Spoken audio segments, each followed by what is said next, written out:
Yeah, that is video number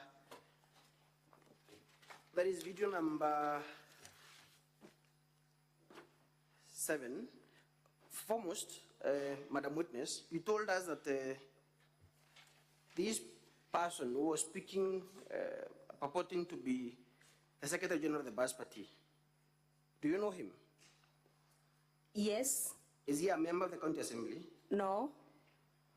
And you said you are aware of the person who is a legally recognized Secretary General of the Bas Party? Yes. What is his name? Milton Mugambi Manyara. Okay. Yes. And you also said during the exam in chief by Senior Mr. Ndegwa that there are some members of the Bas Party who support the governor. Yes. Have they been victimized by the County Assembly? No. Have they been removed from any committees? No. In fact, from your volume 6, that is the membership of the select and sectoral committees of the Assembly, that is volume 6, Madam Speaker, from page 7 to 29, you will see that some of these persons are members of committees, correct? Yes. Is there any of them who is a chair of any committee? Yes. And is a member of the Bas Party? Yes. What is his name? One of them is my chair. Yes. The Sectoral Committee on Youth, Gender and Social Development. Yes. She is Honorable Makena Morogocho. Yes. Yes, she's my chair. A member of the Bas Party? A member of the Bas Party. Who openly supports the governor? Who supported the governor even in this impeachment. And has not been victimized? Yes. Okay. Yes. So what that gentleman appears to say in that video, yes, that members of the County Assembly should take instructions from him, and that the party is going to take action against members who do not, who appear to support the governor. Has action been taken against the said Jennifer Morogocho? No. She is the chairperson of the Committee on Youth, Gender and Community Services, as indicated on page 18 of your volume 6, correct? Yes. Who is the other person who is a member of the Bas Party? There is Kidinchi. Felix Kidinji Muirigi. Yes. On page 23. Yes. Is the chairperson, Sectoral Committee on Transport, Energy and Public Works. He has equally not been victimized, despite being a member of the Bas Party. Yes, yes. So when you also said that you received a letter from Cleophas Malal directing you to withdraw the motion. Yes. Would you say that you were intimidated and threatened to withdraw the motion? It was a form of intimidation. Yes. But yes, yes. Did you succumb to that intimidation? I did not. As a county assembly succumbed to intimidation by that gentleman who was speaking in that video? No. Is that an attempt by the governor to shift attention from the real issues? Yes, that is a... How is that video a response to, or rather, I would request a video number 7 be played, Madam Speaker. Video number 7 of the governor's videos, VKM 7. I had already granted that permission. Can the video be played, please?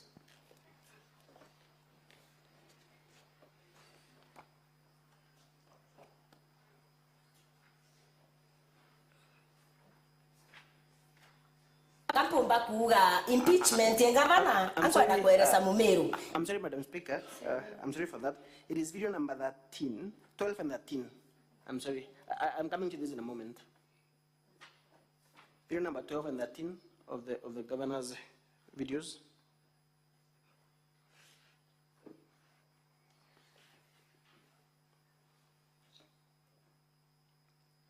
Yes, that is the correct one. Finally, as I said, I want to tell the county assemblymen, we can't wait any longer. We lost in the second impeachment. Give us the third and the fourth and the fifth and the sixth impeachment. And within a month's time, we want to see the county assembly of men. Give us that. Finally, as I said, that today, when Kraito Morongi, when Mheshimiwa Munya, when Kadhuri Morongi, when CS Lentore, when Motuma Mtoidhikia, when Ayubu Mundi, when Idani Kere, and the other members of the assembly all sat down and have a cup of tea and they even said nothing, that day the redemption of Mero will be nigh. Now this time round, we want to be very simple. To get your Senate, I know you are there, our senator. Just hold on. The video can be paused. Is the translator here? Is it interpreter? I think that the useful part that I want to rely on was played, Madam Speaker. It was in English. The part that I want to cross-examine now on. Very well. Yes. So only the part in English? Yes. That's okay. Then video number 13 can also be played. Still in the governor's videos.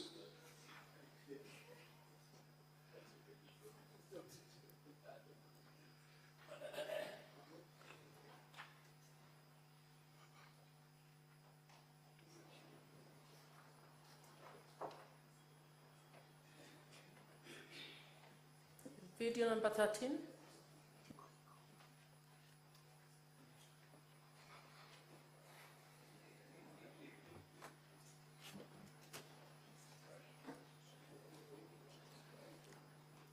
Finally, as I said, I want to That is tell video the number count. 12. Is that 12 or 13? If that is 12, then can you play 13? Yes, that one. The Secretary General wa Kiama kia Basi. Nataka kusema hivi, na hii ni habari. Hii ni habari. Every MCA ambaye anasimama ama ameteuliwa na chama cha Basi, minority leader na uongozi wa assembly, kama kunaye amehasi akaondoka njia yenu, mwambieni kimo chake kimotoni. Huyo apende asipende ataenda. Lazima kila mmoja atii amri, na leo ni amri tunatoa. Hakuna wa kusimama kando, hata hiyo kitu ulichonacho tutachukua. Kwa hivyo tunataka kuambia viongozi, wakishindwa na Kawira, watuachie sisi wananchi, tuende tumtoe hiyo nyumba yake. Ukaona libaya latendeka, zuia kwa nguvu ya mwili. Ukashindwa kuzuia kwa nguvu ya mwili, zuia kwa mdomo yako. Ukashindwa kuzuia kwa mdomo, chukia kwa roho yako, na hiyo ndio udhaifu wa imani, kuchukia kwa roho. Finally, nkogwerwa muno maote gotie kure abathirikari no terenge bagachoka kure kinya chuma ile chiambe ile sikerebu. Can we hold on? Do we need the interpreter for that? Can they come in? Coming, yes. Is Senator Sige here? I think she stepped out. I don't know. Oh, very well, Madam Speaker. Yes, okay. We Can cannot have translator. We cannot the but translator. we still need the translator even for those who don't speak that language. Yes.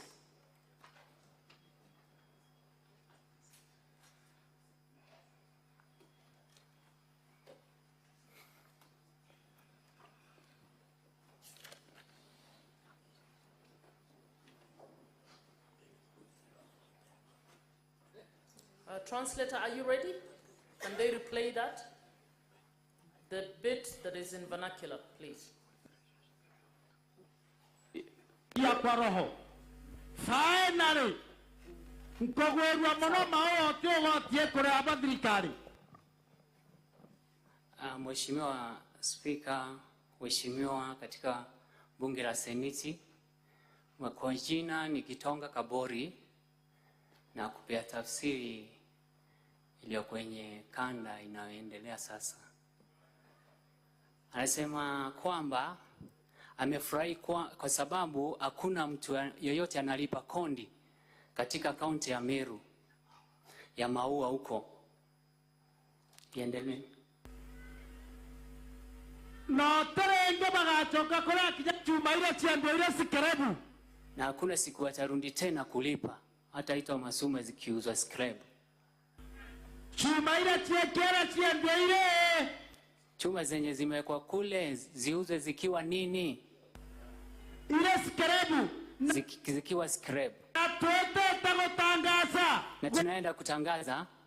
Tena ange hoti bokodranwa. Hakuna mahali kwingine kondi italipwa. Tuje tukapatiana pesa zetu ziende kutolewa kama ongo kwa maseniti kwa senate. Hatutafanya hivyo mara nyingine. Hatutafanya hivyo kwa mara nyingine. Kiswahili jamani. Tumekubaliana kwa mikono. Kwa mikono. Asanteni sana. So, Madam Witness. Yes. These two videos that I've played from the governor's record of videos. Yes. That gentleman who is talking in that video, you said you know him, correct? Yes. You said he is not the Secretary General of the party? Yes, he is not. And because he seems to, what would you say his role is in the party? Does he have a role in the party?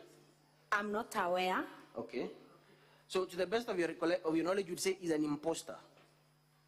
Would you say he's an imposter? He could be. Are you sure? Are you aware whether he has a role in the party? Council, I'm not just aware. hold on. Yes. Senator, Minority Leader, what is the issue?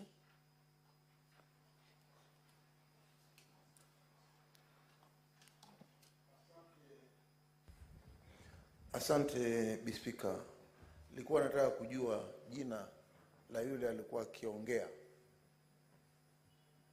Kama anaweza kulirejelea. Council, you might want to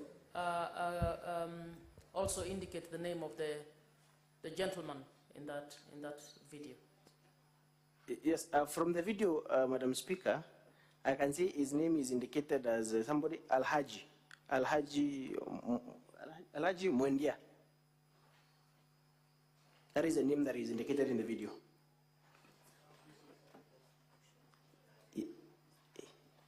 Proceed, Council. I think members. Thank you, Madam Speaker. Yeah. So, this gentleman, are his views representative of the views of the Assembly? No. Is he a member of the County Assembly? No. Is he an elected leader in Meru? He is not. So, to the best of your knowledge, has any of the members that appended the signatures in support of the impeachment motion, have they been coerced by that gentleman? No. You've confirmed a few minutes ago that even members of the party he purports to come from, some of them support the governor. In fact, a record 3 of them support the governor. Yes. And they have not been victimized or removed from any of the committees of the County Assembly, and some of them are even chairpersons of those committees. Yes. Would you say that you have been coerced or you succumbed to any pressures to move the impeachment motion? No. Did you even succumb to the intimidation or threats by Cleophas Malala to withdraw the impeachment motion? No. Are you a member of the Bash Party? No. You are specially nominated in which party? UDA. Okay, thank you. Finally, Madam Speaker, before I yield the witness for cross-examination, I'll ask that video number 7 and video number 7 of the governor's videos be played. Video number 7. Play video number 7. I think for that you might need the translator. I can see it here. Council, you've now done 3 hours. Very well. Kampumba kuga impeachment ya gavana ankwenda kueleza Mumeru. Impeachment ya gavana ni part of business yetu ya assembly. Part of business yetu ya assembly. Yeah, go impeach. Now we can not to impeach them many times we together. The translator can go. The translator? Let them stand. My name's Argitonga Kabori. Mheshimiwa Speaker, naomba irundiwe kiposi kutoka mwanzo. Please repeat. Kampumba kuga impeachment ya gavana. Naweza sema impeachment ya gavana. Kwenda kueleza Mumeru. Anataka kuelezea Wameru. Impeachment ya gavana. Hiyo impeachment ya gavana ni part of business yetu ya assembly. Yaani ni kama shughuli yao kwenye bunge la kaunti ya Meru. Part of business yetu ya assembly. Kama hiyo ni kama biashara tu. Yeah, go impeach. Now we can not to impeach them many times we together. Na wanaweza kuimpeach mara mingi yenye inabaki. By the way, ndenda kuwa motion yure inya drafting na kubanga junde. Sasa naweza sema mambo hiyo ya drafting na kupanga wabunge. I was very key there. Alikuwa mmoja wao pale. Na hiyo ndaringa ikia motion yo mutembe. Na yeye alikuwa apeleke hiyo motion mbele. Ini ndaringa ikia motion yo until the last minute. Ndiye alikuwa wakupeleka hiyo motion wa kwanza, lakini until the last minute. Mpaka pale dakika za mwisho. Kada mwandikirira Evans Mawira bwega. Kama ulisikiza Evans Mawira vema. Akiongea. Bali convinced ngavana ageta. Alikuwa yani na hakika kabisa gavana ataenda. Kwao akwa convinced ngavana ageta. Kwa hivyo alipokuwa na ile hakika kabisa gavana atatolewa ama kwenda. Au kakaju kekenda ana ngirole ya kwengai. So naye akachangamkia achukue ndio posa kaweze kuchukua hiyo tuseme ni heshima ama kupewa glory yani. Actually ini ndaringa ikia motion jo. Anasema kwamba ni yeye alikuwa ipeleke si Mawira. Na kuira Amiru badikirete owinda. Na anataka kuambia Wameru wakiwa nasikiza. Is new. Ini ndaringa ikia motion jo. Yeye alikuwa apeleke hiyo motion. Na tu mwanka mwisho buru. Mpaka siku ya mwisho kabisa. Mheshimiwa ZNK waikete motion. Ni Mheshimiwa ZNK aliyekuwa apeleke hiyo motion mbele. Kwao actually Mawira kajukiria motion jo akwa. Kwa hivyo Mawira alichukua motion yake. Ndio alikuwa kinyae muligine. Akiwa kufikisha mwisho. What is the context in which that video was what is the context in which you said the things you said in that video? The context in which I said that that I can't remember because it was an interview of 1 full hour, and honorable speaker and honorable members, you can see it's just an extract of a very short part of my full interview. And again, honorable speaker, the video is not dated. I cannot even remember which date was that. So I believe I talked about so many governance issues, and that's why I'm saying that our business is to oversight the county government of Meru. Yeah. And I believe the law does not limit the many times or how I oversight the government of Meru. Yes. So in totality, now as I yield the witness to cross-examination, in totality, from all the evidence and the testimonies and the witnesses you're going to call, of course you shall get to that, but from all the evidences, the video evidences you've played, that have been played here, and the documents that have been shown in terms of the exhibits, what do you ask the Senate to do? Thank you very much. I believe that from the case that I've presented to the Senate, I personally believe that the gross violations by the governor of Meru have impacted negatively on service delivery in Meru County. Honorable Chair, Honorable Speaker, and honorable members, I would want to submit that the people of Meru are crying.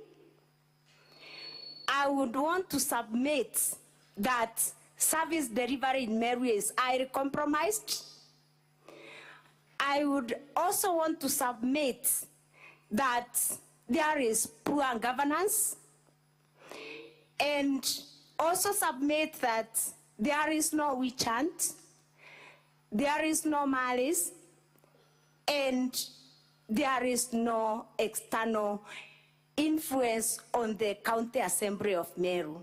My prayer is that this Honorable House, Honorable Chair, listens to the people of Meru, listens to the cry of the people of Meru, and saves the people of Meru from the agony of crying each day, in and out, from January to December. Madam Witness, the final question, how would you like the Senate to treat the videos from that gentleman? The gentleman who his name is? Al-Hajj, the gentleman, yes.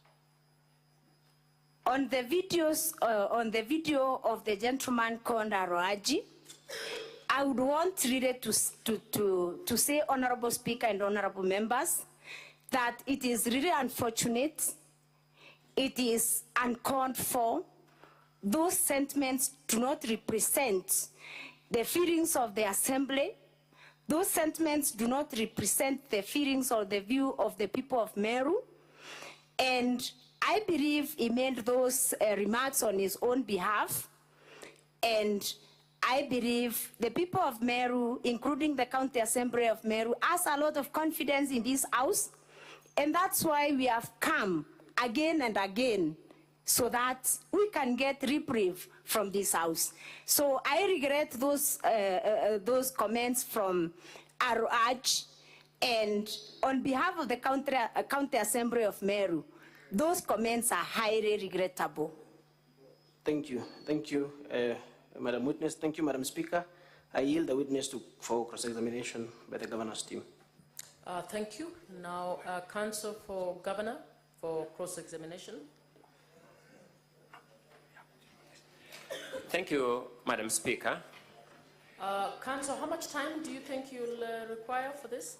That's why I come here. My learned colleague, Mr. Mutuma, is the one cross-examining, but I came here to seek direction on the question of time. Reason being, at the very least, Madam Speaker, it's not asking for too much to ask for equality of arms. It is actually the bare minimum the law expects of us. The County Assembly has done something very unique. They have taken 3 hours and 10 minutes on this witness out of the 4 hours allocated for the entire County Assembly case. Meaning that even if we took the remainder of their entire time, we are not even getting a third of the time they have taken with this witness. My learned colleague, Mr. Mutuma, would have desired to have at least a half the time the County Assembly took with this witness in order to do justice. We are not asking for the same time. We are asking for half the time. Madam Speaker, we urge that you give direction on that question.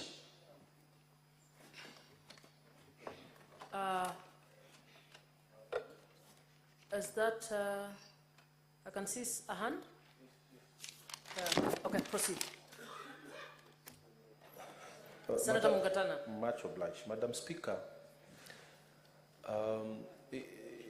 as a follow-up of that point, which has also concerned me as a senator sitting in this hearing, we had an application under the third schedule, Rule 10, asking for the County Assembly asking for 3 more witnesses.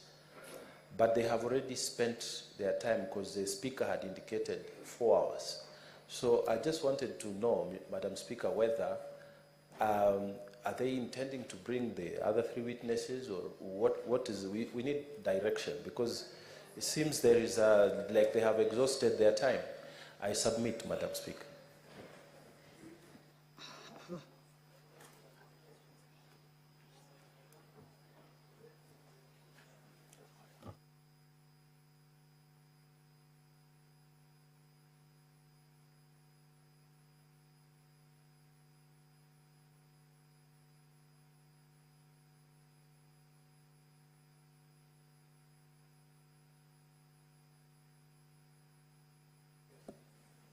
The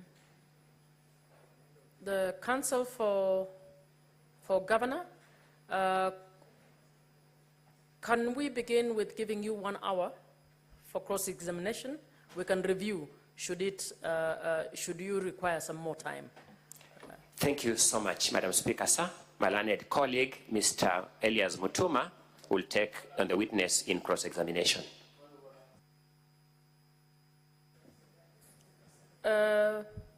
Point of order? Yes, Senator Mtata. My lady, as somebody who deeply believes in human rights, Madam Speaker, I don't think it is fair for us to keep a witness standing for so many hours.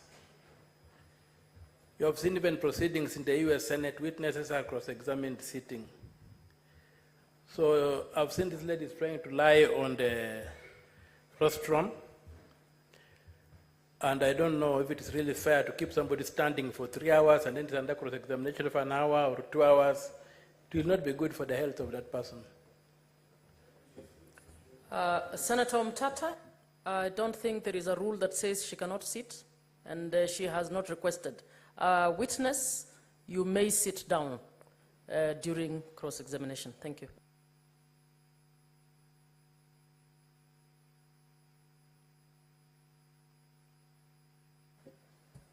Senator Wafula, what is the issue?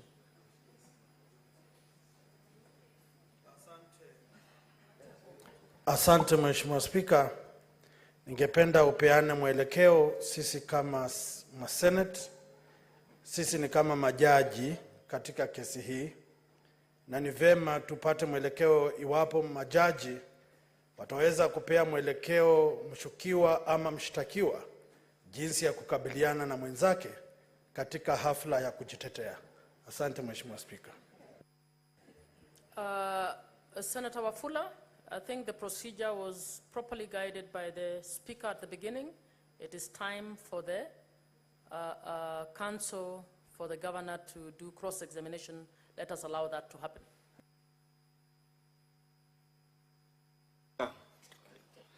May I seek your guidance as to whether during the cross-examination our time will stop running, or whether the cross-examination will still eat into our time? I am most humbled. Speaker guided very clearly, cross-examination is part of your time. Yes.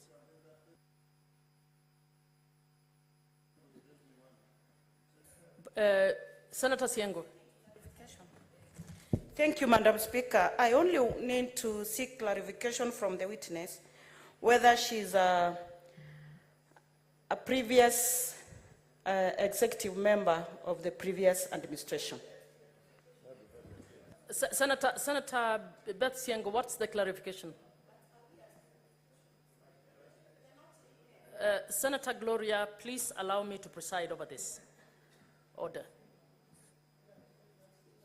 Senator Siengo, your clarification, what are you clarifying?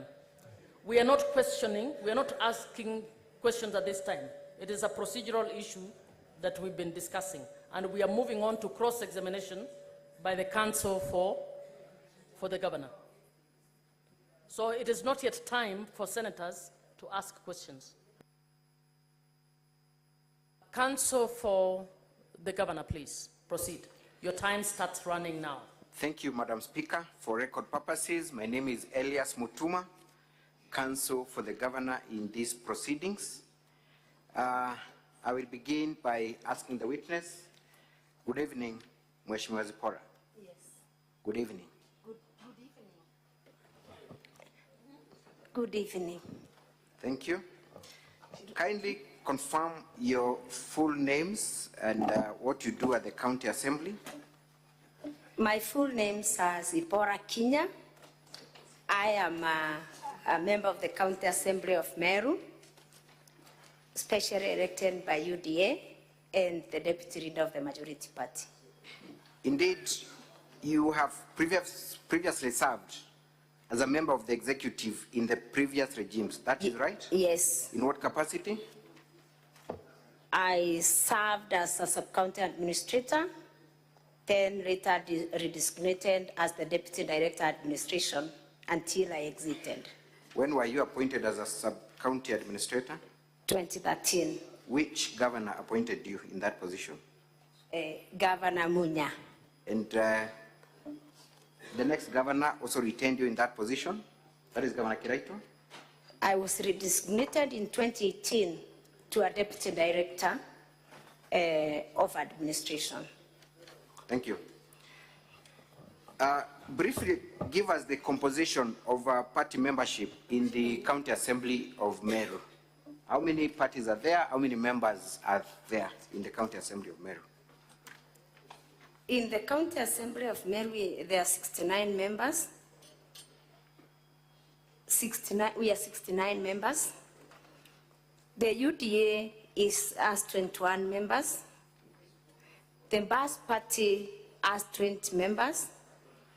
And the rest have the remaining members. I am not very sure of the numbers. Very well. Yes. Are there any independent members in this assembly? Yes. How many? I'm not sure of the number, but there are members from it who vying on independent tickets. Thank you. You have indicated to the honorable senators that this impeachment motion has been supported by a majority of residents of Meru, and you gave a percentage. What percentage is that? 85% according to the public participation.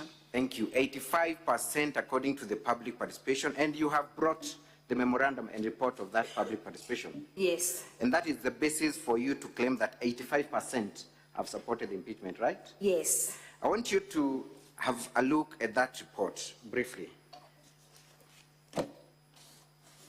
That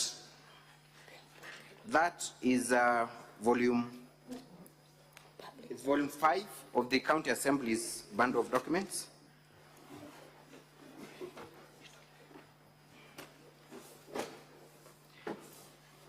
I want you to go straight to page 286.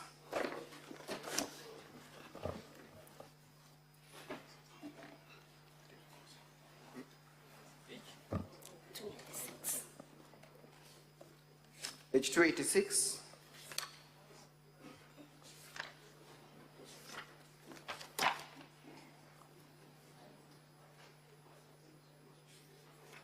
Yes, I'm there.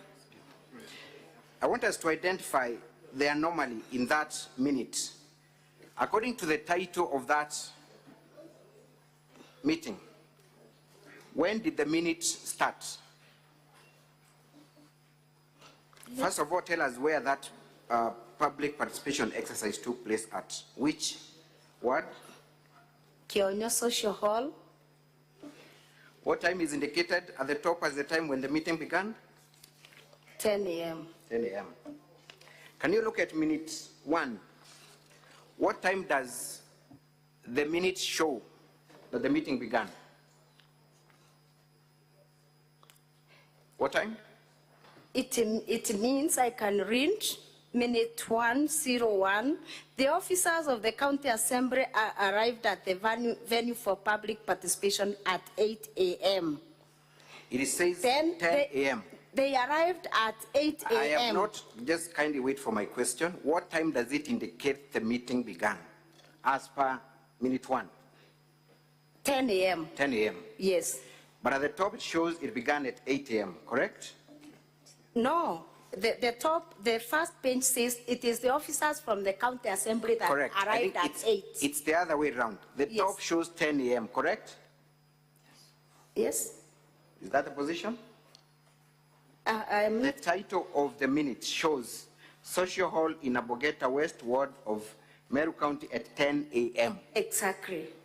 But the minute number 1 shows the minute began at 8, correct? I'm disputing that, and I'm reading the minutes council, because the minute says officers of the County Assembly arrived at the venue for public participation at 8 a.m. Thank you very much. Full stop. Then at 10 a.m., the meeting was called to order.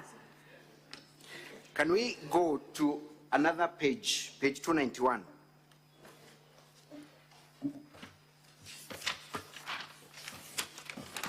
Confirm that the same format of capturing minutes appears at page 291. Tell us where that meeting took place and how the minutes were captured.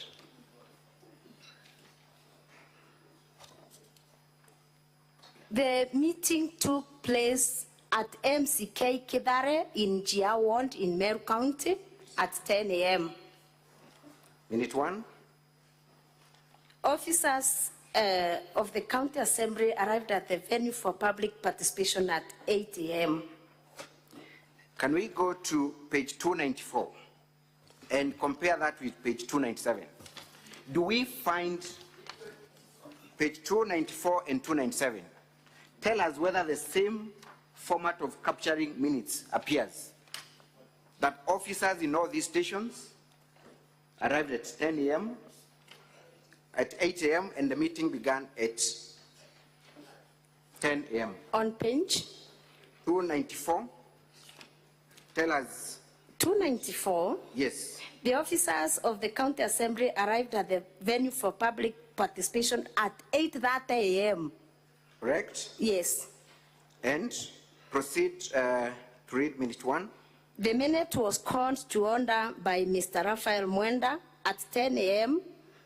and a prayer was said by Ms. Keremi Kabubania, a member of the public. Compare that with what appears at page 297 and page 299. Is it the same that has been captured?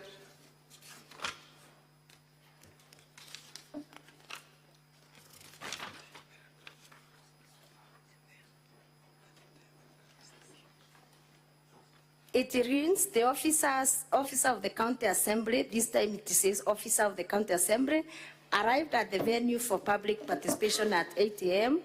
and at 8 a.m., 10 a.m., the meeting was called to order.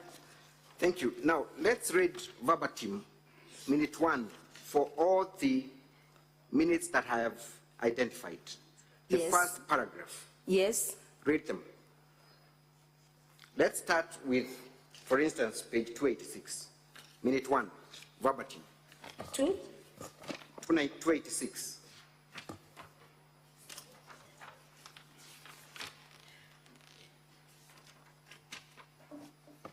The officers of the County Assembly arrived at the venue for public participation at 8 a.m. and at 10 a.m. the meeting was called to order. Proceed. Proceed. The entire To paragraph. order by Mr. Kevin Mwenda from the County Assembly of Meru, and a prayer was said by Mr. Mutugi from Kionyo Bonda Bonda Association. Thank you. That was page 286, read 297. Same minute 1. Tell us whether the words used are verbatim, word for word. Officer, this one says, officer of the County Assembly arrived at the venue of public participation at 8 a.m. Full stop. At 10 a.m., the meeting was called to order by Godfrey Mutiga, and a prayer was said by Murangeri Bogori, a member of the public. Thank you. Do you find those 2 minutes to have a semblance, word for word, except for the names of individuals present? Not really. Some are talking about 8:30 and others. Show us the difference in terms of the content of that minute. The other one was 297 and 284.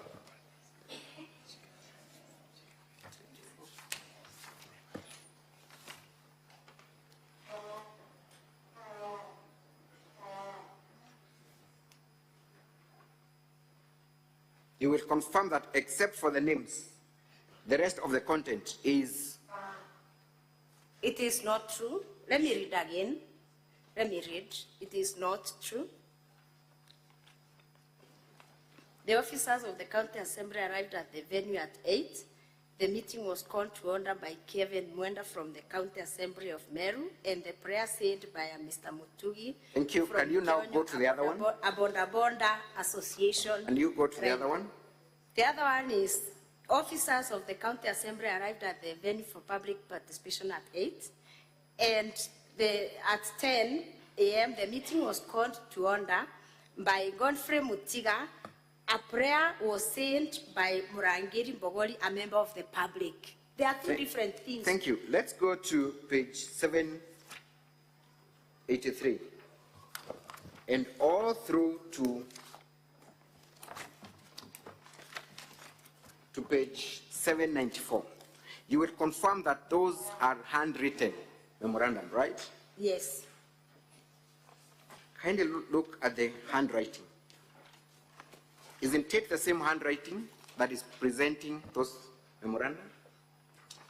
I can't confirm.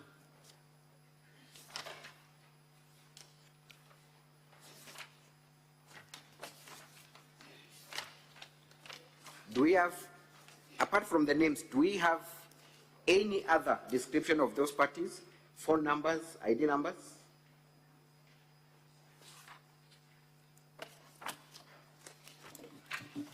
They are not there. The phone number is there, the name is there, and the signature. Thank you. We can proceed on and on, but we will have time to identify all these things during cross-examination. Let us go to the incident that you talked about, that there was an attempt to touch the County Assembly of Meru. Which date was that? It was on the eve of 8th. Actually, it happened at around 3 a.m. So it had on Madam the Witness, day. I am asking the questions. Yes. Kindly restrict yourself to the question. Yes. What date was it? I've sent on the eve of 8th August 2024. Is it on the eve, or I am interested on the dates? Which date? It was on 7th August 2024 or at 3 a.m. What time was it? 3 a.m. in the morning. Were there members of the County Assembly? Yes. Within the Assembly at that hour? Yes. Does the County Assembly of Meru conduct business at 3 a.m.? It doesn't. It does not. Yes. How would you explain their presence? In public offices at 3 a.m.? I would explain their presence because the members of the County Assembly, the members of the County Assembly were under threat. And because of the threats that they were facing, like me, I was seriously threatened. I could not sleep at my home. So I sought refuge elsewhere. We have got your answer. Yes. So were you present at 3 a.m. at the County Assembly? Yes. Were there other members of the public present at the County Assembly at 3 a.m.? I didn't see them. You did not see them? Yes. So if I tell you that that fire emanated from people who were present at that time, would I be wrong? You would be wrong. You have just said that there were no other members, to your best of your knowledge. Yes. So the people present at the County Assembly, yes, might they have begun this fire? The members of the County Assembly were inside and not outside, and the fire was from outside. You said that the fire emanated from the Meru law courts, correct? Yes. Meru law courts is a secured premise, isn't it? Yes. As a County Assembly, did you try to seek any statement from the Meru law courts? You have just accused them of touching the County Assembly of Meru because you said the fire emanated from the Meru law courts. Do you want to change your statement, or do you want to stick by that statement? I stick by that statement. Did you seek any statement from the leadership of Meru law courts? I didn't seek any statement because I was not the investigating officer. Maybe the investigating officer did. You did not? Yes, the investigating officer. You have attributed the incident to governor supporters, and you have given us a clip showing some members of the public arraigned in court. Yes. Among those people who are arraigned in court, which one of them is a supporter of the governor, by name and description? I only attributed to the person working in the office of the governor who said, I attributed Thank you very much. My person. question is simple. The people who are arraigned in court, and you produced material evidence in form of video. all right? Yes, yes. Among the people arraigned in court, which one of them is a supporter of the governor, by name and description?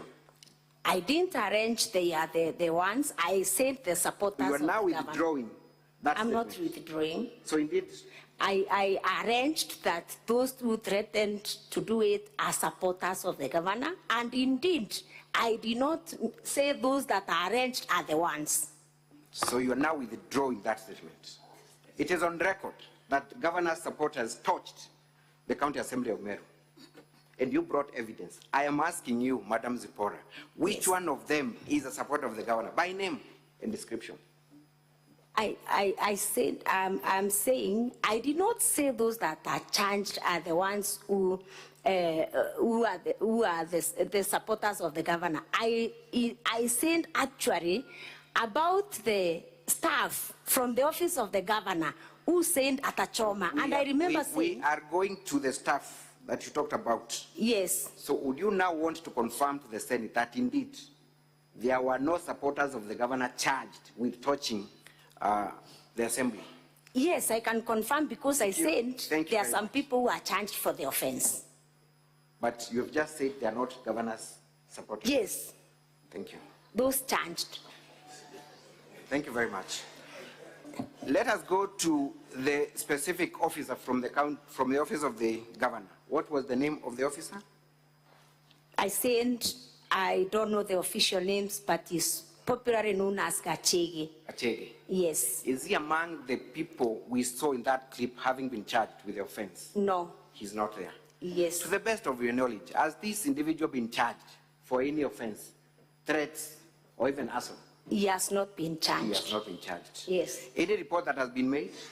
I'm not aware of any. Madam Witness, have you filed any report? Because you came to Senate and alleged that he threatened members of County Assembly and he was among the people who planned to torch. Have you made any effort to have him arrested, including even filing a report? OB has been recorded. Where is that OB? OB was recorded by... I ask you specifically, have you taken any steps? Not an OB. Personally, have you taken any step?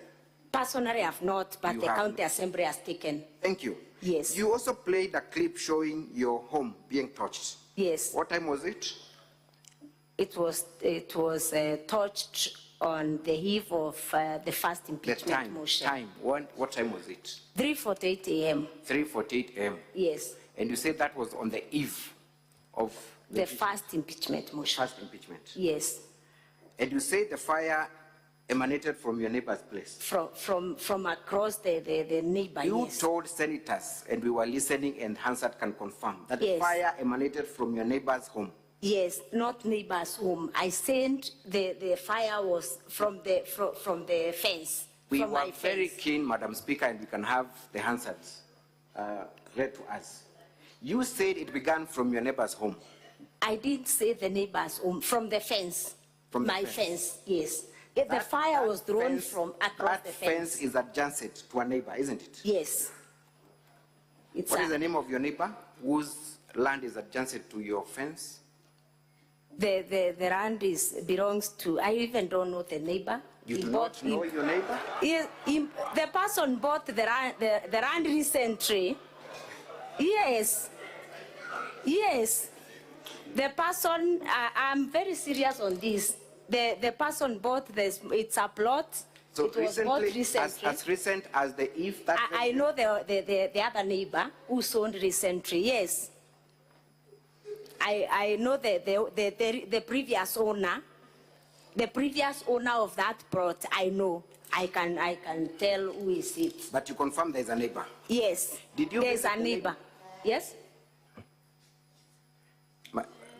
Madam Speaker, Mr. Speaker, sir, I see counsel trying to coach the witness. That is very becoming of an advocate. Sorry. Madam Speaker. We should have known what counsel is trying to tell the witness. That cannot be permitted. Mr. Speaker, I'm trying to control the witness for the ease of clarity. I'm just telling her be straight to the answers that are being asked. Just normal way of controlling a witness. Very well. Witness, please respond to the questions asked only. Okay. Thank you. Thank you, Mr. Speaker, sir. You confirm there is a neighbor adjacent to your fence. Yes. You do not know the name of your neighbor. The new neighbor, but the old one I know, the one who sold the plot recently. I can give the name. Did you go to this neighbor that you do not know and consult him or her about the source of the fire? The plot is vacant. There is no home. It is not habited. The question is, did you visit them or try to investigate who owns that plot? I tried to investigate, but I have not yet known who bought it. Thank you. We saw that video was a very short clip, correct? How many seconds was that clip? I'm not sure. You're not sure? Yes. How many buckets of water were used to put off that fire? I did not count. Can we watch that clip again? Yes.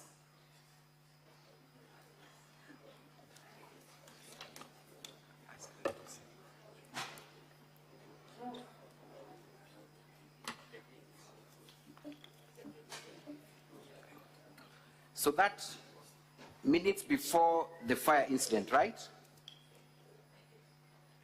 That? Yes, yes.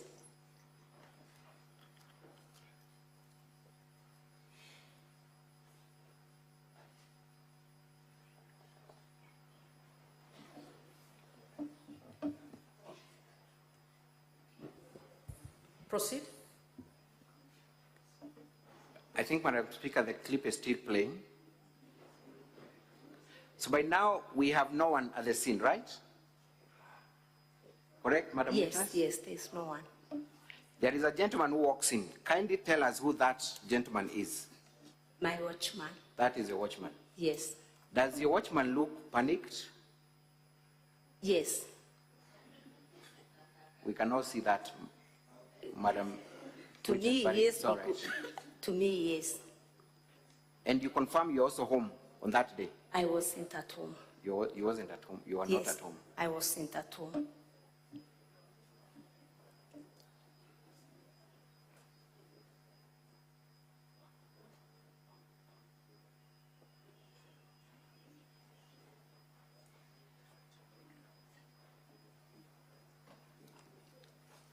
But I confirm, Madam Speaker, you saying that you were woken up by your worker to inform you about the incidents? I didn't say that. We will confirm from the answer. I wasn't at home. So you're now confirming you're not? I wasn't at home. Thank you. Yes. So by now still, there is no one putting up the fire and the gentleman is walking easily where the fire incident is. Let's see how many buckets of water those are. That's 1, 3.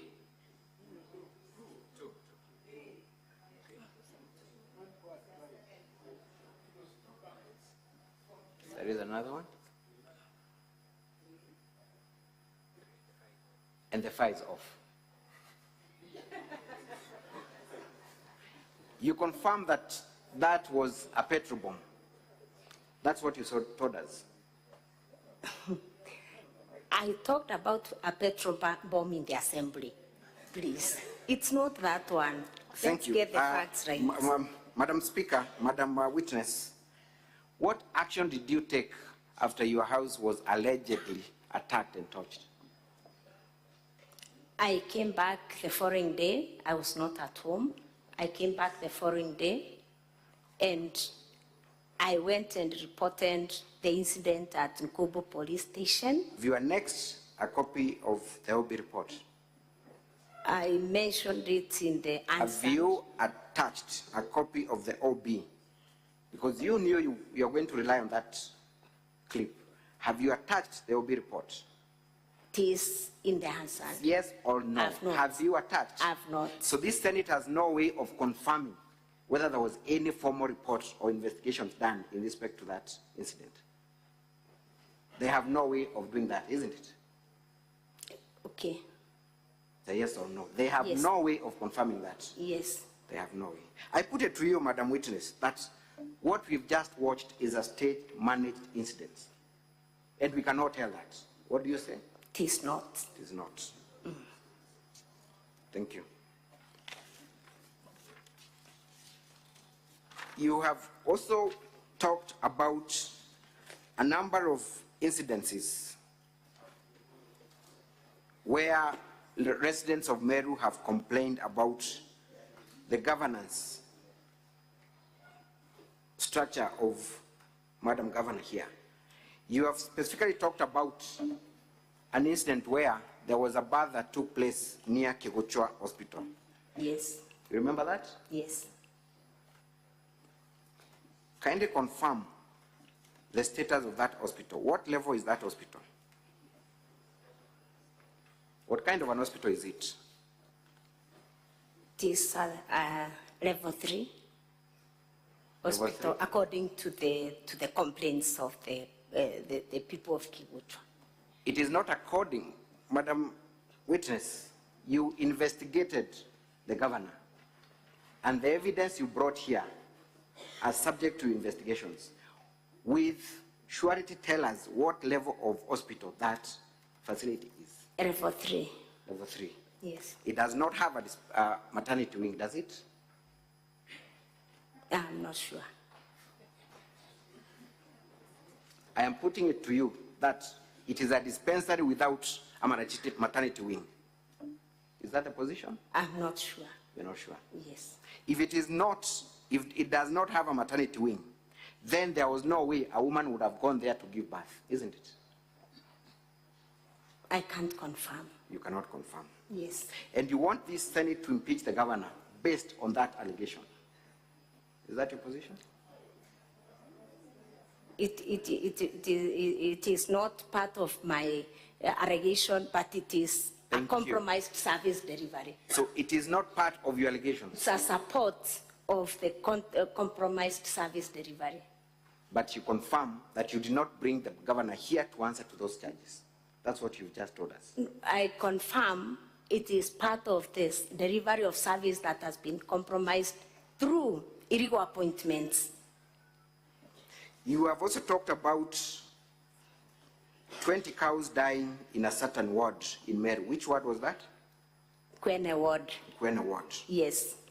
In your impeachment motion, kindly refer me to the charge where the governor is being accused of that specific allegation. I do not even know the name of that allegation, but in your impeachment motion and supporting evidence, show me exactly where you have accused the governor of that mismanagement of public resources.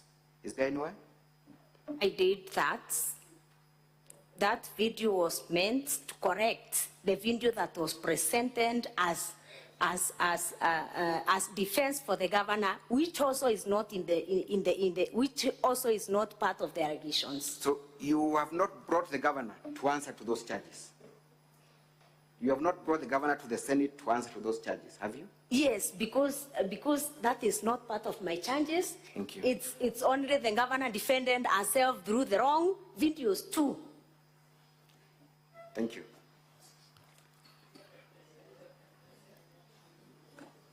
And I said the governor. I have not asked a question, kindly. Okay. I will Sorry. be asking the questions. Sorry. Let us proceed to the role you played in the last impeachment. We have watched a video of you saying that indeed you were part and parcel of that process. Is that still your position? Yes. So the last impeachment motion was meant to be brought by you. Yes. That position? Yes. What happened that you did not proceed with the process to its logical conclusion? The majority leader, as a senior of the House, requested me to hand over the motion to him. The leader of?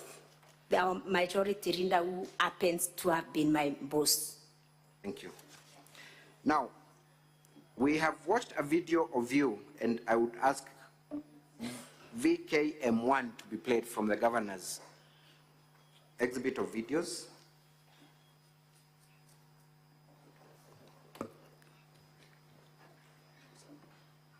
VKM1.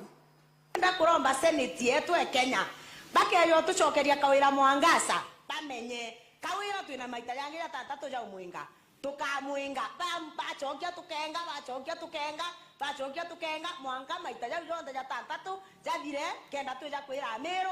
We did our best itwagereria kwenga Senate igicokagia. Thank you. We can pause there. You confirm that you conducted that interview, but among the things you've said in that clip, there are also other things you talked about. Yes. Issues of governance. Yes. So you confirm that is you talking that? Yes. And the words that you have uttered are your words? Yes. Thank you. So even if Senate was to discharge the governor this time round, you would still come back in this Senate with other charges, correct?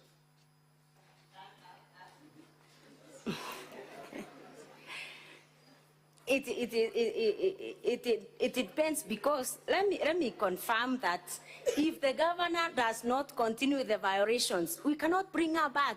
Indeed, it is because those violations continued even when the case was here in the Senate. That's why I said that if the governor stops the violations, then we are going to go as Meru County. I cannot confirm that I'll come back, because maybe the governor may decide now I'm not going to violate the Constitution anymore. Do you have any personal vendetta against the governor? No. Do you think she's a mad woman? No. Do you think she's crazy? No. Can we watch video VKM09?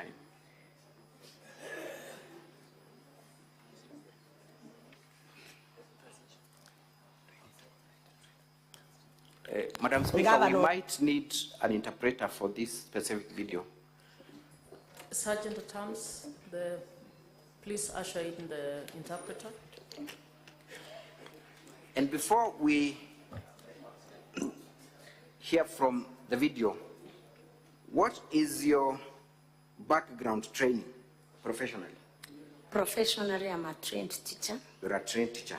You Yes. actually served as a principal of a school, isn't it? Yes. Do you have any training in medical health? No. Mental health? No. Psychiatric training? No. Psychology? No. Thank you. Is the interpreter there?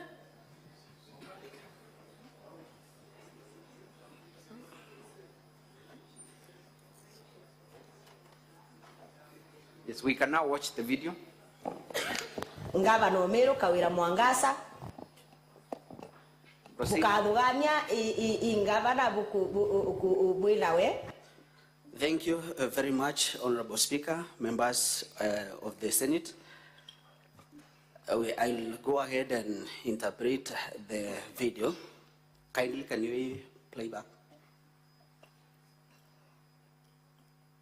Ngavana Meru Kawira Mwangaza bukathugania ingavana bwinawe.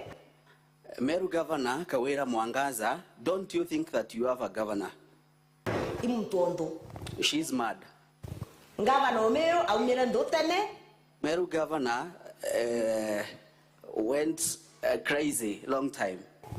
Na oni na aru anenda kundikria gite kiu vacant. And I today, I want to declare that seat vacant. Ko Meru na chiumie. And now Merus should be ready. Atwe ura tukomba kuchwa ngavana ura okomba kwa Meru. We need to get the way forward on how we get a new governor who can lead Meru. Thank you. We can stop there. Ngavana Meru Kawira Mwangaza. So, were you lying to the members of public then when you said the governor was mad? Or are you lying to Senate now when you're saying you don't think she's mad? I didn't say to whom were you lying? I didn't say she is mad. I didn't say she is mad. Was that you we just watched on TV? It was taken out of context. Was that you we watched on TV? It was taken out of context. Witness, please answer the question. Yes.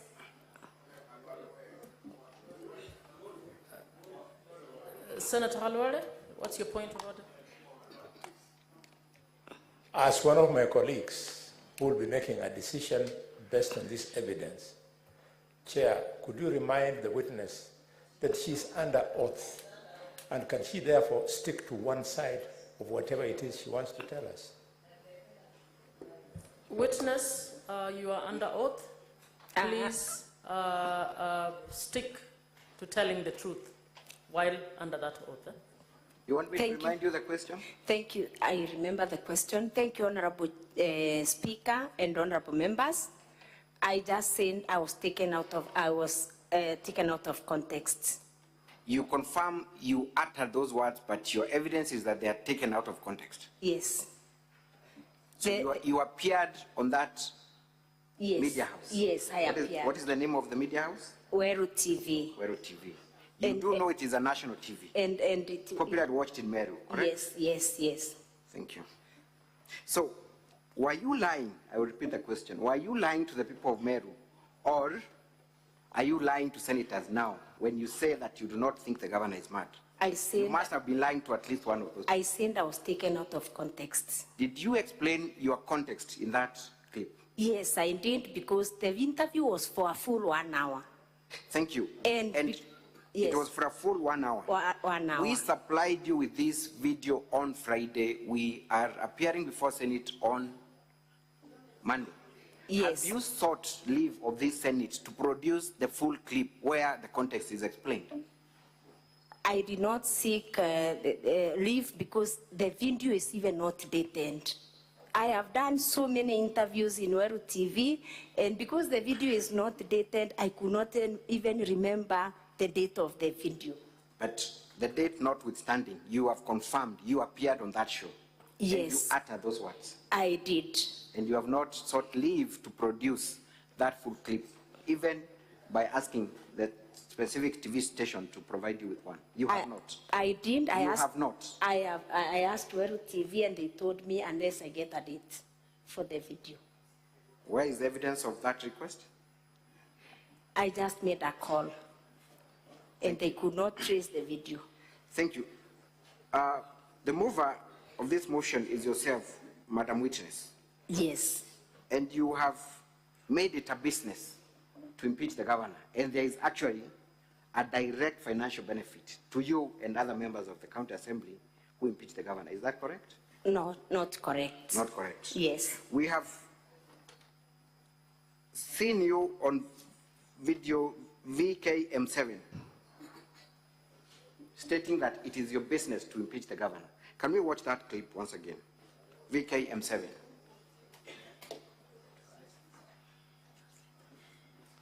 Kampumba kuga impeachment ya governor ankwenda kueleza Mumeru. Impeachment ya governor ne. Yes, Madam Speaker, I will still need. The translator, please. Yes. Yeah.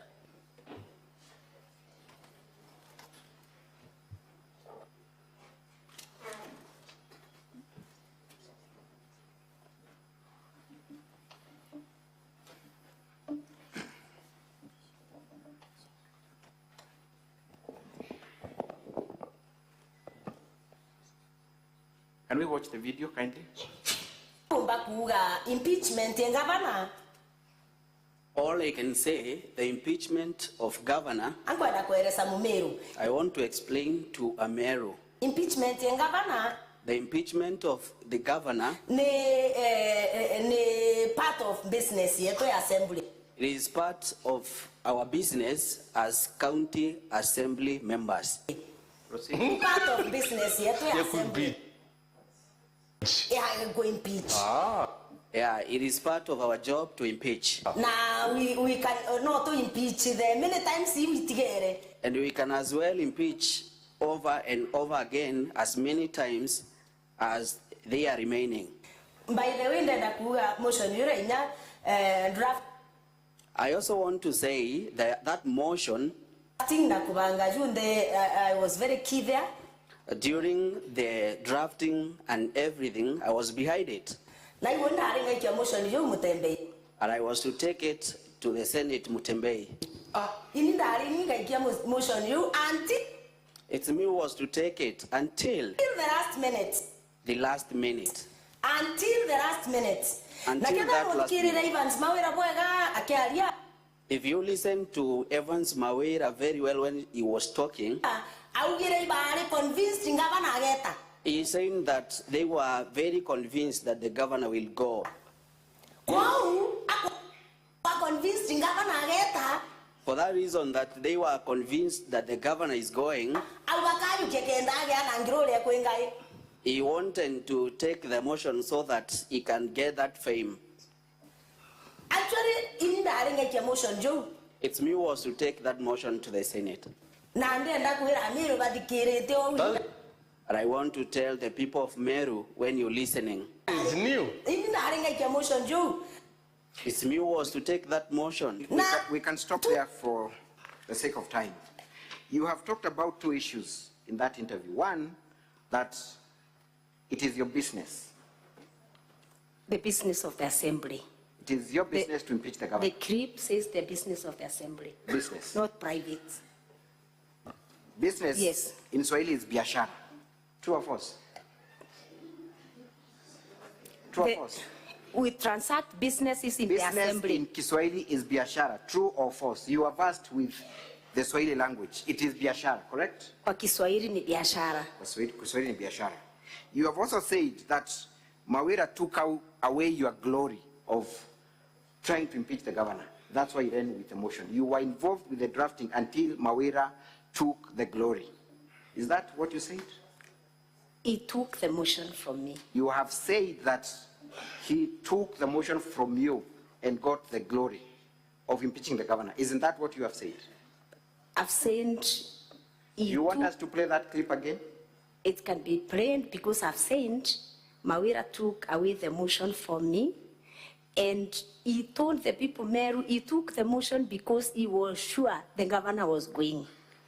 You want us to replay that clip again, where you're saying that he took the glory of trying to impeach the governor?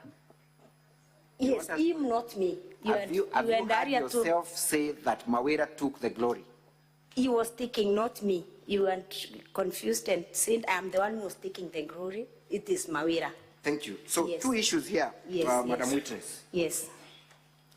Motion processes in Meru ni biashara. And second, there is a glory attached to it. And I want to take you there shortly. One, tell us, and you have just told us that you drafted the motion. You are not a lawyer, are you? Honorable members, please allow them to finish. You'll get your time. No, you'll get your time to actually just note. Write it down. You'll get your moment to actually speak to that. You have said you were involved in the process of drafting the motion. Is that still your position? Yes. But you're not a lawyer. You could not have possibly. I drafted even this other one. I'm a teacher, and I'm aware of the violations. Did you have any help of a lawyer to draft that motion? Of course, I got a help of a lawyer. For legal services, at a pay, isn't it? You must have paid your lawyer to do that. Don't worry, I'm not asking you how much. But you must have paid your lawyer for that. I did not pay anything. You did not pay anything? Yes. Is that the same lawyer representing you before the Senate today? No. Who drafted? Which lawyer helped you draft the motion? The lawyer who presented the county assembly in the last proceedings. Which process you were involved in? That's what you've just told us. You were involved in the previous motion as well? Yes. Including the drafting? Yes. So the lawyer who represented you in the last impeachment process was the lawyer who drafted the motion for you? He assisted me in drafting the motion. And subsequently represented the county assembly? Yes, because I was doing it on behalf of the county assembly. Let us talk about your appearance here today. Yes. You are seated here today and you're earning allowances for conducting this business, correct? True or false? Not true. You are earning per diems today. Not true. I've not earned any. I've not been facilitated by anybody to come here. I facilitated myself. So, if later it is confirmed that you received funds during the process of impeachment, you would have taken away public funds without having any justification. Is that your evidence? And be very careful because it is going on record. I can confirm I've not received anything personally. Thank you. During the last impeachment, were other MCAs and yourself paid? Counsel? Yes. You have 13 minutes to go in your hour for cross-examination. Thank you, Madam Speaker. So it is your evidence that none of the MCAs are paid during these processes. We just want a confirmation. I'm not aware. You did not receive any funds during the impeachment process, during the last 3 processes? You have not. Not even a single coin. I can't remember because there are so many payments that are made in the assembly, and I can't remember whether I was paid for coming for impeachment. What I'm saying is that right now, as I sit here, I've not received anything. You have not received anything? Yes. We have looked at the Auditor General's report. Yes. Honorable Senators, I want to refer you to page 272 of volume 1B of the Governor's response. Volume 1B of our exhibits at page 272. Kindly look at it. It's Governor's response. I want you to look at the first project that has been flagged by the Auditor General of Meru County.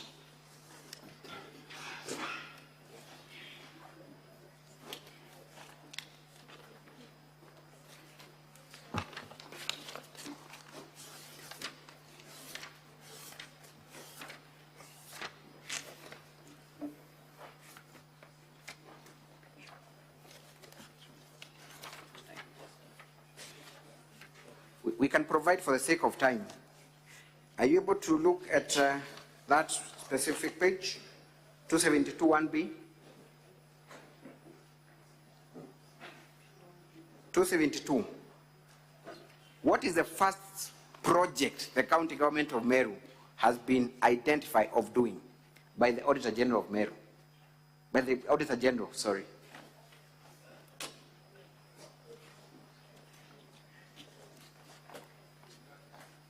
The first activity is motions for the impeachment of the governor, Meru County, 2 motions for the 2 impeachment attempts. So the Auditor General of Kenya flags 2 impeachment motions as a project of the County Assembly of Meru, correct? Yes. That would, of necessity, mean public funds were utilized. Yes. Otherwise, the Auditor General would not have deemed it fit to include it there, correct? Yes. Can you tell us how much money was spent cumulatively by the County Assembly in at least those 2 projects? Are you able to tell us that? I'm not aware. I don't know. You do not know? Yes. Which committee do you serve at the County Assembly? I serve in a number of committees. You serve at the Committee of Public Accounts Committee? Yes. That is the account that scrutinizes the reports by the Auditor General, correct? Yes. Have you come across that report? It's 272, Honorable Senator, of volume 1B of the Governor's exhibits. As a member, and maybe let's just scrutinize your role as a member of PAC. Yes. What is your main role? My main role as a member of PAC is to consider reports that are committed to the committee by the County Assembly. I want you to look at Article 229(8), specific to your role.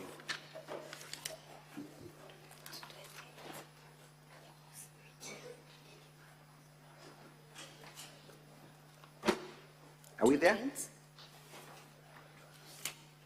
229(8) of the Constitution. Tell us your mandate as a member of the PAC. 228. 229(8, sorry, 229(8. Okay. It is, first of all, confirm that chapter talks about the report of the Auditor General, correct? Yes. What is your role under 229(8? Within 3 months after receiving an audit report, Parliament and the County Assembly shall debate and consider the report and take appropriate action. Thank you. As a member of this committee, have you discussed the report of the Auditor General in the discharge of your mandate under that article? It has not been tabled. The report has not been tabled by the chairperson. That report has not been tabled. Yes. You have relied on that report to impeach the governor? Yes. Meaning you have had an opportunity to look at it, isn't it? Yes. But you have not discussed?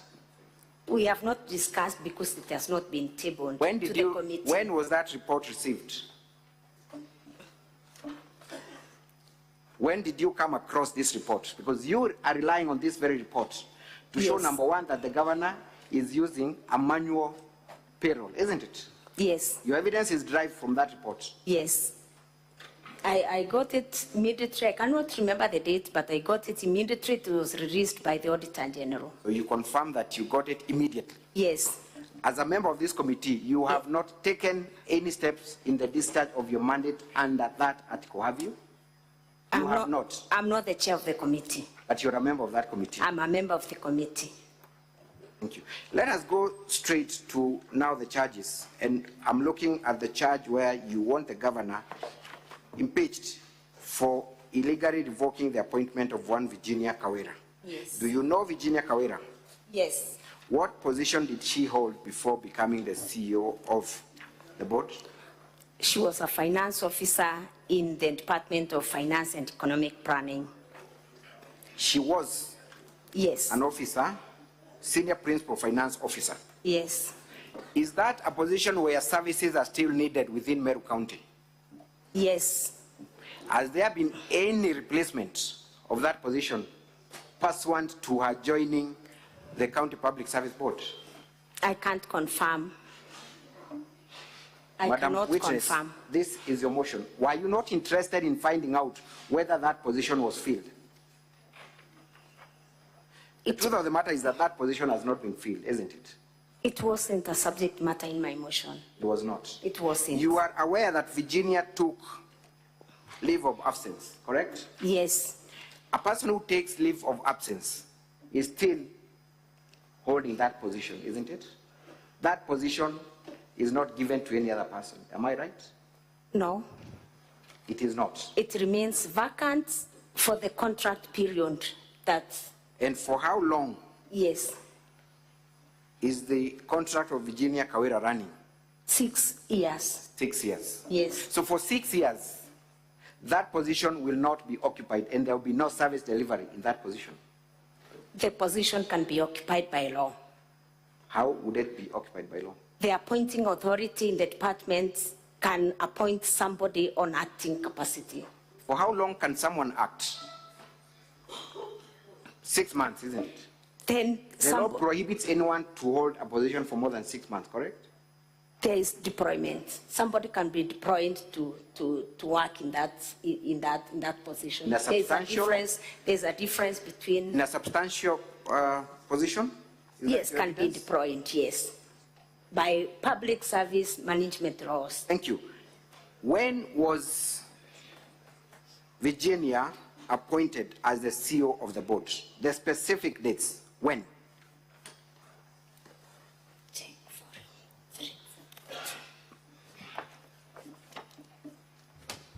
Legal counsel, you only have 5 minutes remaining. Thank you. Conclude your examination. Thank you, Mr. Speaker, sir.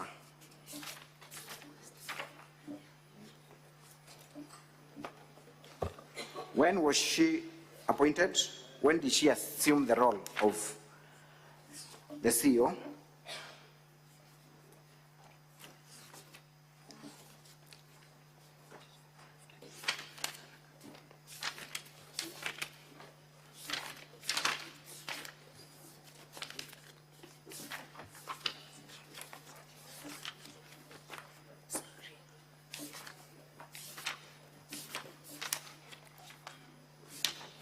Virginia was appointed on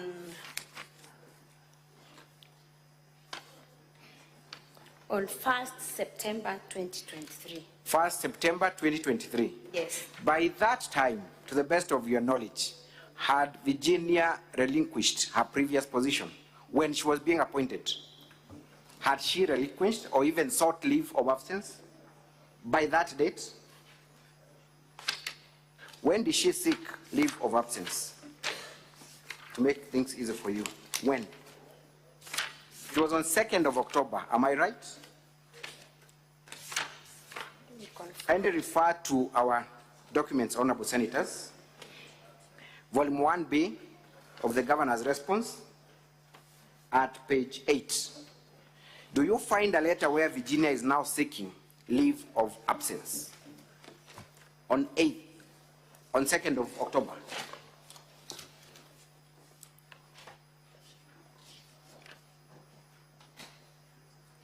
Can you see it? You can see it. What is the date of that letter? 2nd October 2020. And when did Virginia assume the role of the CEO? She was appointed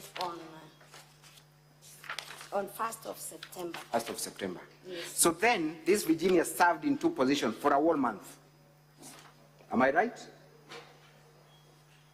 I can't confirm, but as per the records, yes. As per the records, yes. Yes. Don't you think that is an illegality where an officer serves in 2 positions without any justification? Yes. Thank you. You have relied on an advisory by the board saying that the governor's revocation was illegal, correct? Yes. When that advisory was issued, who was the secretary of the board from where the advisory emanated? Virginia was the acting secretary. Thank you. So Virginia was the acting secretary of the board that issued this advisory, correct? Yes. Don't you think there's a conflict of interest then, where the secretary of this board sits and takes minutes, and an advisory opinion is generated from the same board? Don't you think there's clear conflict of interest? Not true. The letter of revocation was addressed to the chairman, and it is the chairman that responded, and responding to a letter does not require any minutes. So the letter of how are decisions of the board arrived at? Is it the chairman who makes a decision, or it is subject to the board's discussion, minuting, and subsequent communication done? I don't think there is any provision of the law that requires an advisory to be discussed in a board meeting, in my own opinion. But you confirm that Virginia was the secretary of the board by the time the advisory was being. She was, I confirm she was the acting CEO of the board at that time, and that one disqualifies the earlier question that she served in 2 positions. Actually, I've forgotten, she was still appointed by the same government as the acting CEO of the Public Service Board. So she was still at the Public Service Board. Now, you have relied on a particular provision of the law to say that the revocation was illegal. What position was that? And in your view, what ought to have been the right procedure? Mr. Speaker, sir, with your indulgence, I see my time is up. At the beginning, we had gotten a promise that we would reconsider the timelines. Upon lapse, I kindly request to be given half an hour for me to complete.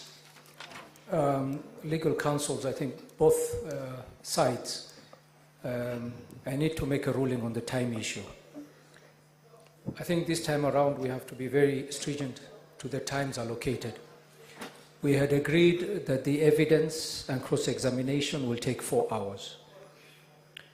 The county assembly side has taken 3 hours on 1 witness. We have given 1 hour for cross-examination. We are left with 1 hour, and I think legal counsel, you'll have to advise at this point in time, how are you going to utilize the 1 hour you have? If you're going to bring all the 3 witnesses, or how are you going to allocate your time? Because what we will do, and I think we have to come into an agreement here, is that we shall give the 1 hour left to the county assembly to give their evidence, and then we shall allocate the legal counsel of the governor 1 hour to cross-examine the evidence provided by the county assembly. So, legal counsel, how will you utilize your 1 hour?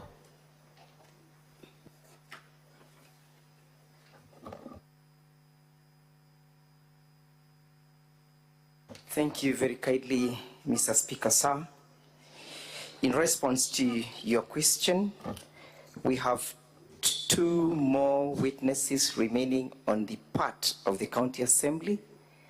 That is one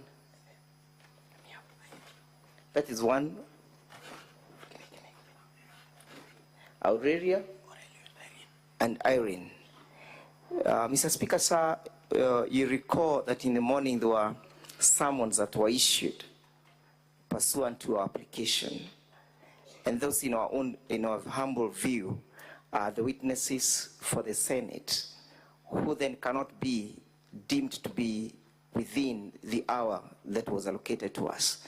So to utilize effectively the 1 hour remaining, perhaps we'll only call one more witness, and then we shall be advised on how to deal with the Senate's witnesses as and when the time allows.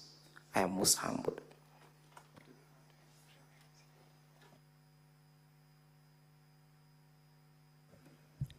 Legal counsel, I'm advised that there are no witnesses of the Senate. Those were witnesses that were summoned by yourselves. Yes, Mr. Speaker, sir. But even up to now, we are not aware whether or not the summons have been responded to, because the communication must come from the House that the witnesses that were summoned are within the precincts for us to be able to plan for them. So, legal counsel, we will find out if they've responded to the summons, but the summons was done as per your request. That's correct, Mr. Speaker, sir. So, as I wait for that clarification, let us agree that you are going to utilize your 1 hour for one witness, as you've indicated. Yes, then we shall be advised on how to proceed with the other 3 witnesses. Of course, stepping on the traditions of the House, that the House has previously summoned witnesses and considered them to be the witnesses of the House. I'm most humble. I'll get clarification on that and get back to you. Legal counsel for the governor, let us agree that we will stop with this witness now. We proceed to the next witness within the 1 hour for them to, and we will decide within that 1 hour if they're going to bring another witness. Once they've completed the 1 hour, we will give you 1 hour to cross-examine whatever evidence that they've produced. Mr. Speaker, sir, this is the move of the motion. The bulk of the evidence and the case that is being presented before Senate is on the shoulders of this specific witness. So we have a lot of questions for her, and it would be quite unfair for our client if we do not pose all the questions that we needed. And I humbly beg just for 25 minutes from the earlier minutes that I requested to be able to conclude. 25 minutes to be. Legal counsel, you can actually see the mood in the House. Senators don't want to go through the experience they went through the other time because of poor management of time. So I can give you 20 minutes, but it's with a caveat. Yes. I give you 20 minutes, which I'll take out from your 1 hour of the next cross-examination of the other evidence that will be brought here. Is that in order? That's okay. That's okay. I'm getting a nod from my lead counsel. Very well. 20 minutes on your Thank time. You. Madam Witness, back to the question of Virginia Kawira's removal from office. Yes. You are aware that upon her removal or revocation of her employment, she went to court, right? Yes. So there is a matter that is active in court even as we stand before Senate, right? Yes. That matter is yet to be heard. Yes. So should the senators then proceed and find that the governor violated by removing or rather revoking the appointment, would that not in any way affect the judgment that is pending before court? It would. It would not. It would not. Simply because our contention is not on the dispute between the employee and the employer that is in court. Our contention, according to the motion, our contention about our violations is usurpation of the powers of the County Assembly of Meru, contrary to sections, and yes. What is the dispute before court? How is it different from what the Senate is invited to listen to today? Isn't it the same question of the governor usurping the role and illegally revoking? Isn't that the case that Virginia has brought before the courts? Virginia is contesting a dismissal, and this motion is contesting the usurpation of the powers of the county assembly. The charges you brought before Senate are illegally revoking. Isn't that removing her from office, dismissing her from office, terminating her employment? Yes, without a vote of not less than 75% of all members of the county assembly. Isn't that the same dispute before a court of law, a competent court of law? The court of law, the contest in the court of law is a dispute between an employee and the employer. This dispute, you've answered the question. Yes. Who are the parties in that case? The governor is a party in that case, isn't the governor and Madam Virginia Kawira. The governor is a party? Yes. And the governor is still a party in these proceedings? Yes. Thank you. Let us proceed to the issue of illegally dismissing Dr. Ntoiti, Paul Mwaki, and others. I want you to go straight to your impeachment motion now and read the charges. Yes. Very quickly. Read the specific charge. The specific charge reads illegally dismissing Dr. Ntoiti, CEO of the County Revenue Board, Paul Mwaki, CEO of Rika Board, Kenneth Kimathi Mbaye, Managing Director of Mer Microfinance Corporation, and Joseph Kidhure Mberia, CEO MEWAS, in usurpation of the powers of the appointing authorities. I think you can stop there. Yes. Can we go to the motion that was brought before Senate last year? And I'm looking at volume 2 of the governor's supplementary list of documents at page 90. Can you read specifically? I don't. Page 19, page 90 rather. I do not have it. You can borrow mine. Page 90. That is the motion that was brought before Senate last year in November, isn't it? Isn't it, Madam Yes. Witness? Yes. Can you read the last charge that appears at the bottom of that page? Sending Dr. Ntoiti, CEO of the County Revenue Board, Paul Mwaki, CEO of Rika Board, Kenneth Kimathi Mbaye, Managing Director of Mer Microfinance Corporation, and Joseph Kidhure Mbaye, CEO MEWAS, on indefinite compulsory leave with full salary and benefits in the usurpation of the powers of the appointing authority. What was the Senate's findings in respect to that charge that was brought last year? What was the finding of the Senate? Legal counsel, if I may interrupt, please stop the time. Just to inform the legal team of the County Assembly that the witnesses that were summoned by the Senate are here and they're available.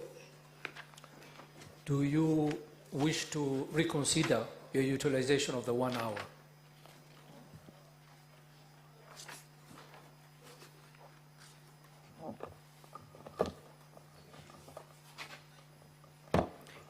Mr. Speaker, sir, with utmost respect to the House, it's our humble prayer that, noting the content that the witnesses will be submitting on, that perhaps the House may find it in its favor to expand our time with only perhaps 30 minutes. And I understand that the senators have been sitting here, they have other commitments, they sit in other committees. We understand and appreciate their work that they do. But again, we also have a case to deal with, Mr. Speaker, sir. So we shall try to work within the 1 hour. If the circumstances do not permit, we'll still come and seek leave to have the same expanded. Before we go into the discussion of the time allocated to you, in terms of calling your witnesses, are you still going to call 3 witnesses? We may abandon 2 of the first early witnesses, call one Wayne Kawira. We'll call 2 of the witnesses in the first list, and then we shall go to the witnesses who have been summoned. We shall forfeit 1 witness in the first earlier list. So you'll still be calling only 2 witnesses? We'll call 4 witnesses. 4 witnesses? Yes, Mr. Speaker.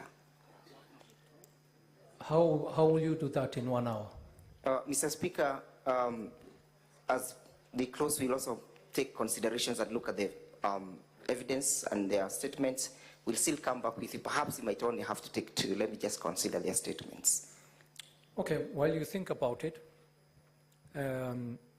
and taking into consideration that you used 3 hours on 1 witness, I will still stick on the 1 hour allocated to you, and you will let us know which witnesses you'll be calling within that 1 hour. We are greatly guided by your wisdom, Mr. Speaker, sir. Very well. We may continue. Thank you. May I know how many more minutes I have, Mr. Speaker, sir, for me to be able to restructure my questioning?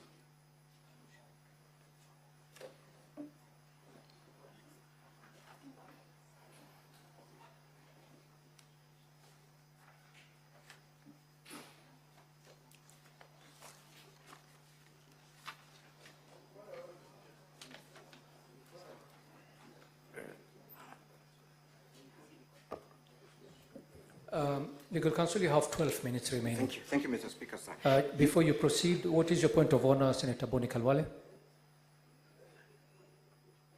Mr. Speaker, I'm very disturbed. I appreciate you have guided the House on the application by the Council of the Assemblies for more time. Mr. Speaker, I want to appeal to you. We want to deal with the issue of Meru conclusively. And if, Mr. Speaker, due to standing order number 1, you can kindly allow all the witnesses of the County Assembly to come, I want us to deal with this issue of Meru once and for all, Mr. Speaker. If you give them 1 extra hour, we shall not die. We'll be here. We want to hear the truth. We can't stand the lies that are coming in this House all the time, Mr. Speaker. Mr. Speaker, I thank you. Thank you. What is your point of order, Mandago? Order 105. Did I hear the senator for Kakamega say he's not standing the lies? What evidence does he have to adduce to this House that what we are listening to are lies? Can he provide and table in the House?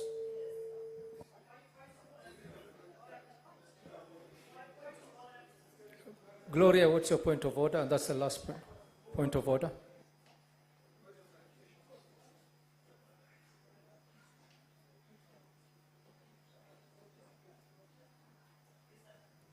Mr. Speaker, we've been sitting here long, and I just want to appeal to you as you consider Senator Halwale's request. Mr. Speaker, I don't think that all of us sitting here can wait until all 5 or 6 witnesses are done for us to come back and seek clarifications from the first witness, Mr. Speaker. Because as per what has been scheduled, the clarifications have been put at the end. So, Mr. Speaker, that means that even the Honorable MCO seated has to wait till the very end, because we have some clarifications which we can only seek after all the witnesses, Mr. Speaker. If you can allow, because we are now putting our request, Mr. Speaker, that for every witness, even if you will guide with 15 minutes or 10 minutes, that we seek the clarifications and we are done with the witness, and then the witness can proceed to go. Thank you, Mr. Speaker.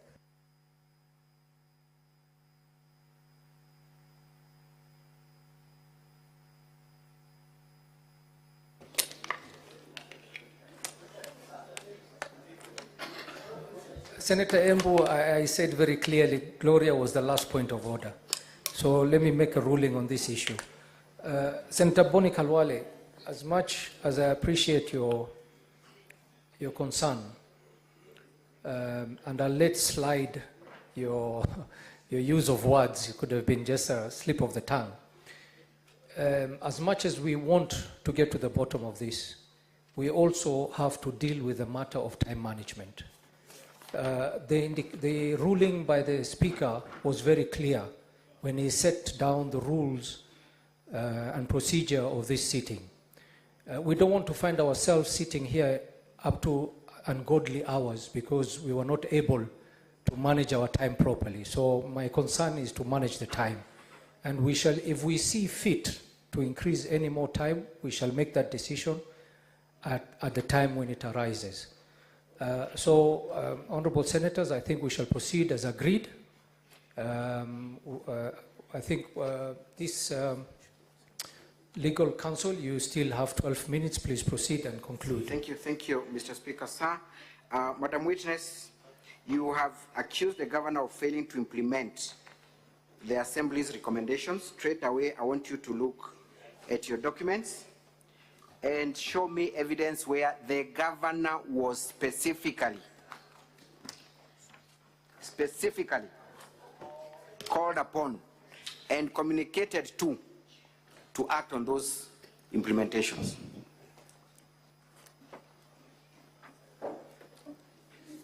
The letter you have adduced, is it addressed to the governor? A very specific question. Is it addressed to the governor?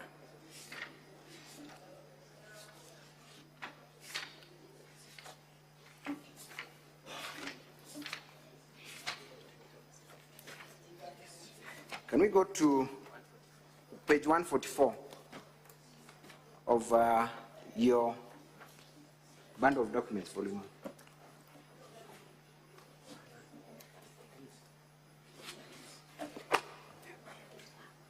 Have you found it?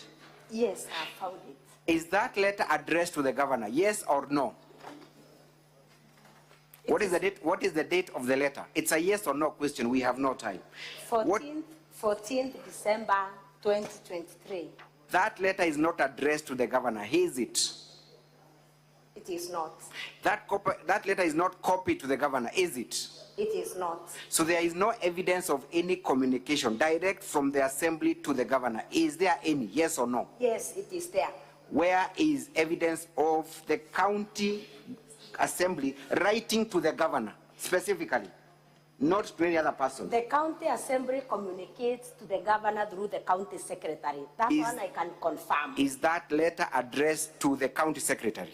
It is. If the letter is addressed, I want to explain. This is a petition. Please, we have no time for explanation. It's a very for clarity purposes. The answer I'm looking for, Madam Witness. Honorable Chair, protect me. I have no time. I have no time. I have a right to ask for a yes or no answer. Witness. Yes. Please answer the question as asked by the legal counsel. That letter is not addressed to the county secretary, is it? It is not. It is not addressed to the governor, is it? It is not. It is not copied to the governor, is it? It is not. The chief of staff was subject of the recommendation, isn't it? Yes. It is for that reason that is copied. The county secretary was subject of the recommendation. It is for that reason that he's copied. And so are so many other people who are involved in the process. Isn't that the position? No. Was there any follow-up with the governor as to why she has not acted on the recommendations? There is no other letter specific to the governor. There is no follow-up. So if the letter was addressed to the person who is supposed to be removed, do you think it was logical for you to expect that they would forward to the boss for acting? I can't confirm. Thank you. Let us go to the issue of illegally dismissing Dr. Ntoiti, Mwaki, and others. And you had just read pages. You had just read. Yes. The previous motion and compared it to the current motion. Yes, I didn't read, but I've seen it. So when you came to Senate last year and you said you were part of that motion, yes, you did not accuse the governor of dismissing. You accused the governor of doing what? Compulsory leave. Compulsory leave. Yes. That is what you told Senate. Yes. Did the governor subsequently dismiss these individuals? First of all, confirm they are the same individuals we are talking about. Yes. Is there any other action taken by the governor after we left Senate in respect to those individuals? The compulsory leave. Is there any other action subsequent to us coming to Senate that was taken by the governor? Yes or no? I'm not aware. The governor has not done anything else in respect to those individuals apart from what had transpired previously, isn't it? I'm not aware. So the course of action had transpired by the time you were in Senate last time? Yes. And what was Senate's resolution in respect to that matter? The Senate found that the governor was not guilty, isn't it? Yes. Thank you. Let us go to the last issue of a bloated workforce. I want you to read the first 5 names and the last 5 names of the list you have attached in your current motion of impeachment, where the governor you are alleging has employed a bloated workforce.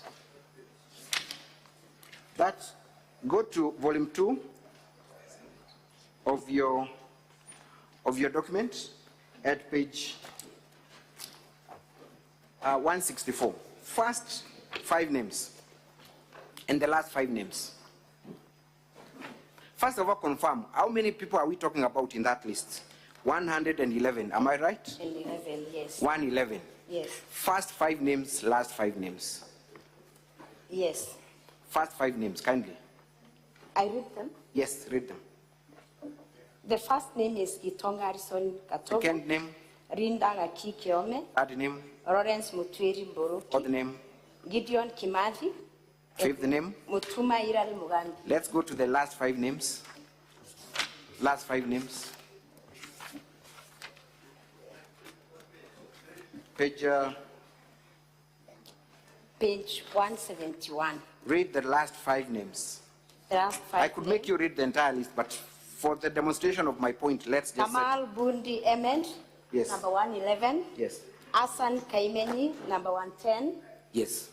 109 is Francis Mutembei Muirigi. 108 is Martin Kaimeni Kinoti. Thank you. Yes. Proceed. Turn to our volume 2 at page 140. Confirm that is the list that you supplied Senate last year in respect to the same charge. 140 of volume 2 of the governor's response. First 5 names, last 5 names. And we are talking about how many individuals in that list that you brought last year. A motion that you had participated in. 111, am I right? Yes. First 5 names.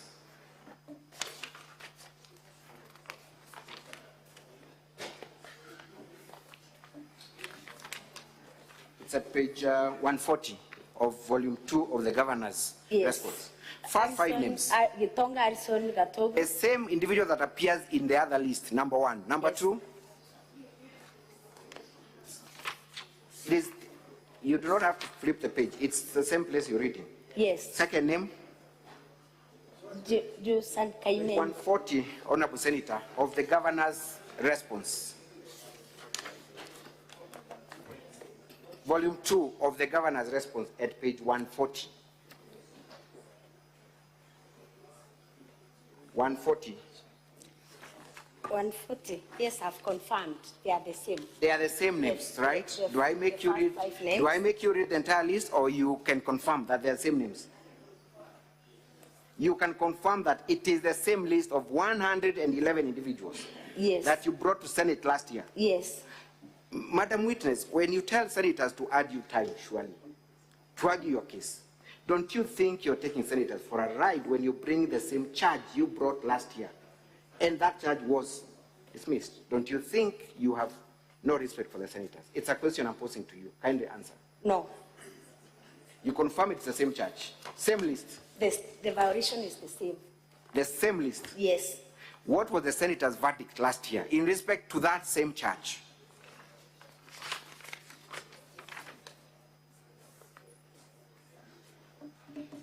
The same.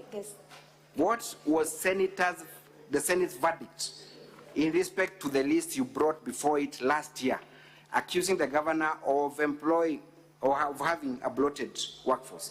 What was Senator's verdict? We sat here for hours. What was Senate's verdict? The senator's verdict was it was not substantial. There was no substantial. Yes. Okay. Yes. So when you were seen in that video then, saying that we will bring 6 or 7 impeachment motions, doesn't that confirm malice on your part when you keep on bringing same issues before senators for arbitration? It doesn't. How so? It doesn't.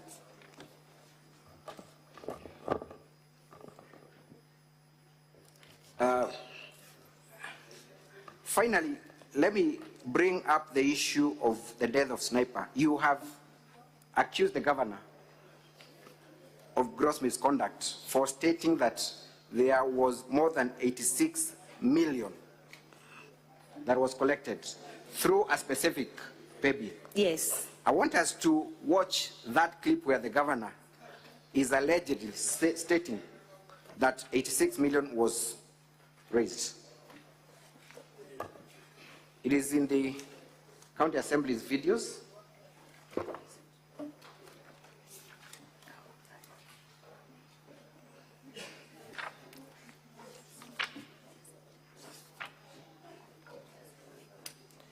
Or rather, maybe I should ask you directly, what is the evidence that you brought before Senate? It is your evidence. I brought a bank statement. No, I want you to show senators where the governor alleged that 86 million had been raised. Where is that evidence? In the video. What video? The video that we presented. The number of the video, we want to play it now. 1B, can we watch 1B?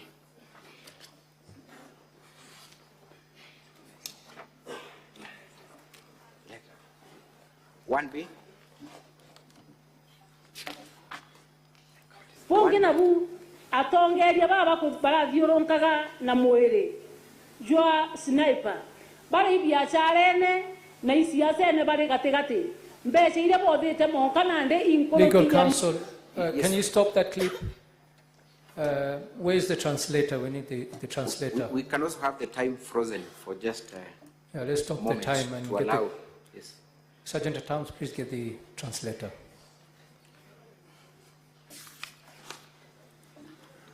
Speaker.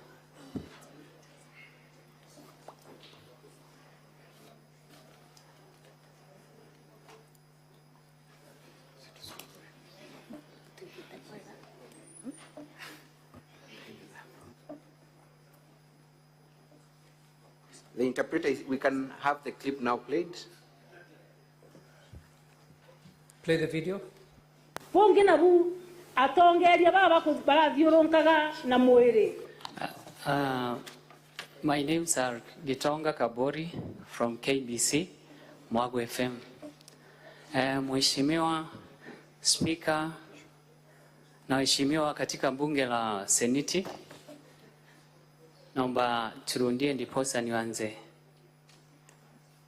Pongina bu atongeria baba ko barathiuronkaga na mwiri. Lingine nalo lenye niko nalo na kwa viongozi wenye walikuwa nasungusha ule mwili jwa sniper. Mwili wa sniper. Bari biacharene na isiasene bari wale walikuwa kwenye biashara katikati. Katikati. Mbeca ile bothite monka nande inkoroki ya milioni 86. Pesa yenye wamekusanya hadi wa leo ni zaidi ya milioni 86. Tulienda muhekuro sniper akiro nyombe ngoroba. Tunataka huyo bibi wa sniper ajengewe nyumba ya gorofa. Tulienda muhekuro sniper agulwa Prado.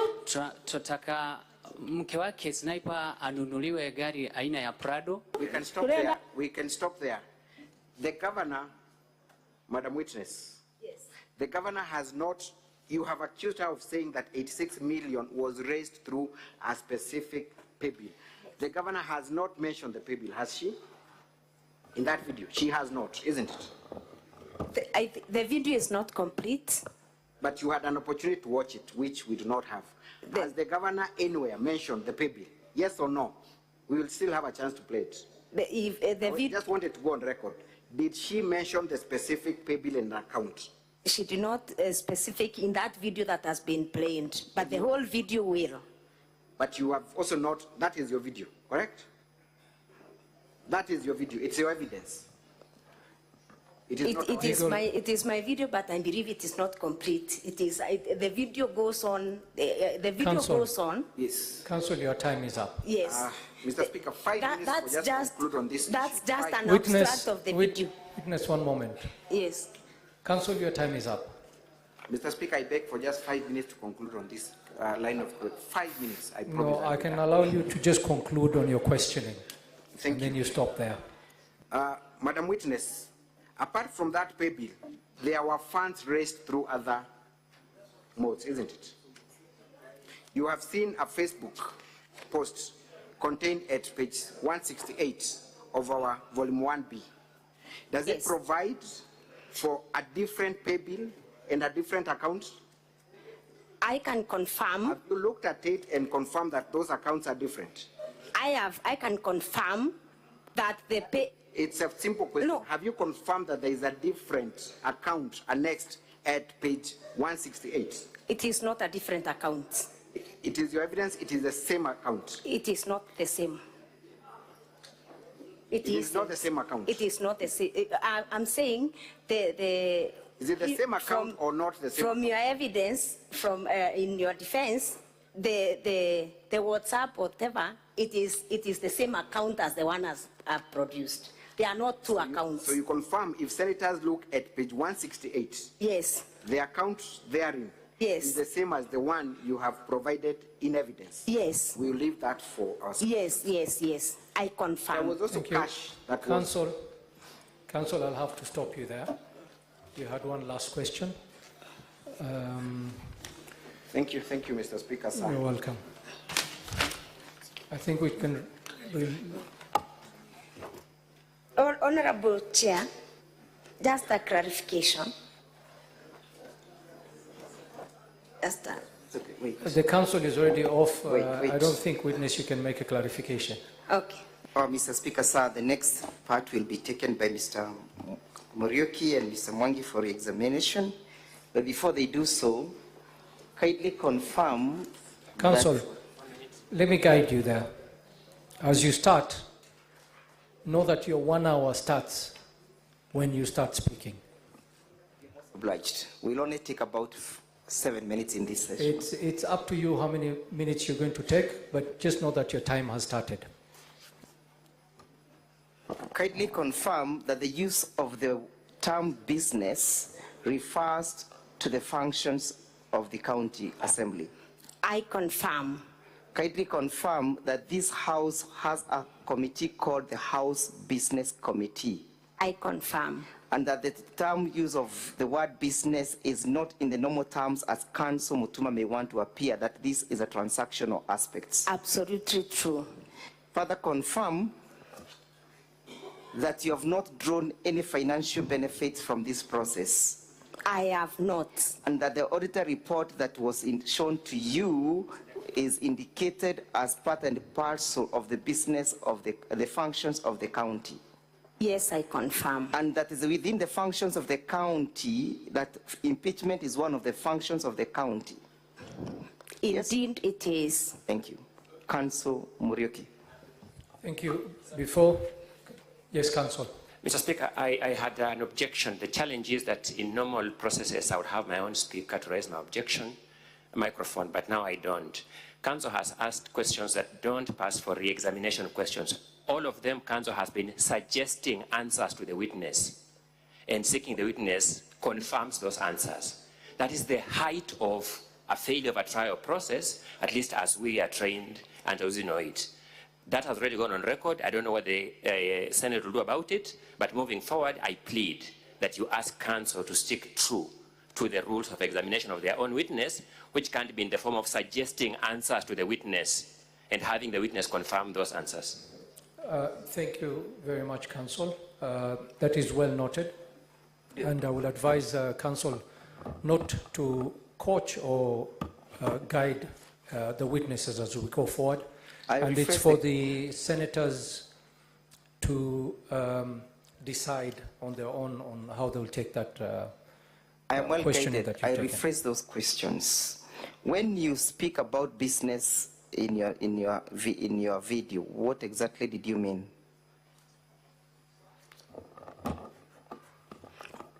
I meant that in the county assembly, we usually have a Honda paper, and it denotes the Honda of business. And I meant our oversight role is supreme, and we shall continue with it. Is the use of the term business a parliamentary term? In terms of orderliness of order of business. Did the county assembly or any person who support the motion draw any financial benefit from the process? I'm not aware of any. Have you drawn any benefit yourself? I can confirm none. Finally, as I yield to my colleagues, you are led evidence that the Auditor General has noted that the two impeachment motions were indicated as having attracted financial obligations on the part of the county assembly, yes? Yes, it's a function of the county assembly of Meru. Thank you. I yield to Mr. Kenya, Mr. Muriuki.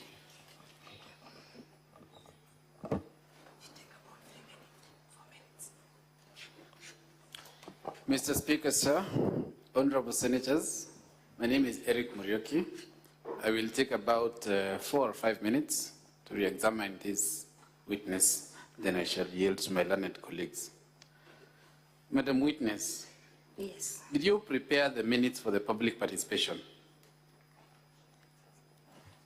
The minutes for public participation were prepared by the county staff, the county assembly staff. Indeed, that was a function of the county assembly. It was carried out by the county assembly of Meru and not I. Thank you. And are you a handwriting expert? I am not. Now, why did you find it necessary to spend the night at the assembly on the eve of moving the motion? Because of the security threats. Why did you attribute the torching of the assembly to the supporters of the governor?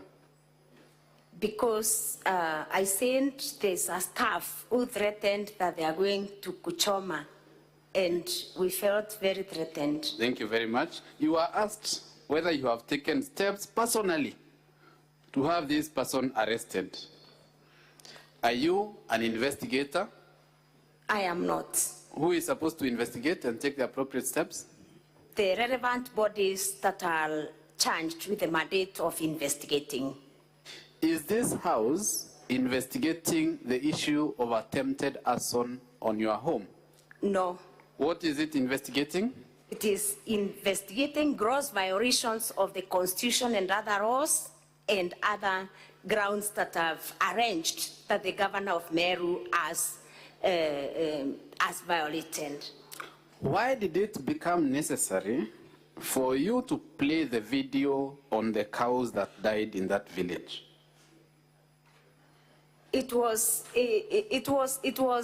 played that video because the governor's defense gave an abstract or a small abstract of that video, and which was meant to mislead this house. So I played that clip to give the constitutional issues or the oversight issues I was raising during that media interview. Thank you very much. Now, how are the videos that were played here for you an answer to count 1 on violation of the Constitution and other laws by the governor? None. How are those videos a response to the allegation on illegally dismissing CPA Virginia Kawira? None. How are those videos an answer to the allegation on refusing to implement recommendations of the Assembly? There is none. How are they an answer to the allegation on abuse of office? None of them. Are you aware of the provisions of the County Government Act, Section 33(8)? Yes. What does it say?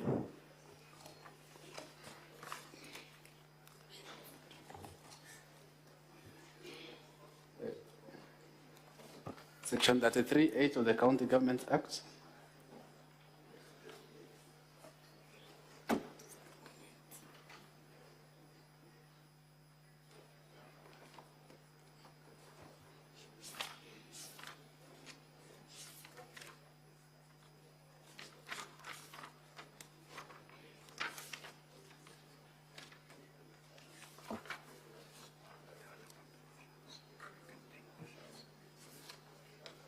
The county? County Governments Act, Section 33(8). Section 33, subsection 8. Please, kindly council assist with retrieving the section. Okay, as that section is being retrieved, Madam Witness, let them help you to retrieve the section. Just listen to my question. Yes. Does Article 229(8) stop you or any other member of the Assembly from moving an impeachment motion against the governor? It doesn't. Does the Assembly sit as an appellate chamber for the findings of the Auditor General? No.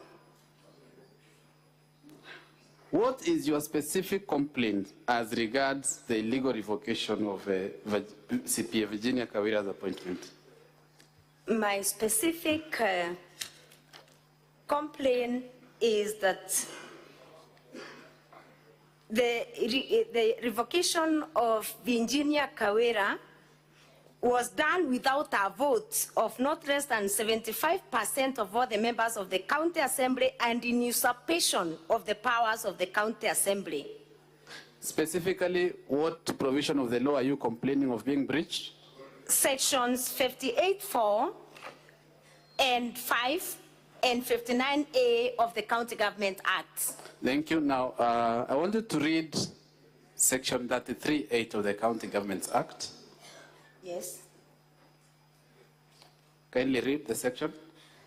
Section 33(8) of the County Government Act provides that if a vote in the Senate fails to result in the removal of the governor, the Speaker of the Senate shall notify the Speaker of the concerned County Assembly accordingly, and the motion by the Assembly for the removal of the governor on the same charges may be reintroduced to the Senate on the expiry of 3 months from the date of such votes.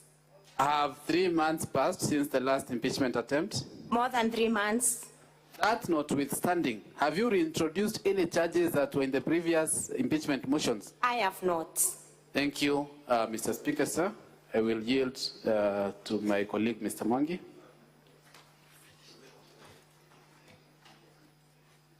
I am informed that we have sufficiently covered our re-exam, so we shall move on to our next witness.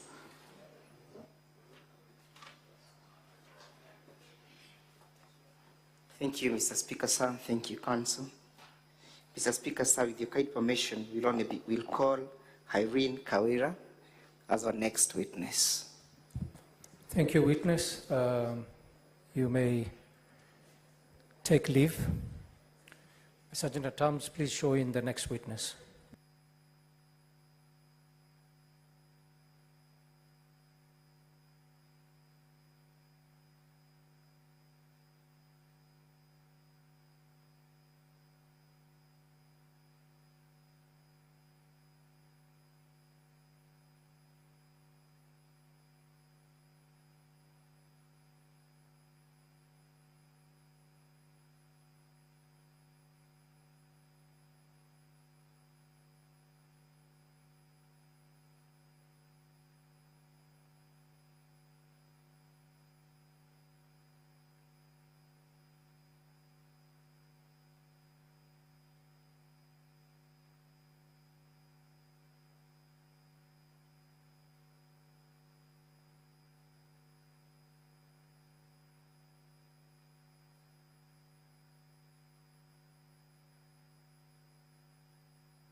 Council.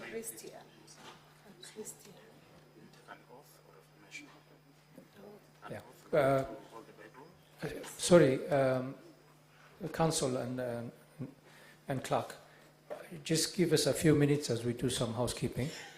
Can you please call the order to be moved now? Order number 2, papers. Council and witness, please take a seat as we conclude on this. Majority Leader?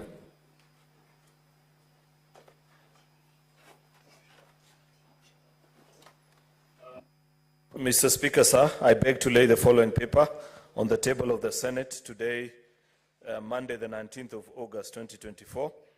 This is a joint report of the Departmental Committee on Administration and Internal Affairs of the National Assembly and the Standing Committee on National Security, Defense and Foreign Relations of the Senate on the approval hearing for the nominee to the position of Inspector General of National Police Service. Mr. Speaker, I beg to lay.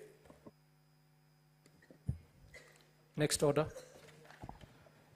Order number 3, notices of motion.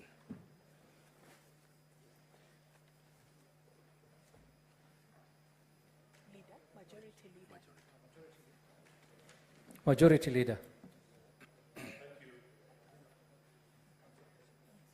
Thank you, Mr. Speaker. Mr. Speaker, I rise to give notice of the following motion, which is a joint report of the Departmental Committee on Administration and Internal Affairs of the National Assembly and the Standing Committee on the National Security, Defense and Foreign Relations of the Senate on the approval hearings of Mr. Douglas Kanja Kirosho as Inspector General of the National Police Service. Mr. Speaker, I give notice that the Senate adopts the joint report of the Departmental Committee on Administration and Internal Affairs of the National Assembly and Standing Committee on National Security, Defense and Foreign Relations of the Senate on the approval hearing for the nominee to the position of Inspector General of the National Police Service laid on the table of the Senate today, Monday, the 19th of August, 2024, and that pursuant to Article 245(2)(a) of the Constitution and Section 12 of the National Police Service Act, Section 8 of the Public Appointments Parliamentary Approval Act, and Standing Order number 77 of the Senate approves the nomination of Mr. Douglas Kanja Kirocho for the appointment to the position of Inspector General of the National Police Service.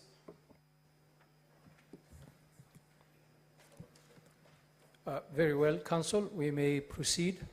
That was a procedural matter that we had to dispense off with. Just for your guidance, you had already utilized 10 minutes. You have 15 minutes to 50 minutes to conclude with your evidence. You are most humbled, Mr. Speaker, sir. So do you wish to take the oath in Kiswahili or English? English. Yes. Time doesn't run when she's taking oath. No, the time has stopped until you start questioning. So I, then your name, and read the full text. Your left hand will be the Constitution, and you give the Bible with your right hand. Here. Then lift the Bible.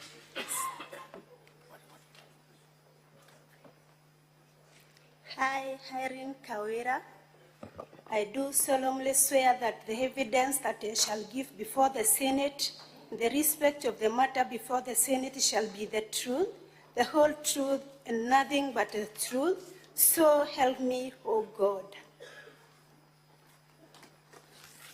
Would you kindly state your names for the record? Honorable members, I'm Irene Kawira, wife to the deceased sniper.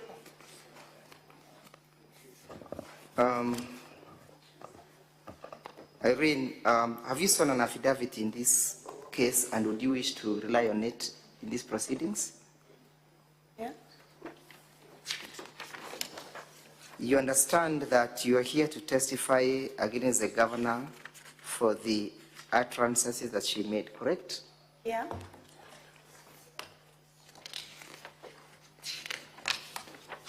And just before we go to the crux of the matter, were you involved in the arrangement of your husband's funeral?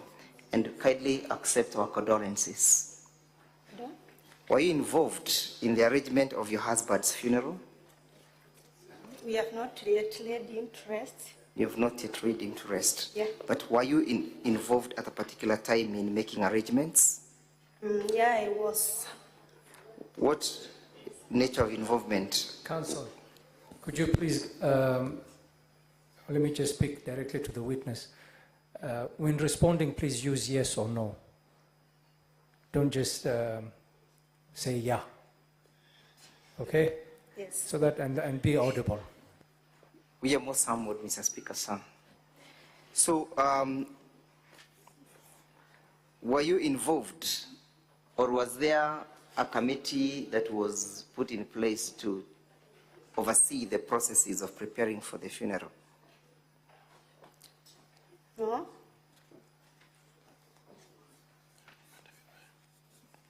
Let me put the question to you again. Ama unataka tutumie lugha ya Kiswahili? Kiswahili. Ninauliza hivi, uliweza kuhusika katika kufanya mapalilio ya kupumzisha mumeo? Okay. Honorable members, nimesema bado bwanangu hatujamsika. Reason being, governor had said that already nilitolewa 86 million, and the moment that nilirudi back to the community to involve them in arranging of the funeral, they abandoned me. Wakasema niache kuwasumbua, I already have the money with me to bury my husband. So bado my husband is still lying in the morgue, bado hajapumzishwa. Kuna ushahidi ambao umeleta hapa katika hili bunge kudhibitisha hayo matamshi ya mheshimiwa governor? Yeah, there is a clip that ungependa ichezwe mbele ya seneti? Yeah, please. Please do. Clip 1B of the County Assembly, list of evidence. Na kabla hayo hajachezwa, ama kama tunangoja ichezwe, nini kilichotendeka hapo baadaye? Baada ya mheshimiwa governor kutamka hayo maneno. Baada ya mheshimiwa governor kutamka hayo maneno, I was isolated by the people of the society. Sababu pia kuna mahali alisema nimefichwa na MCA fulani. Mpaka watu wa Kinjinji wakaanza kunichukulia kama malaya. As in already nakaa na MCA said I am yet to bury my husband. And this made me to run away from home and go to live with my relative. Ati, hebu tema tafadhali rudie kwa utaratibu hayo matamshi, kwa utaratibu. Nimesema, kwa hiyo clip alikuwa anasema nimechangiwa 86 million. Alienda ahead akasema pia nimefichwa na MCS fulani. Ina ikasababisha to be ashamed. Yani I was a laughing stock in the community. Mpaka watu wa Kijinji wanaanza kusema azinakaa na MCS and yet sitapumzisha bwanangu. Hii ikafanya hata nilikuwa nalia kifo cha bwanangu, ikafanya hata nikatoka kwa Kijinji nikaenda kukaa na one of my relative. Haswa ni pesa ngapi zilizochangwa katika huo mchango? The 6 million. Nauliza haswa ni pesa ngapi zilizochangwa? We have the figure in the statement. Wacha uonyeshwe. Honorable Senators, we are referring to volume 2.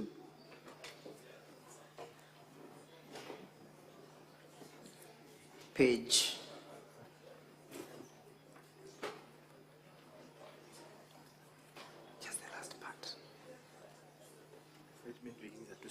277. The statement begins at page 277 to 330. Volume 2 of the evidence. Muliwahi kufungua akaunti ya benki yoyote wakati mlikuwa mnatayarisha kumpumzisha mumeo? We only had the pay bill. Mulikuwa na nini? A pay bill. A pay bill. Yeah. Nani aliyekuwa amesajiliwa katika hiyo pay bill? Ni mimi. Ni wewe? Nani alikuwa anajua kiwango cha zile hela zimeingia na zile zimetoka? Ni mimi. Ni wewe. Thibitisha katika hili bunge kwamba hiyo ni ile nakala za kutoka benki ambazo zinaonyeshana kwamba wewe ndio umesajiliwa. This is the amount I confirm. Nauliza, thibitisha kwamba hiyo ndio ile statement ya benki. Hii ndio statement ya benki. Na iko katika page 277 hadi 330, yes? Yes. Hebu tuende katika hiyo page ya 330. Ni hela ngapi zilizochangwa? 2,000. Soma kwa utaratibu. 207, 491. Hizo ni zile pesa ziko katika balance ya account, si ni kweli? Oh, hiyo ni balance. We have 286, 516. Kwa hivyo yale matamshi ya mheshimiwa gavana hayalingani na ile ushahidi ambao uko katika hii. Hayalingani. Kuna njia zingine zozote zile ambazo watu walikuwa wanachanga? Ingine ilikuwa cash, lakini hakuna na channel nyingine. We had only the pay bill. Hela ngapi ulizozipokea kwa njia ya malipo ya pesa taslim? Wakati tulikuwa Kinoru, I received 8,000. Pesa ngapi? 8,000. Shilingi 8,000. Yeah. Ningekuomba tafadhali uweze kuitazama nakala ambayo imeandikwa kama volume 1B ambayo ni nakala ya mheshimiwa gavana.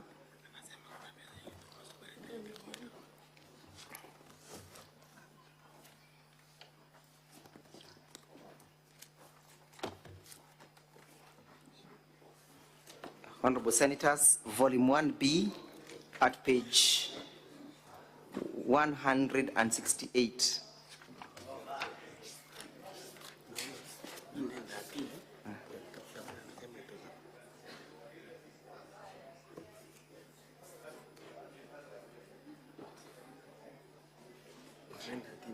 Hebu tazama huo ushahidi. Kuna mahali ambapo unaona kuna ile nambari ya simu 0720103913.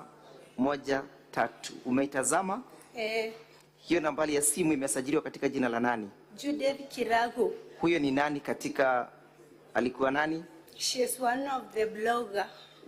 Nikuulize. The one who initiated the channel. Okay, the pay bill was initiated by the Snipers Friends and fellow bloggers. Sasa hii namba ya simu ni ya nani? Ya Judith Kirago. Kuna hela ambazo zilikuwa zinatumwa katika hiyo nambari ya simu? Yeah. Na hizo namba zilipotumwa katika nambari ya simu, ziliwahi kutumwa katika ile pay bill? Yeah, alisituma kwa pay bill. Alitransfer hela ngapi?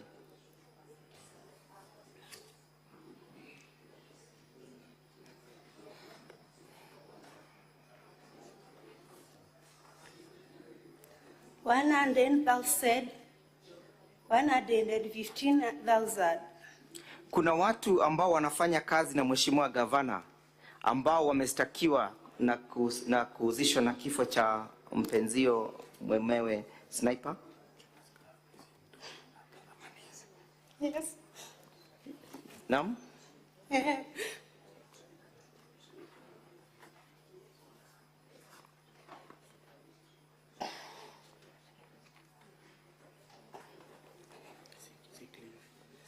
Mr. Speaker, sir, the governor has an objection to raise, subject to your direction.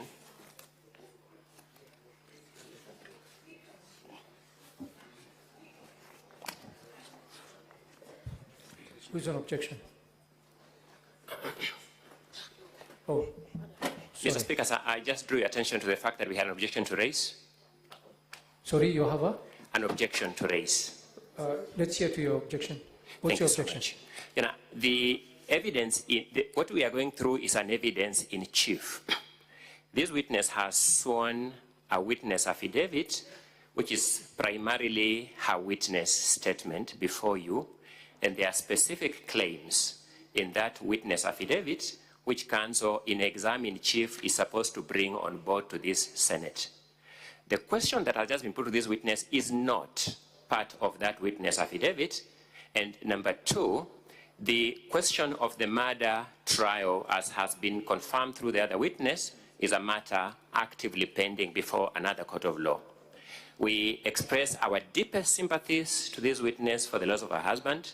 We would be the last people to want to see her go through the agony that her own advocate for the council, for the assembly, wants to take her through at the moment. We will do that justice, Mr. Speaker, sir, by limiting this witness first to the issues raised in the impeachment motion. The question of who didn't murder Sniper is not part of the impeachment motion anywhere, is not part of this witness affidavit anywhere. With tremendous respect, it is raised for the limited purpose of emotionalizing the motion now before this House. We beg that you overrule counsel and restrict him to the evidence that was filed in this Senate and supplied to the governor's team. I beg, Mr. Speaker. Thank you. Council, just Yes. hold on a moment.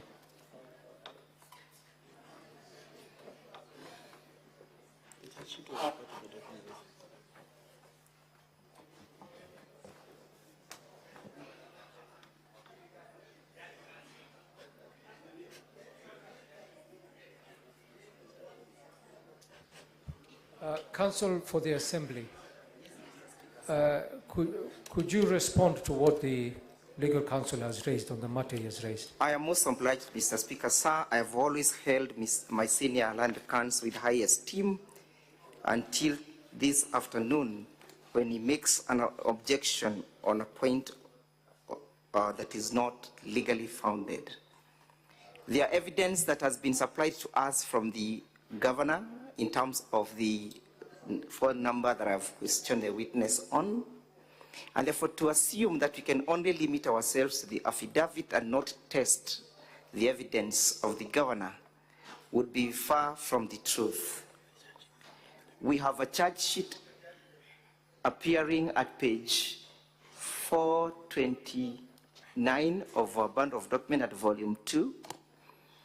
The County Assembly has no intentions whatsoever to prosecute the case that is pending before the court of law, but there is no caveat that an issue that arises in this trial cannot be mentioned for purposes of record.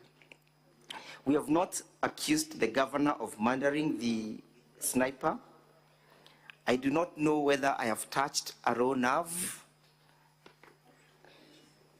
But, Mr. Speaker, the objection is not founded. We'll only ask the witness in terms of the particulars of the person charged.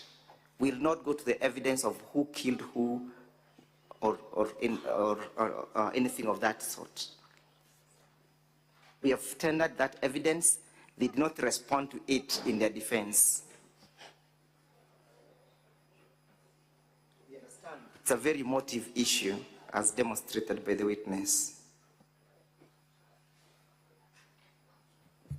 Very well, Counsel.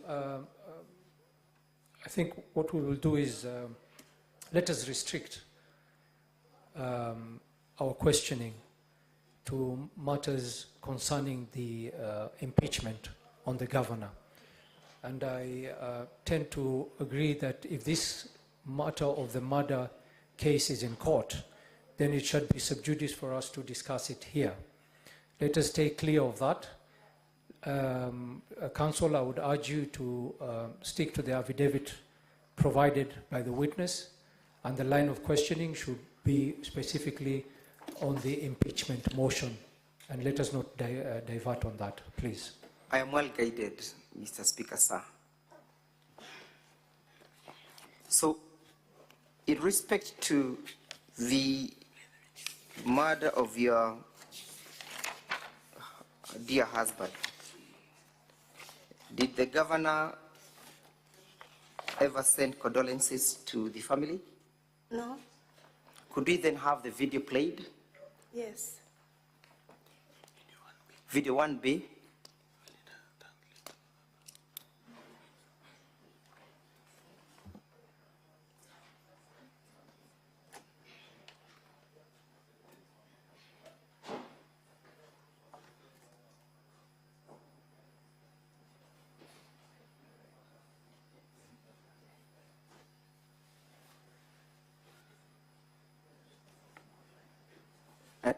So perhaps we need the interpreter. Okay.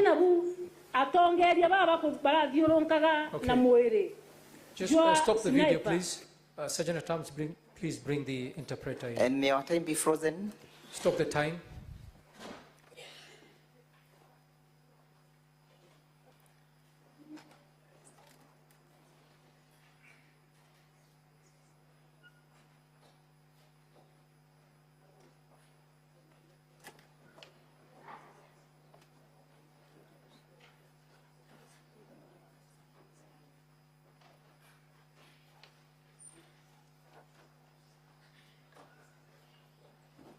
Okay, let us play the video. Pongina bu atongeria baba ku barathiuronkaga na mwiri. Jua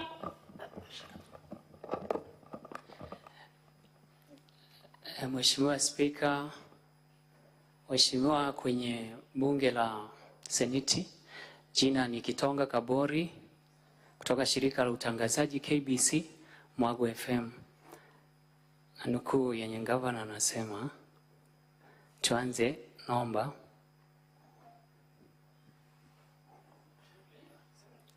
Turundie. pongina bu atongeria baba ku barathiuronkaga na mwiri. Lingine nalo kwa viongozi wenye walikuwa wanasungusha ule mwili.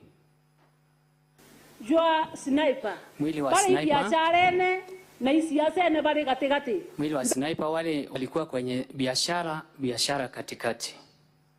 Pesa ile bodete monkana nde inkoroki ya milioni 86.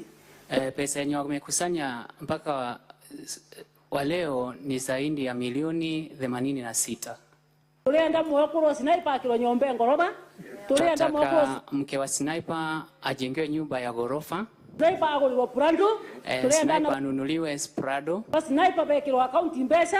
Watoto wa sniper wawekewe pesa kwenye akaunti. Nonto mbesa wiki ya konila milioni 60. Sababu hiyo pesa ikikuja kupungua milioni 60. Watoto wamenyania mbaba barathiuronka ya mwili. Sisi tutajua kwamba ni wezi walikuwa wanazungusha ule mwili. Kwa hiyo tukwenda haki kile familia na haki kile mbesa ile botoera gochanga. Kwa hivyo tutataka haki kwa ile familia na haki kwa pesa yenye mkoa makusanya.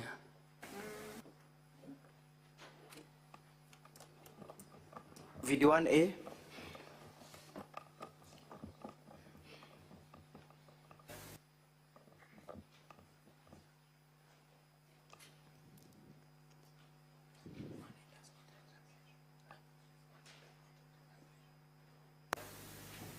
Wale ambao wanazunguka na mwili wakisema haki ipatikane, si haki ipatikane, wako katika siasa na biashara. Ile ni biashara yao. Wameweka pay bill, wanachukua pesa, wanajaza mafuta kwa MCA, zingine wanakula. Huyo mama ambaye anachangiwa pesa wakisema ni haki kwa sniper, kitu ya kwanza tunataka ajengewe nyumba ya gorofa. Number 2, anunuliwe Prado. Number 3, afunguliwe trust fund ya education ya watoto wake. Kama wajafanya hiyo, hawa ni wakora na wezi, wameibia huyo mama kupitia hiyo familia. Ni makatero na ni biashara na siasa ya bure. Na matapeli. Hiyo wamefungua kama biashara, wanakuja kusanya pesa, wamechukua huyo mama, wamemficha kwa MCA fulani anakaa hapo, wanasunguka na mwili. Ingelikuwa ni mmoja wao wangefanya namna hiyo. Ingelikuwa ni mtoto wao wangemzungusha mwezi mzima. Lakini kwa sababu wanataka pahali watajijenga kisiasa, wanataka pahali watakulia maana wamesota. Nilisikia wakisema ya kwamba hawana pesa kwa mifuko, wanatembea na OB. Sasa wamepata njia ya kutembea na pesa kwa mfuko kupitia maiti. Hiyo ya kutembea na mwili wa sniper ni mambo mawili peke yake. Biashara na siasa. Hakuna justice wanatafuta. Wangelikuwa wanatafuta justice, watoto wangapi wamekufa Meru? Watoto wangapi wamepotea Meru? Huko Ndumo Oruna, huko upande wa Tigania, wangapi wanakufa? Mbona hatujaona hao viongozi wakitembea wakisema ya kwamba tunahitaji haki ya vijana wetu ambao wanakufia? Why this one? Why huyu peke yake? Kuna MC ambaye aliuawa na ikasemekana sijui nani amemuua. Mbona tukiona? Hii ni siasa na biashara. Na wamelaaniwa wanaosunguka na huo mwili. Wamelaaniwa. Mtu ambaye ni mshtakiwa the key suspect mkuu ambaye ni Supu, mnahitaji kuangalia mtu mmoja tu wa governor mwenye alipigia simu ama wengine wengi ambaye pia aliwapigia simu. Kwani Supu alipigia tu ndugu yangu simu? Hakuna mtu mwingine alipigia simu siku hiyo? Ndio mbebe kijana atimseme ati kwa sababu Supu alimpigia simu you want to charge him. Wale ambao wamewasukuma kisiasa kwa sababu mnasema ya kwamba mmepewa pressure, political pressure. Wenye wamepatia nyinyi political pressure, wapatie nyinyi ushahidi. Maana tutahitaji haki kwa kijana wetu, ninahitaji haki kama familia yangu. Ningependa kusema hivi. Vincent Moreri ama Supu ambaye ni key suspect hajawahi andikwa kwangu, si mfanyikazi wangu, hakuna siku amefanya kazi kwa gavana, na si mfanyikazi wa county. Ni shabiki kama vile hao walio nyuma yangu ni shabiki. Kama sisi. Mzee kama mimi. Siku ya leo huyu mzee ambaye amesimama hapa akienda apate hatia, mchukue hiyo picha mkate, alafu muanze kuzungusha mkisema ya kwamba ni PA wangu. Kuna maana kila mtu ananiambianga tupigwe picha hapa, tupigwe picha pale. Sasa ukienda ufanye madhambi zako ama upatikane mahali fulani, nikujue mimi kama gavana. Nyinyi mnanipigianga simu na ninapigiwa simu na watu wengi. Wengine wananiambia ni madhere nifanye hivi. Nikikutumia ngiri mbili ukienda uue mtu ama ufanye makosa nikujue. kuna kitu kama hiyo. Unipigia simu saa 6 ya usiku niitike. Kwa sababu nimekuitika simu na sijui ilikuwa wapi nikujue. That is foolishness of the highest order. Na tutakubali namna hiyo katika hii country. This is not a banana republic. Iko na sheria. Kwa hivyo kama umenipigia simu ama nimekupigia simu, ifuatiliwe na tupate ushahidi wa kutosha.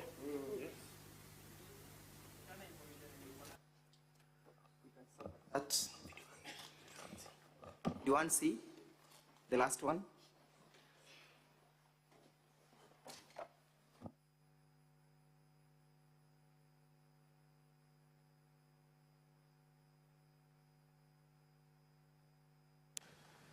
I state as follows: that the late Daniel Mutiani Bernard, alias Sniper, was a resident of Likathiv Village, Igembe South Sub-County in Meru County.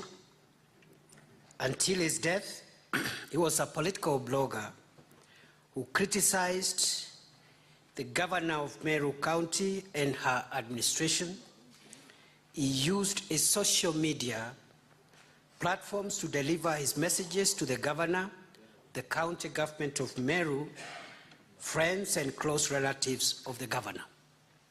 Mr. Speaker, sir, investigations so far have established that on 2nd December 2023, the deceased was at his home when he received a call from one Vincent Moredi, alias Supu, who requested to meet with him at Meru Town to attend an alleged meeting with the governor of Meru County to discuss their differences so that the deceased could stop attacking her on social media.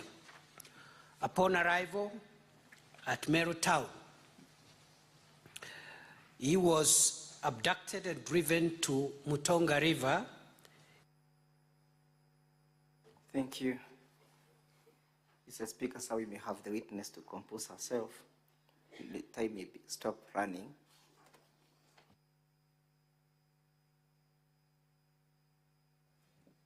We can stop the time.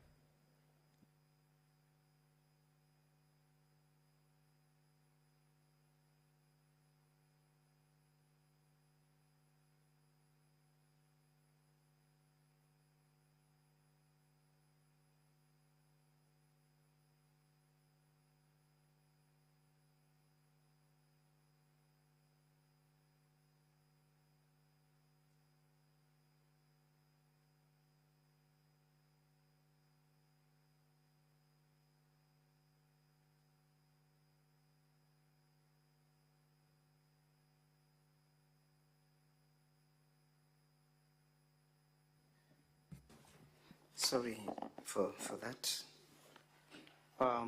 Umeweza kumsikiza gavana akizungumza kupitia hiyo video. Yeah. Na amesema kwamba kuna pesa ambazo ulipewa shilingi milioni 89. Ni ukweli ulipewa hizo hela? Pana ni uongo. Naam? Ni uongo. Na hayo matamshi ya mheshimiwa gavana yaliweza kuthuru vipi?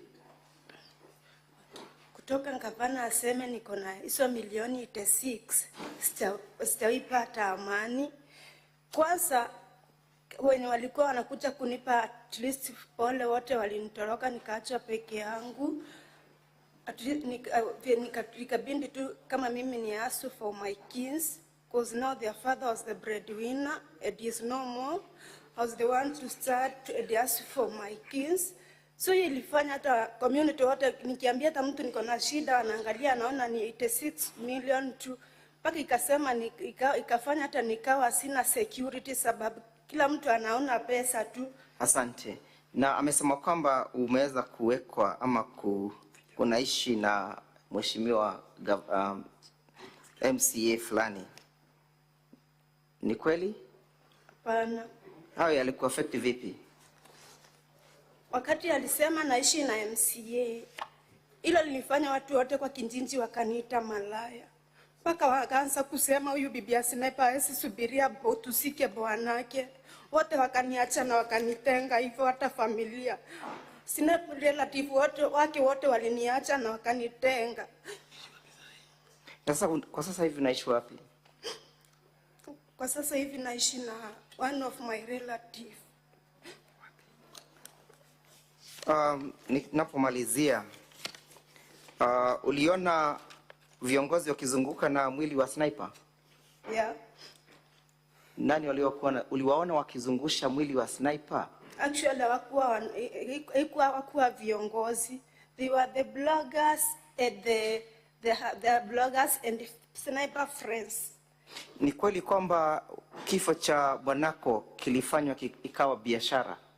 Hapana. Asante, sina maswali mengine.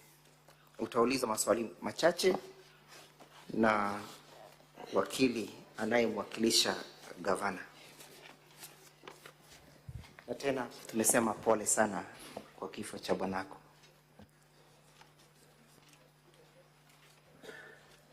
Council,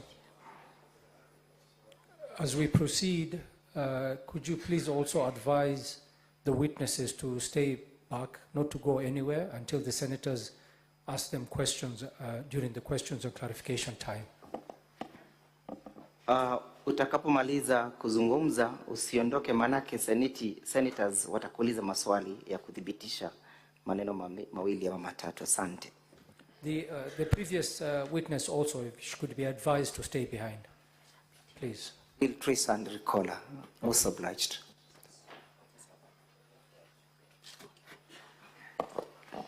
Thank you, Mr. Speaker, sir.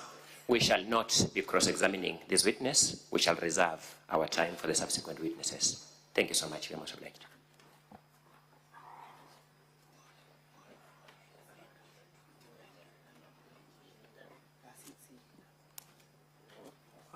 I don't know whether the senators would wish to seek clarification at this juncture.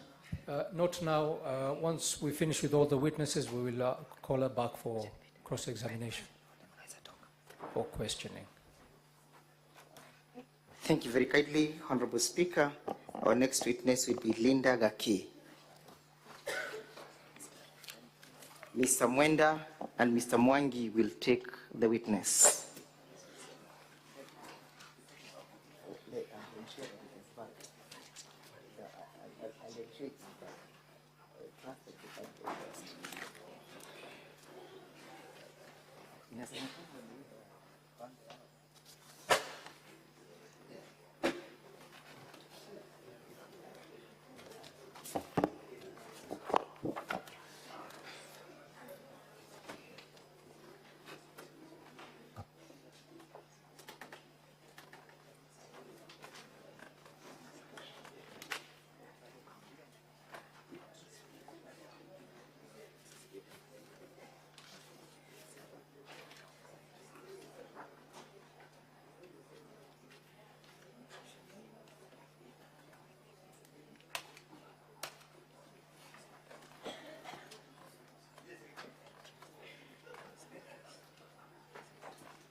Sorry, Mr. Speaker, as they prepare, Mr. Ndegua's team went away with our bundle. If they can just return it so that we can refer to it, the biggest bundle.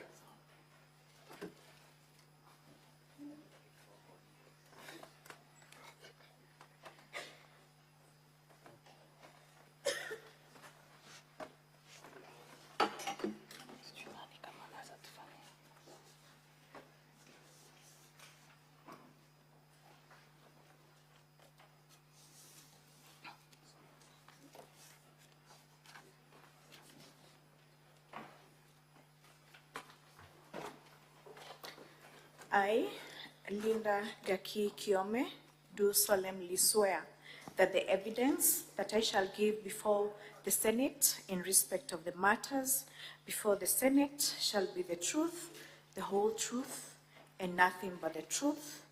So help me God. Thank you. Kindly tell the Senate your names. My name is Linda Gaki Kiome. What are your qualifications? I am an advocate of the High Court of Kenya. When were you admitted to the bar? Kindly you can give us your P105. My P105 is 9006/2012. What are notable positions that you've ever held in your career? I have been a member in long standing of the Law Society of Kenya. I am a member of FIDA. I am a member and I have been the chairperson of Mount Kenya branch of Law Society of Kenya and other positions therein for about 10 years. Thereafter, I was the interim president of the Law Society of Kenya for 3 months. Thereafter, I became a member of the Council of the Law Society of Kenya, representing advocates practicing in our country for this, the second term now. When were you appointed by the governor as a legal advisor? On the 28th of March, 2023. And when was your termination or your contract terminated? An alleged termination that was signed by a county, the chief of staff, Meru County, Chambambede, dated on 26th of March this year, 2024.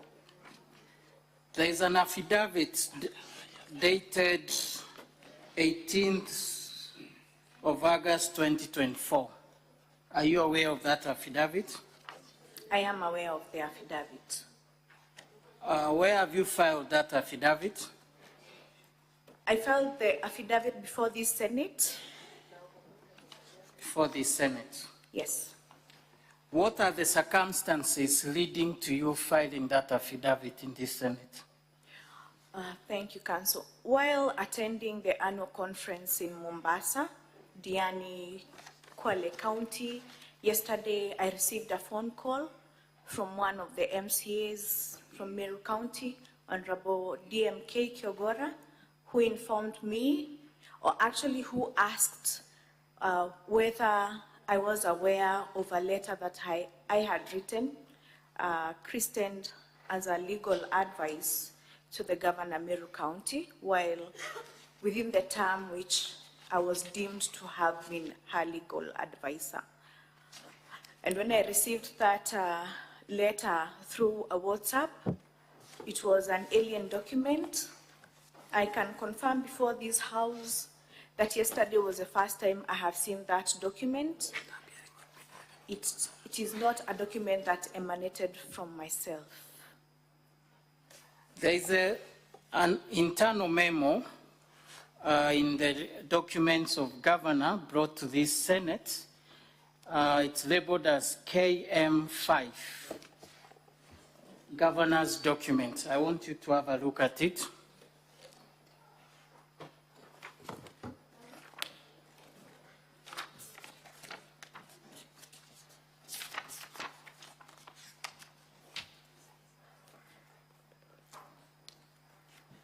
You're there? Yes, Council. I want you to have a keen look at that letter. From whose office is it emanating from? The letterhead seems to come from the office of the governor. Who is the author of the letter? It's from the legal advisor, office of the governor. Who is that legal advice office of the governor? According to that letter, at the very end, it has been signed off, but the name is not indicated. The name is not indicated. When was that letter, that memo written? On 23rd of February 2024. 23rd February. Were you still the legal advisor to the governor? Technically, yes. Why are you saying technically yes? In the month of December 2023, the governor summoned me in her office in Meru and asked me to tender my resignation, out of which the subsequent letter for notice of termination was issued to me by Nchamba Mbeve.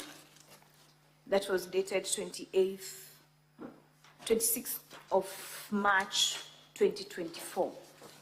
So substantively, you are the legal advisor by 23rd February? Indeed, Council. Until which date did you vacate the office? When was your contract terminated? There was a notice of termination on 26th of March 2024, which forms part of the affidavit that I filed before this Senate. And it indicated that my services would be terminated by 30th of April 2024. So it means by 23rd February, you are the legal advisor to the governor? Indeed so. I want you to look at the signature at the tail end of that letter. It is on page 12 of the governor's documents. That is volume 1B, governor's documents. Whose signature is that? The signature mimics my signature. The signature mimics your signature. Why do you say it mimics your signature? I say it mimics my signature because I did not append this signature.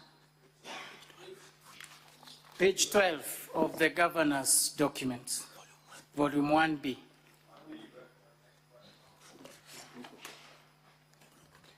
Should be a blue copy. Counsel, could you also tell us the affidavit by the witnesses on which document? The affidavit was filed by the witness, and that forms the basis of why we called her to be a witness today. It was filed to the clerk of the Senate yesterday. Should be an independent document. Very well. Proceed. So you said the signature mimics your signature. Indeed, Counsel. That means it's not your signature. It is not my signature. I did not sign this document, and I did not prepare this document.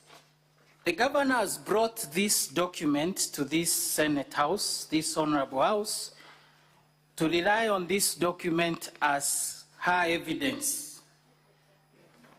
and for defense. What would you want this House to treat this document? First of all, what is your point of order, Senator Kajon?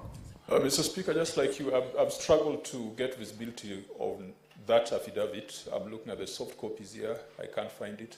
And it's such a material submission that it would make sense for us to proceed until and unless we can confirm that we have it. Thank you, Mr. Speaker. Thank you, Senator. Just one moment. One moment, clerk. Counsel, one moment, Counsel. All right. Mr. Speaker. Stop the time, please.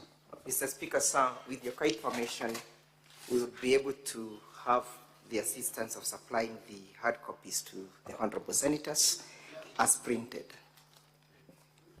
So you say that again, Council? If it is so pleases you, Mr. Speaker, sir, we have the copies printed that the senators can have access to. Okay, but I'll give it to the Sergeant at Arms and please distribute to the... We are most obliged. To the senators. Sorry?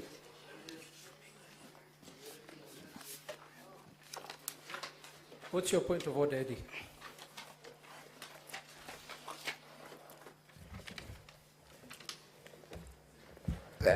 Thank you, Chair. I would just like your pronouncement whether the affidavit was presented on time to the clerk. I think that's the materiality with which the Senator of Homa Bay was referring to that particular piece of evidence. Thank you.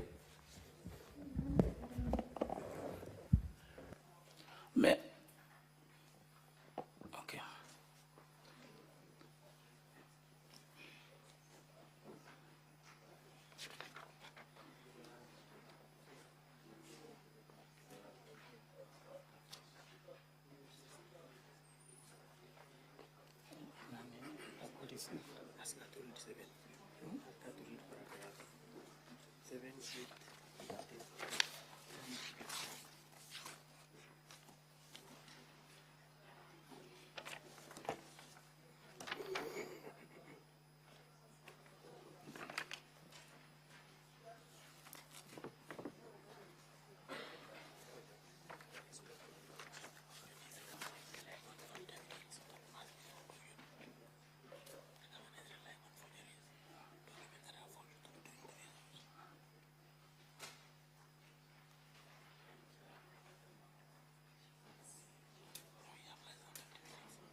Council, if you could please explain the affidavit to the senators.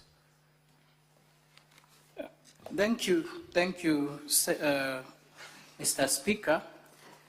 We received documents from the governor, that is defense documents, on Saturday, past 5 p.m., the required time.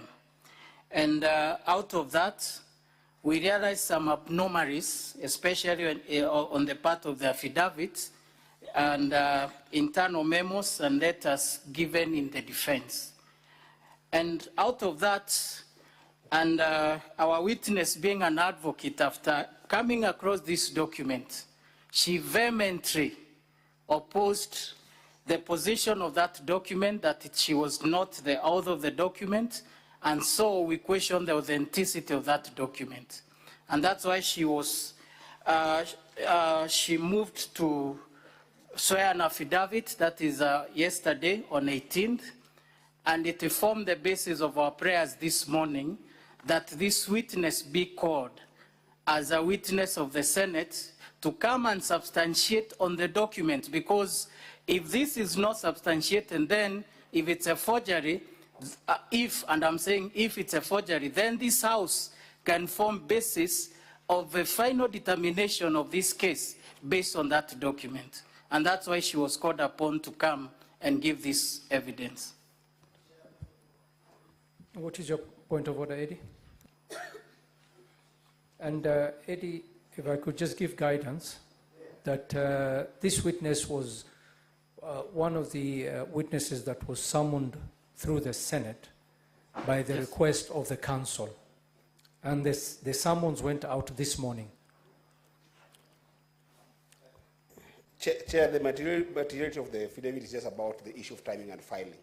But I just wanted to just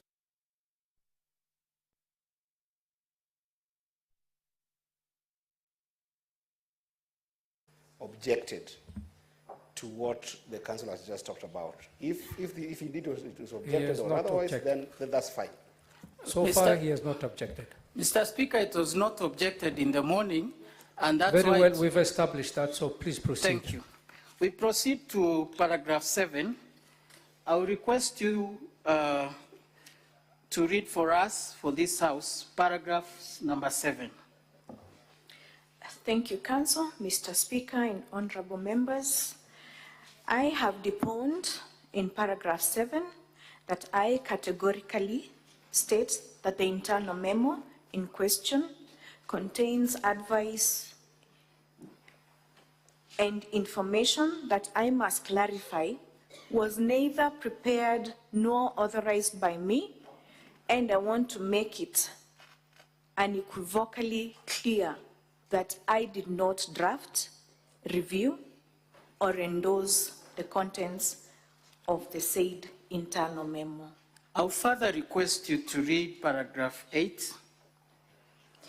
In paragraph 8, Mr. Speaker, sir, and honorable members, I deponed that all the matters therein are alien to me, and simply put, the governor has never sought any such legal advice from me, and as such, the internal memo is a forged document, and I will not hesitate to report the same for investigations by the Director of Criminal Investigations.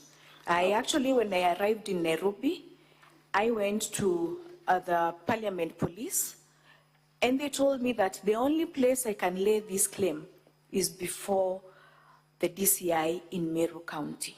And that will be the first thing that I will do, because I feel aggrieved. I feel I was impersonated. I feel that as an advocate of the High Court, of so many years of practice, Mr. Speaker, sir, and honorable members, this advice, even my own pupil could have done something better. I have a lot of respect for the governor. In fact, I look up to her in a lot of ways. She's a resilient woman. But when I saw this letter, my heart sank with a lot of regret. Thank you. I will further invite you to read paragraph 13, that is in page 2. I will tell you where to stop. Mr. Speaker, sir, and honorable members of the Senate, I deponed in paragraph 13 that the internal memo has been forged and manipulated to appear as if it originated from me. Thank you. Let's go to paragraph 15.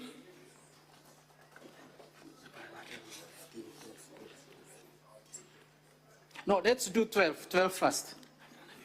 Paragraph 12, Mr. Speaker, sir, and members, honorable members of the Senate, I have deponed that the contents of this internal memo are not only mediocre, but also embarrassing, and to say the least, the internal memo could not have been prepared by an advocate of the High Court of Kenya.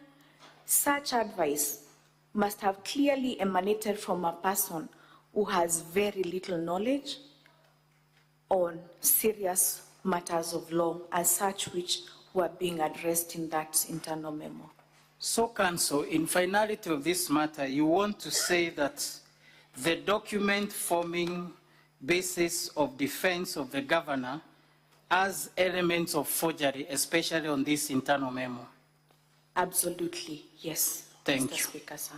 That is all for us.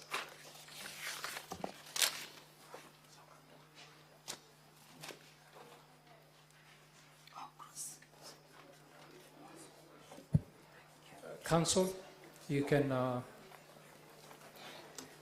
proceed with the cross-examination. Thank you, Mr. Speaker. Because of time constraints, I will go direct to the issue at hand. I'll call you by your formal names, Linda Gaki Kiome, for purposes of these proceedings. So, Linda Gaki Kiome, please confirm for the record that you are an advocate of the High Court of Kenya. Indeed so, Mwalimu. Thank you so much. You're aware that the issue you have now brought before this Senate is a controversy as to whether you issued the advice in question or you did not issue the advice in question. Is that a correct summary of the issue? Indeed so. Thank you so much.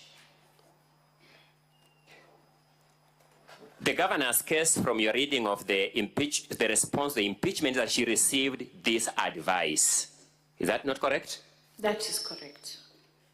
Your position is that it is not you who issued this advice. That is true.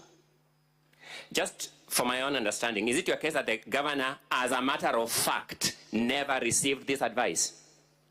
I may not know, but I am not the one who prepared this document, and I am not the one who signed this document. In fact... Sorry, Linda, let's just, the time here is such a big issue.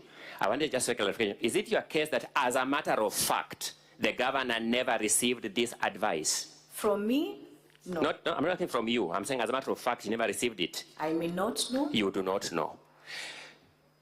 And what would bother this Senate, if I sat where the senator's seat will be, why would you come to make this kind of grave claims against the governor? That is a legitimate question, isn't it? Indeed, so. Let's see whether we can find an answer to that question.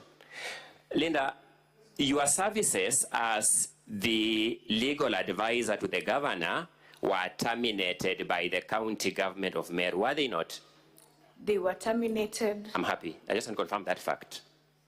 Now, you did not take this lying law. You filed Meru Employment and Labor Relations case number E022 of 2024 against the governor's government of Meru. So not true? That is true. So you have an active dispute with the governor of Meru, don't you? Indeed so. Thank you so much. Prior to this, Linda, you were the running mate to the Honorable Mithika Linturi in a ticket adverse to the governor's ticket in the last general election. Is that true or not true? That is true, honorable members. Thank you so much. And you are a resident of Meru County. I am a resident of Meru County. It is fair to say that the governor, Honorable Kawira Mwangaza, does not enjoy a very good relationship with Honorable Mithika Linturi. Is that a fair assessment? That is not a fair assessment, Mr. Speaker, sir, and honorable members. Okay, let me put it contrary. The governor enjoys a fantastic working relationship with the Senate, with Honorable Mithika Linturi. Is that now a fair assessment? Mwalimu, if you had let me finish. No, you have answered my question. I have limited time. The speaker there knows just how much time I have, and therefore I'm asking very limited questions. You said it is not fair that the governor does not enjoy a good relationship. I'm therefore suggesting to you, confirm, that the governor, Kawira Mwangaza, enjoys a fantastic working relationship with the person to whom you are the running mate, Honorable Mithika Linturi. Is that a fair assessment? I may not know their... You do not know. I'm happy with that answer. You are aware that there was an impeachment motion in Meru County Assembly by the same mover of the motion that brings us here today, just this month of July. True or not true? I am aware. And you are aware that in that impeachment motion, your termination, the termination of your services as the legal advisor to the governor was an issue raised for removal of this governor from office. I saw the impeachment motion and I confirm that is the position. Thank you so much, Linda. Linda, if I look at your affidavit, you want to make us believe that the person who drew your attention to the fact that this legal advice is here in Senate was Honorable DMK Kiogora. Is that correct? Honorable members, that is the true fact. Thank you so much. Honorable DMK Kiogora is the same person who moved the first impeachment motion against this governor before this Senate. True or not true? That is true. Thank you so much. Honorable DMK Kiogora is the same person, is one of the people who signed on the motion in support of the removal of this governor, which motion brings us here today. True or not true? That is true. That is true. And therefore, it is fair for us to conclude, is it not, that you are actually procured by those who are against the governor to come and state what you have stated before this Senate. Isn't that a fair assessment? It is a very unfair comment. Thank you so much. I'll live with that. Allow me to move to something else very small, very little. We want us to believe that you came to this Senate as an independent witness, not one of those witnesses summoned by the county assembly. No, I mean, voluntarily giving evidence for the county assembly. I came here to clear my name. You came here to clear your name. But somehow, as early as yesterday, in advance of the county assembly's application today to this Senate, you had a ready affidavit to support their evidence. I sent that affidavit to the Speaker at 10 p.m. at night. But how was it received? The copy have been served does not have any receiving stamp in this Senate. How was it received? I may not know how it was received, but I sent it to the email of the Speaker of this Senate. Oh, it's your testimony this affidavit was sent in soft copy? I did so, but I also sent DM Kiogora to ensure that it has been served. You also dispatched DM Kiogora, a signatory to the impeachment motion against this government, to follow this governor, to follow up for you that this has been received here. True or not true? Honorable Speaker. You also sent DM Kiogora, didn't you? I asked him to confirm. Correct. Let's use the word asked to save time. You also asked him to confirm for you. True or not true? It is true. Thank you so much, Linda. Having said that, in the case you have filed at Meru Employment and Labor Relations Court, case number E022 of 2024, one of your witnesses in that case is Virginia Kawira. You know that? No, she's not my witness. I have sued the county public service together with the governor. Yes, I'm asking, is Virginia Kawira one of your witnesses in that case? She is not one of my witnesses, honorable members. Let me move in finalization of this matter. The opinion in question has a signature. Does that signature resemble your signature? It resembles, I said it mimics my signature. I'm asking a different term. Does it resemble your, does it look like your signature? It resembles my signature. Thank you so much. It was issued during your term in office. I may not know, but the dates are within the date is with the term when you were in office. Indeed so. During that term, you used to render legal advice to the governor. At that time, during that period in office, the governor had already asked me to make a resignation. I'm asking, that time you were in office, had your term been, as your service has been terminated? The governor was only waiting to write for me a letter to dismiss me. Verbally, she had asked me to resign in December 2023. Sorry, Linda, let me ask you a question let me go back a little. Is your advocate in your case in Meru, Ngwele and Company Advocates? He is. That case was filed on 21st May 2024. It is. You filed a list of witnesses in that case. Yes, I did. You are witness number 1 in that case.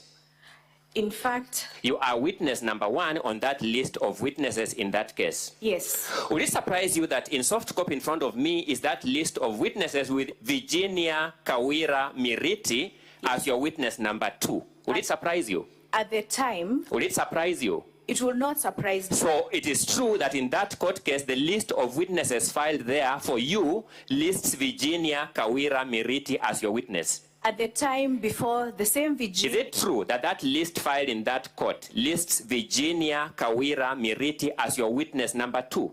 It does. Thank you so much. But circumstances changed. I have no problem with that. At least this Virginia Kawira Miriti is the same person the county assembly has also applied to come here today and also give evidence that they were not able to procure her earlier as a witness. Come again? Today, the county assembly applied for some witness summons. Are you aware that together with you, they also sought that Virginia be summoned? I'm not aware. I'm now putting to you as a fact that she was also summoned. Now, I want to suggest to you that these coincidences are too fantastic to be merely coincidental. Honorable members, I was later dismissed after I filed my suit by the same Virginia Kawira, and she signed a dismissal letter against me. And now circumstances have changed. She is no longer my witness. And we have admitted to the court to ask to amend our pleadings to reflect as much. So she's not my witness. To your knowledge, do you know of a further list of witnesses filed in that case? I may not reflect my... A researcher going to that court file will find only one list of witnesses listing you and Virginia. Indeed so. Thank you. The same Virginia who you also know has sued the county governor for the termination of the revocation of her appointment as the secretary to the service board. I do not know. You do not know that fact. But I'm suggesting to you that all these things I have pointed here, if you sat as an objective observer, will show that you have a bone to pick with the governor. If I was to bring my statements for calls, I have never talked to Virginia, nor to any other member of the county. The question was different. I'm saying all this filing of the case, your Mithika's running mate, your name was in the impeachment motion. I would have gone into the public participation where your name was mentioned multiple times as the reason for this motion before us. We shall submit that letter to the senators because the record is before them, show that generally you have some bone to pick with the governor. There's a quarrel you have with the governor because your services were terminated. I have no quarrel with the governor. In fact, when I received my appointment letter, it is the former cabinet secretary for agriculture, Mithika Linturi, who told me, go and help my sister in Meru County. Thank you so much. much. She also affirmed that while she was giving me my appointment letter. I have no fight with the governor. Thank you. Thank you so much. I know, Linda, there's something in the Bible called the kiss of betrayal. But thank you so much. I will not rest at that.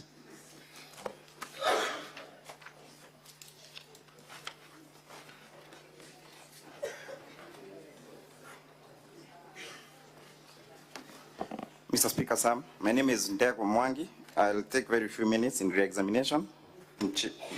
Re-exam. Madam Linda. Yes. Did the governor Counsel, give you... you only have 14 minutes. I'll Just take be less aware. than that, Mr. Speaker. Did the governor give you the job knowing that you are the deputy governor to Honorable Mithika Linturi? She did. Did the governor seems to be having a litany of cases against her former employees? Come again, Counsel? The governor seems to be having so many cases in court with her former employees. Are you aware of that? I am aware. You are asked whether the issues, several issues have been raised before this Senate. The issue of whether you have filed a case and whether Virginia is your witness. And the issue in question is the memo. Is it your evidence that the signature does not belong to you? Honorable Speaker and honorable members of the Senate, I am an advocate of the High Court. I would not come to lie to honorable members. This is not my signature. This signature has been lifted from previous documents and placed on this document. And would you know whether the governor really received that evidence, that advice, when it's not you who gave it to her? I may not know, Mr. Speaker, signed honorable members. Now, what is the case that has been mentioned as relating to the question of the internal memo? Is there any relationship? There is no relationship. This is about legal advice. And I have come to clear my name. Why? Because of the mediocrity of the advice. I would have wanted to also be a national leader. I had applied to be a PS. If I come to the committee that hears, the appointments from the national government, and such a document is presented as to have emanated from me, how would I speak for myself? How would I defend myself? The only reason I am here is to clear my name, and I am so disappointed that such a document would be forged with my name by Her Excellency. I have no ill feelings whatsoever against the governor. A link has been laid that the honorable member who called you, relating the honorable member to the first impeachment motion. My question to you is there a relationship, or what came before the first impeachment and your internal memo, the forged internal memo? Come again, Counsel? There is a link that has been created. Yes. That you are here to perpetuate the deeds of the honorable member who called you to report to you about the internal memo. The question is, the first impeachment that was moved by the said honorable member, was it before the forged signature? It was before the forged signature. So you cannot be a conduit of the said member, can you? No, I am not. That's all, Mr. Honorable Speaker.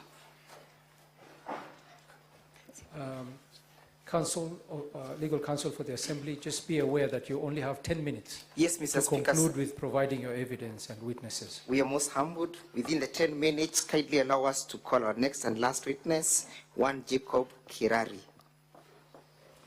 Mr. Sergeant- Kawira will take the witness. Sergeant at Arms. Sergeant at Arms, please bring the witness in. Yes, Senator Faki, what is your point of order? At some point, you had indicated that we'll be given give the senators opportunities to ask questions. Was that overruled? No, we are actually approaching to that time. We are approaching to question time very soon. Okay.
Counsel, you can have your witness being sworn in. Sergeant at Arms, kindly facilitate the swearing in of the witness.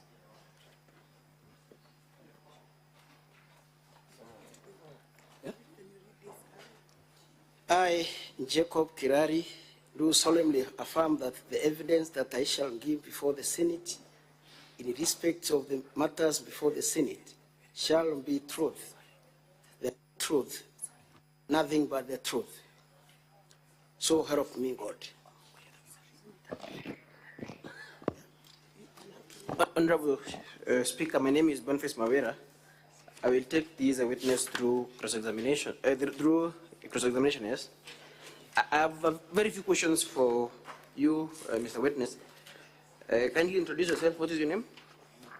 My name is Jacob Kirari, clerk to County Assembly of Meru. Okay. Honorable Speaker, when we made the request for summons in the morning, we requested that the clerk avail the original register of documents that are received by the County Assembly as and when they are served. He has the original register here. But I don't know, senators, and I'm truly sorry for this, because it's just arrived with this original register, you might not have the benefit of the copies, because it just arrived a few minutes ago, I'm told. So probably after this, copies of this original register can be made for the benefit of the Speaker and the honorable members.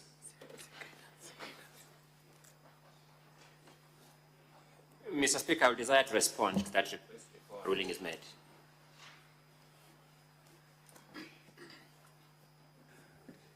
All right, counsel for the governor, you had an intervention. Mr. Speaker, the procedure of this House is that the notice by the clerk gave all of us up to Saturday, the 17th, of August this year to furnish our documents to the clerk. My colleagues will confirm we actually, both of us, met at the clerk's office at the same time. In fact, the clerks didn't have to incur any expense serving these documents. The parties just exchanged the documents there. We have just dealt with our witness here, whose affidavit was brought to us for the first time when we were sitting here. All this information you have seen me using to cross-examine, we have had to collect it, including getting information from court in Meru to confirm who these witnesses are, because she had lied to you that so-and-so is not my witness, Virginia is not my witness. I had to get that evidence from Meru. It is an unfair approach to a trial for parties to keep subjecting us to new documents that we have not had a chance to discuss with our client and other persons who may have knowledge, so that we can fairly engage in cross-examination. Mr. Speaker, sir, I humbly beseech that parties having filed their documents, this witness evidence be limited to commenting on the documents already filed and not introducing new documents. It is becoming an extremely punitive trial process to we as counsel and to our client if we will continue facing a trial by ambush.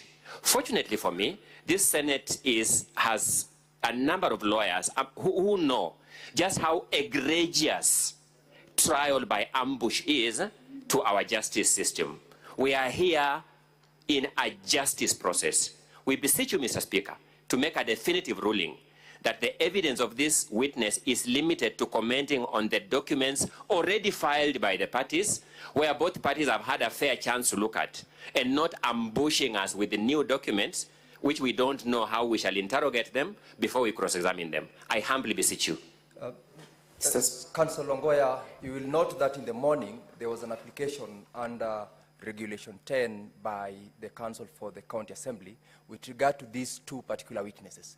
And that is the basis upon which they were allowed to come in and was summoned. The first witness has already been dealt with, and you've dealt with it very well, whichever way you did, whether you, out of your ability to do it, you've done within that short time. I believe equally that this particular witness, because of the summons that the House issued earlier on, will, because we haven't yet seen the documentation they are going to rely on, it will be on the basis of your documents and whatever register that we will shortly direct that it be availed to the members and the House for them to be able to interrogate as the witness proceeds to testify. So I believe that in the shortest time that we have, we will have the witness take the stand and will be guiding the witness along the way. Counsel for the Assembly proceed to take the witness and make available the document that you would want to have your witness testify on.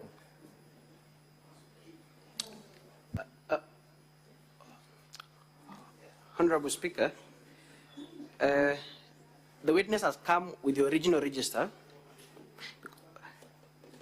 For context, Honorable Speaker, the reason this witness has been summoned is because we discovered forgeries in the governor's documents after we exchanged documents on Saturday at around 6 p.m.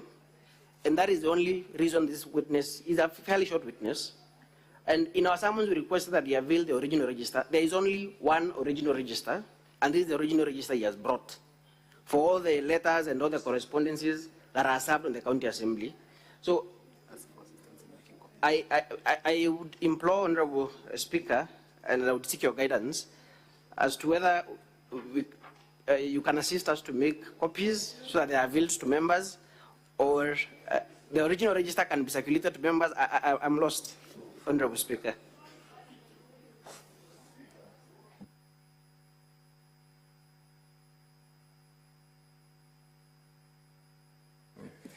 Counsel, we will, as you run the witness to the document, we will need definitely for you to table the original document, as well as making available copies for counsel for the governor, as well as the House, to interrogate whether or not we will admit it, but we must get a copy of that register.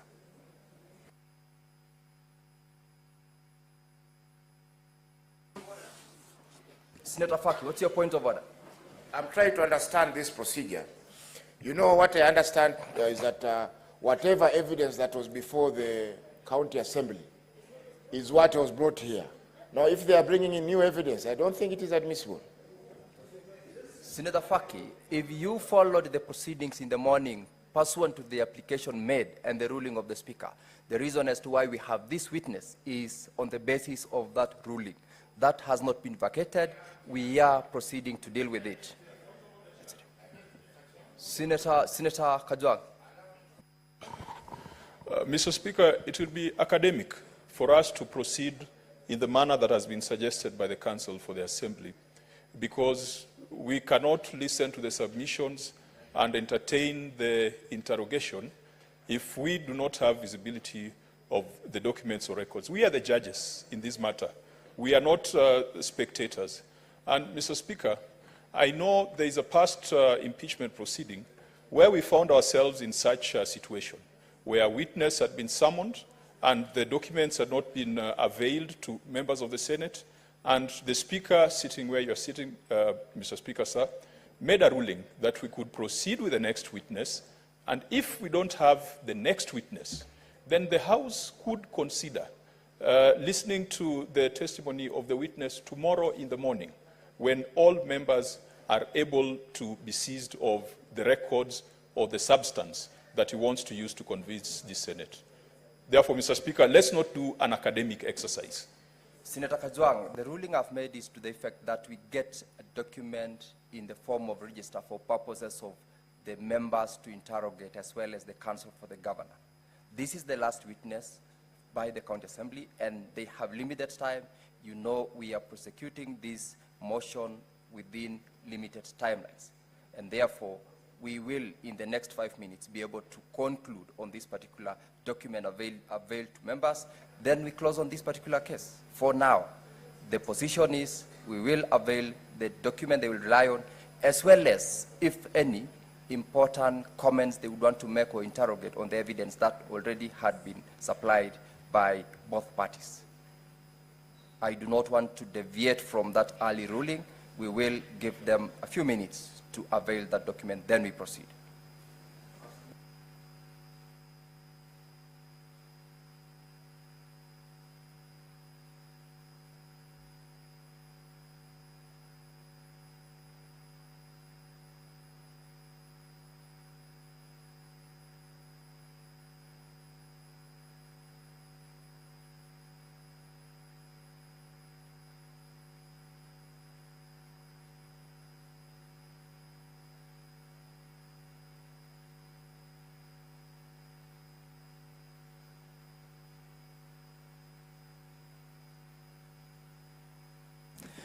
Very well, I'll not allow you to intervene any further, Senator Faki. What we will do, I'll give directions to the effect that we will stand down this particular witness. We have got questions, clarifications by members from among the witnesses who already testified. We will go back to that one, get those clarifications. Once we are done, we will come back to this particular witness as we close, because at that time, we will have had time to look at the document, including giving an opportunity to the counsel for the governor to look at that particular register before they take the witness to the stand. So can we have the witnesses who already testified, starting probably with the first witness, be put to the stand? Let members avail questions and clarifications and inquiries they would like to have from that particular witness, so that we immediately embark on that session. Then once we are done, we go back to the gentleman who was on the stand. That is the direction of the chair. The witness can step back as we prepare to avail that document to the House. We are most obliged, Mr. Chair.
Now, honorable members, the witness is already here, and for purposes of time management, we will take questions and clarifications from the witness. Each member is required within under 2 minutes for purposes of their questions to inquire, to ask, to get clarification, because we have got 1 hour starting from now. This session should end 1 hour after 9:15, that is at 10:15. And from my dashboard, I can see the request which are from members is almost to everyone in the House. So when you have the opportunity to ask, kindly do so under 2 minutes, because if you do not, make sure you go straight to the question, straight to the inquiry you want to make. Do not unnecessarily waste time in laying a lot of foundation. So I'll go straight to, well, whoever is not in will forfeit, of course, the opportunity. The next online, Senator Roba. Senator Roba is not in. Senator Joe Newton. Thank you, Mr. Speaker, for this opportunity, and I think I want to seek clarification from the witness, and I hope she's listening, Mr. Speaker. Mr. Speaker, there was a video that was played that showed one person that was said to be an activist in Meru talking about something very malicious against the Senate. Mr. Speaker, I would like the witness to tell us the circumstances surrounding those comments. Mr. Speaker, number two, there was a fire in the witness's compound, Mr. Speaker, but looking at the image on the video, the fire was just next to the wall. There was some goods that would have been destroyed by this fire, but which did not catch fire? Would the witness clarify exactly how the fire that was supposed to be damaging to her property actually fell just next to the wall? Mr. Speaker, in conclusion, I would like the witness to clarify and tell us, because there is a claim that there was a particular disease that was killing cattle in Meru, Mr. Speaker. Would the witness tell us whether she made a statement to the county assembly or a question or even a petition in the county assembly? Being a member of the county assembly, Mr. Speaker, instead of prosecuting this matter in public. Thank you, Mr. Speaker. Those are the clarifications I'll be seeking from the witness. Thank you. Madam Zipora, you may respond directly to those 3 questions.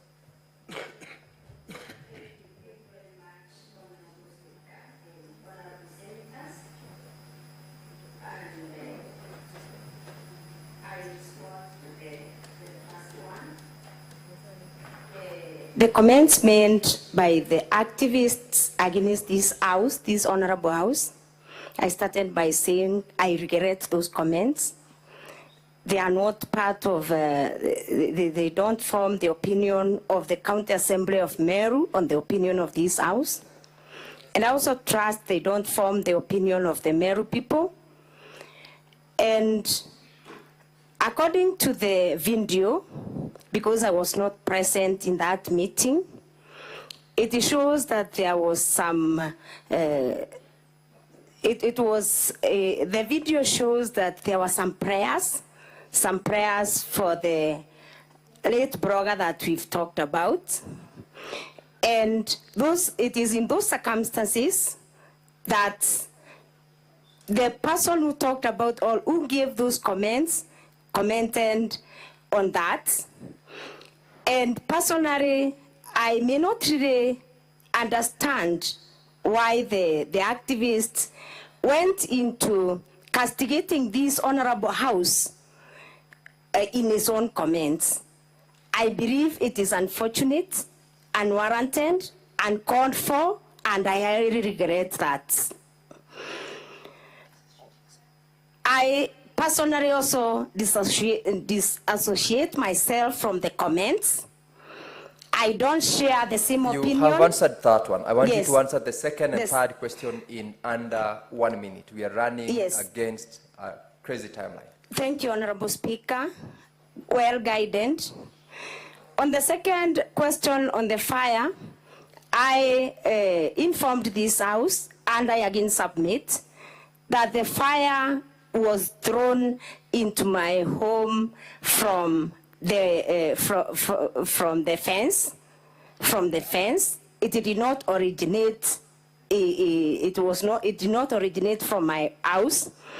And then there is some distance between the cow shed that you saw and the wall, that is the fence. And that is the reason as to why it was not able to burn the cow shed, because there's some distance. And again, the watchman who was awake at that particular time, you could see him coming and trying to find out what has caused the fire with a torch. And it is from that instance that the watchman woke up those who take care of the cows to come and assist him put off the fire. So I again submit that fire, I cannot confirm the origin of the fire, but it was thrown. And indeed, when I reported to the police, they came, collected the exhibits, including what was thrown into my compound, and it was smelling a lot of petrol. And even now, they have those exhibits at Nkobu Police Station. On point number 3, I submit that the disease that the farmers from Moruko were talking about was the rampant skin disease. And indeed, I submit to this House that I'm also a farmer. I do farming. I also end a challenge.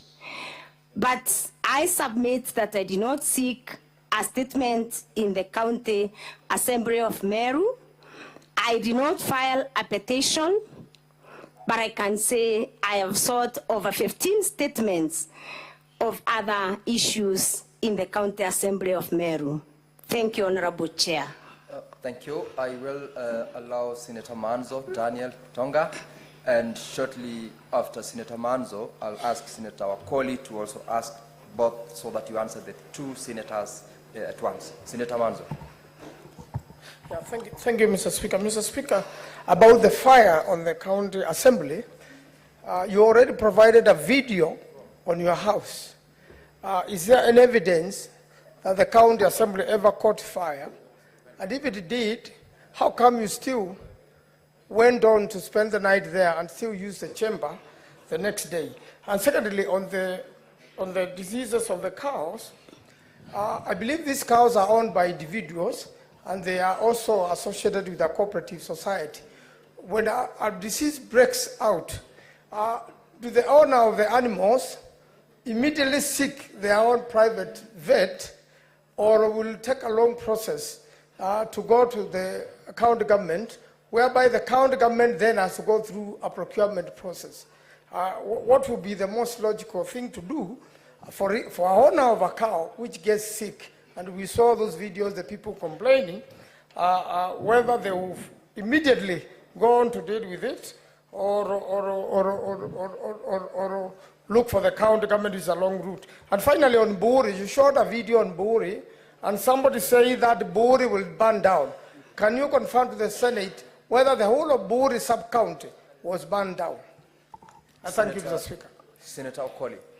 Thank you very much. Madam Zipora, you will wait for the second set of questions from Senator Okoli, then you answer both at once. Asante Mheshimiwa Spika. Ningependa kumuuliza Mheshimiwa MCA, katika mkutano wa wakulima pale ambapo ng'ombe walikuwa wanafariki kutokana na ugonjwa wa ngozi. Mheshimiwa Spika, naomba utulivu kati ya viongozi wenzangu. Majority Leader and Senator Algay, please allow Senator Wafula to be heard in silence. Asante Mheshimiwa Spika. Ningependa kujua iwapo katika mkutano huo kulikuwa na waafisa wa kaunti ambao walijiunga nawe kushuhudia vifo vya ng'ombe na mifugo kwa sababu ya maradhi ya ngozi. Na jambo la pili, katika jumba la county pale ambapo mlikesha usiku kwa sababu ya hofu ya kushambuliwa. Iliweza kunakiliwa katika vitabu vya jumba lenu la wakilishaji wa wadi kwamba maisha yenu yako hatarini, na kwamba tukiangalia stakabadhi za chumba chenu tutaweza kuthibitisha kwamba ni haki na ni ukweli kwamba viongozi walikuwa wametafuta hifadhi kwa sababu ya shutuma ama vitisho mlivyokuwa mnapata kutokana na kazi ambayo mlikuwa mmejitwika katika kaunti yenu. Asante Mheshimiwa Speaker. You may now proceed to respond to those questions. Thank you very much, Honorable Speaker and the Honorable Senators. On about the fire in the Assembly, I submit that I was inside the Assembly and the fire started, the fire, I saw the fire on the roof of the Assembly from inside. And I submit that a report was made, a report on the occurrence was made at the Meru Police Station. And Honorable Speaker and Honorable Members, I submit that the County Assembly of Meru has a CCTV footage, although I did not have adequate time to extract the CCTV footage. It can be evidence and good evidence and can really give us the evidence on how the Assembly was touched. Then on the disease, I would want to know that it is true that the individual farmers take care of their animals, especially when the animals have some problems. But I submit that the issue of vaccination is a very, very big issue that is usually done by the government simply because the farmers cannot be able to keep those vaccines. There is no single practitioner, private practitioner who vaccinates the cows. The practitioners cannot. Number two, the farmers may not be able to.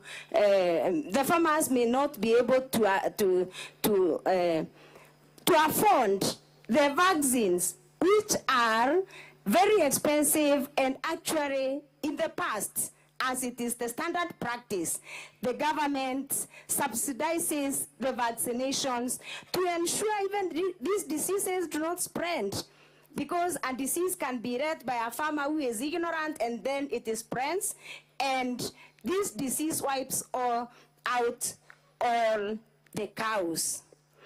Then I would also want to submit on the third issue about Bore. The public participation in Bore that the officer is purporting to disrupt. He tried to disrupt the public participation, but our staff from the county assembly tried to insist on those that wanted to participate to write memorandums, written memorandums. So from Bore sub-county, we relied heavily on written memorandums because many of the participants shied away from the public participation venues because of the same threats. Thank you, Honorable Speaker. Sorry, the second question, I'm sorry, Honorable Speaker and the members. Proceed. Then on the second one, about the disease, I submit that I did not say there was a meeting. I sent these farmers consulted me or talked to me about their plight. They explained to me that they suffered these losses, and we did not have any meeting. And I submitted that immediately I got the report.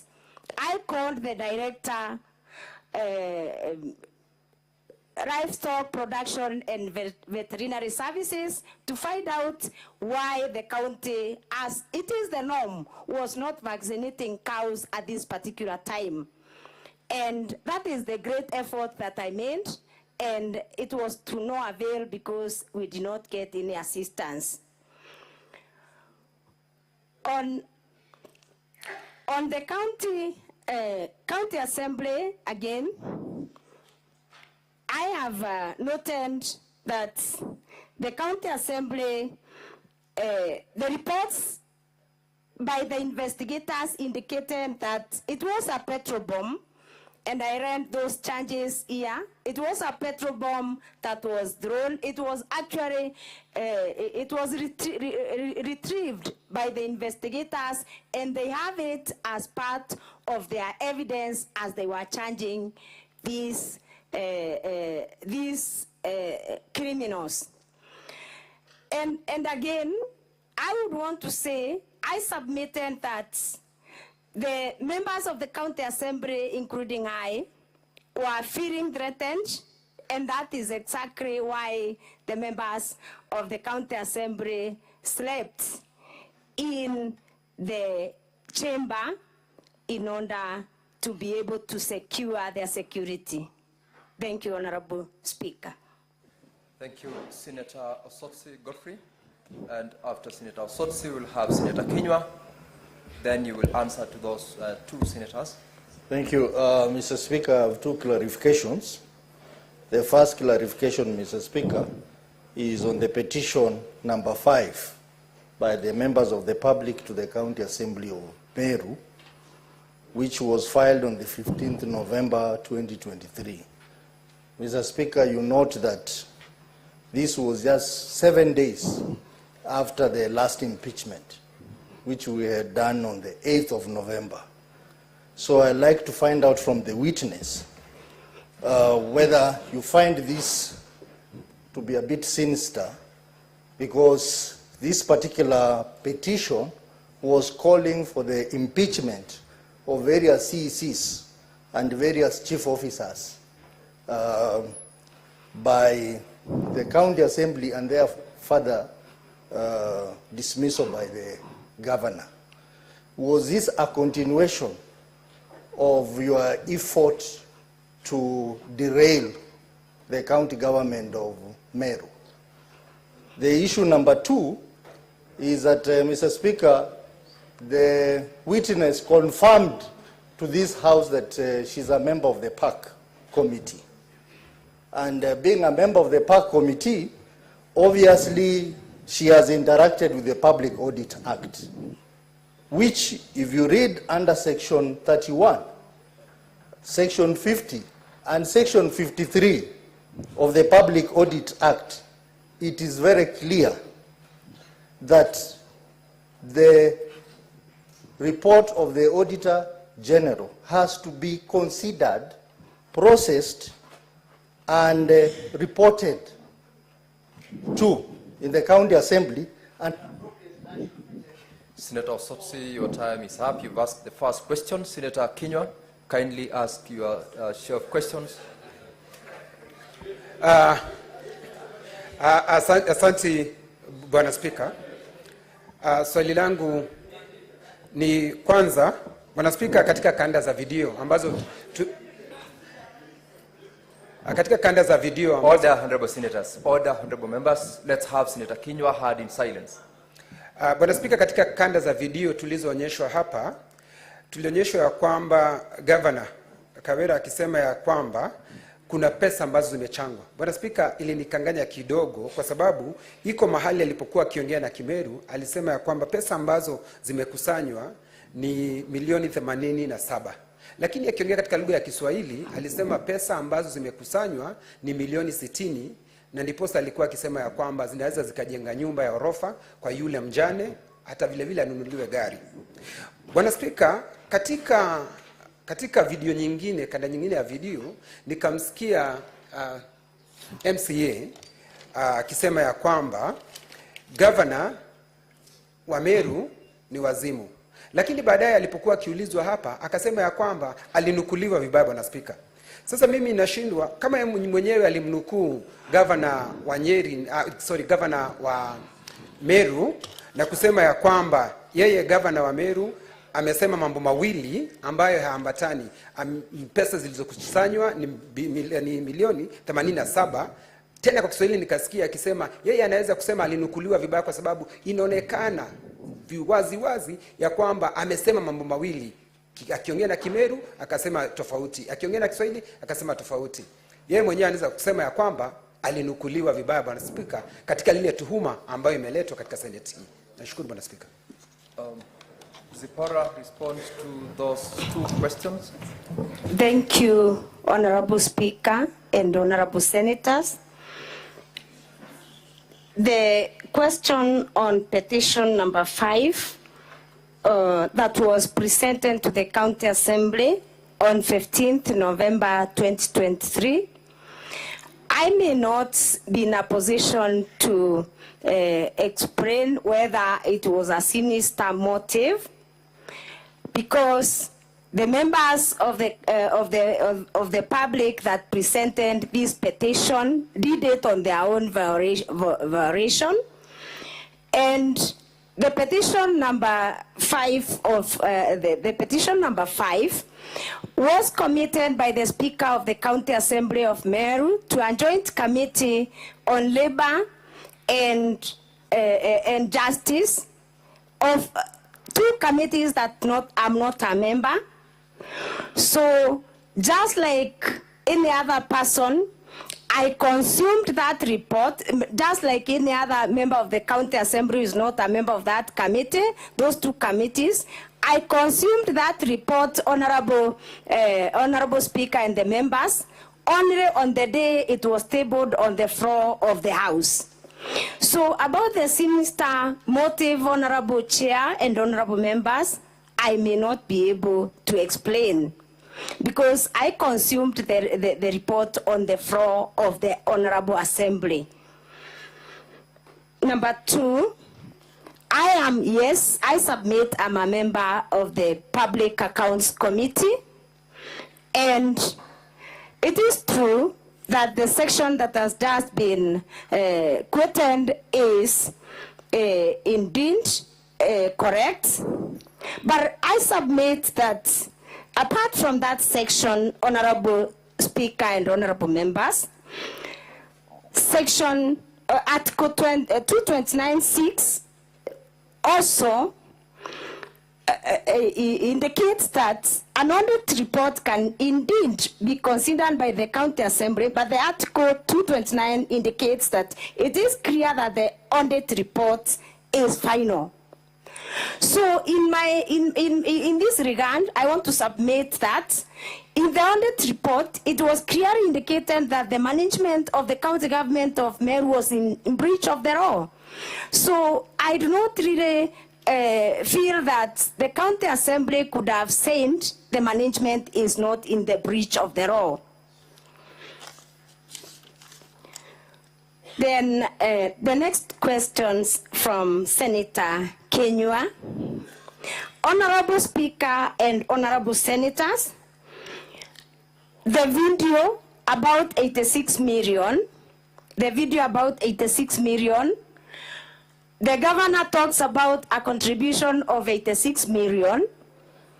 About the 60 million, the governor is not giving two, in the video the governor is not giving two amounts. She only said if that money is not above 60 million, then those who are collecting that money are in Kiswahili akasema ni wakora na ni wezi. That is what she insinuated. She did not give two figures, Honorable Senator.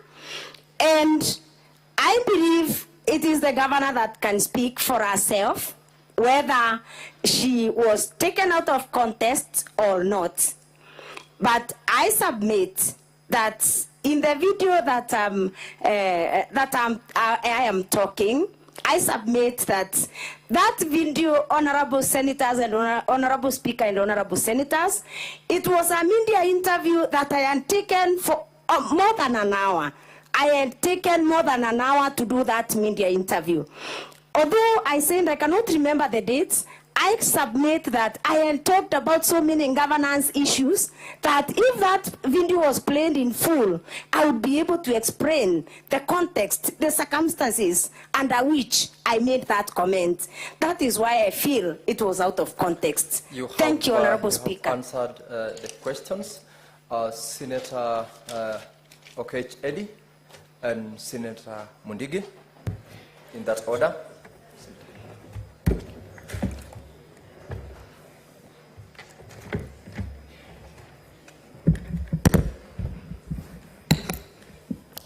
Thank you, Chair.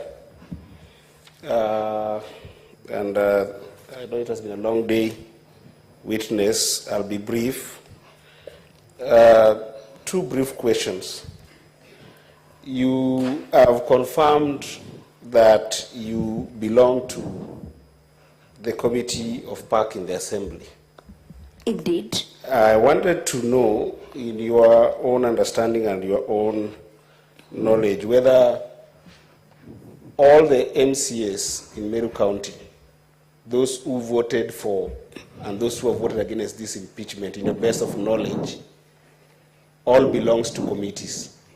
And if they don't belong to any committees, would you advise this House under what circumstances those that don't belong, don't belong? And then the last question is on PAC, still on PAC. The question that you were asked by Senator Sosi is still not exhaustive to me. And if you look at Article 2298 of the Constitution, read together with Section 31(5) in particular of the Public Audit Act, the question is more of the responsibility to you as a member of PAC and to the Assembly as a whole, that in your best of knowledge, this is your evidence in chief, in your best knowledge possible, was this report considered and thereafter? Senator Eddy, your time is up. Senator Mundigi. Asante, Bwana Spika. Mheshimiwa, swali langu ni kuhusu kilimo. Mambo katika kaunti zote, kila kaunti iko na kamati ya kilimo na mifugo. Ng'ombe 20 ilikufa na ng'ombe moja ilikuwa inatoka shilingi 200,000 kwa kijiji moja, na kila kijiji iko na mbuzi na kondoo, pia hata ngamia, hata punda. Wakati ugonjwa iliingia mpaka ilishika isile vitu. Swali langu, mliweza kama ile kamati ya kilimo na mifugo iliweza kutembea kona zote katika Meru County na kufanya hesabu kuona ni mifugo ngapi imekufa, ndio tuweze kujua kama uchumi wa Meru mlikuwa na isaidia ama ilikuwa inarudi chini, kwa sababu kulingana na ng'ombe 20 kwa shilingi 200,000, hiyo ni milioni 4. Ukihesabu kwa county, kwa ward zenu mko na ward 45, hiyo pesa inakuja kiwango ya juu sana. Mliweza kufanya hesabu, mliweza kupata wakati wa kusaidia ama mlifanya namna gani ndio muweze kuinua uchumi wa Meru juu ya hizi mifugo? Asante, Bwana Speaker. Madam Zipora, respond to those questions. Thank you, Honorable Speaker and Honorable Senators. I would want to confirm that about the committees, about the members of the County Assembly who did not support this impeachment and their membership in the committees, I would want to confirm that all the members who did not support this impeachment are in committees, Honorable Speaker and members. And as I said in the morning, I can start with the first committee, the Select Committee on Budget. In our volume 6 of the County Assembly documents, the County Assembly documents. Number one, we have Honorable Jacob Muirigi Moduri, who is the chairperson of the Budget Committee, and he did not support this impeachment. He did not support this impeachment. Then we have on the same list, Honorable Speaker and Honorable members, we have, and actually they voted against this impeachment. Number 14 on page 7 of volume 6, we have an honorable member, Martin Kimathi Moriongi, honorable member for Timau. He is a member of the Budget Committee and did not support the impeachment of the governor of Meru. On that list, Honorable Speaker and members, the last one is Honorable Jennifer McKenna Morogocho. She voted against this motion and she's a member of the Budget Committee. If you allow me, I can go to the other committees, Honorable Speaker and members, and I submit there is no member of the County Assembly. I am speaking to you. You do not need to go to those other committees. I'm sorry, Honorable Chair. I'm sorry. Proceed to the next. Yes. On the other issue of the PAC section, that one, honorable members, I stand guided. Section 30.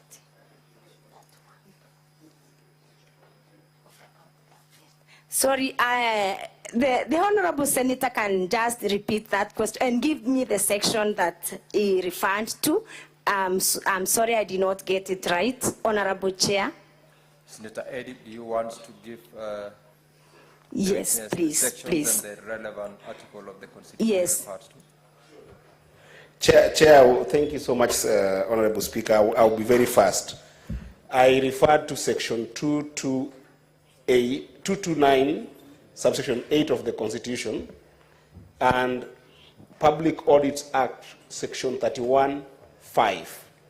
And it's a very simple question. It's a matter of responsibility over such report that is supposed to be considered, debated, and action taken about it by the Assembly.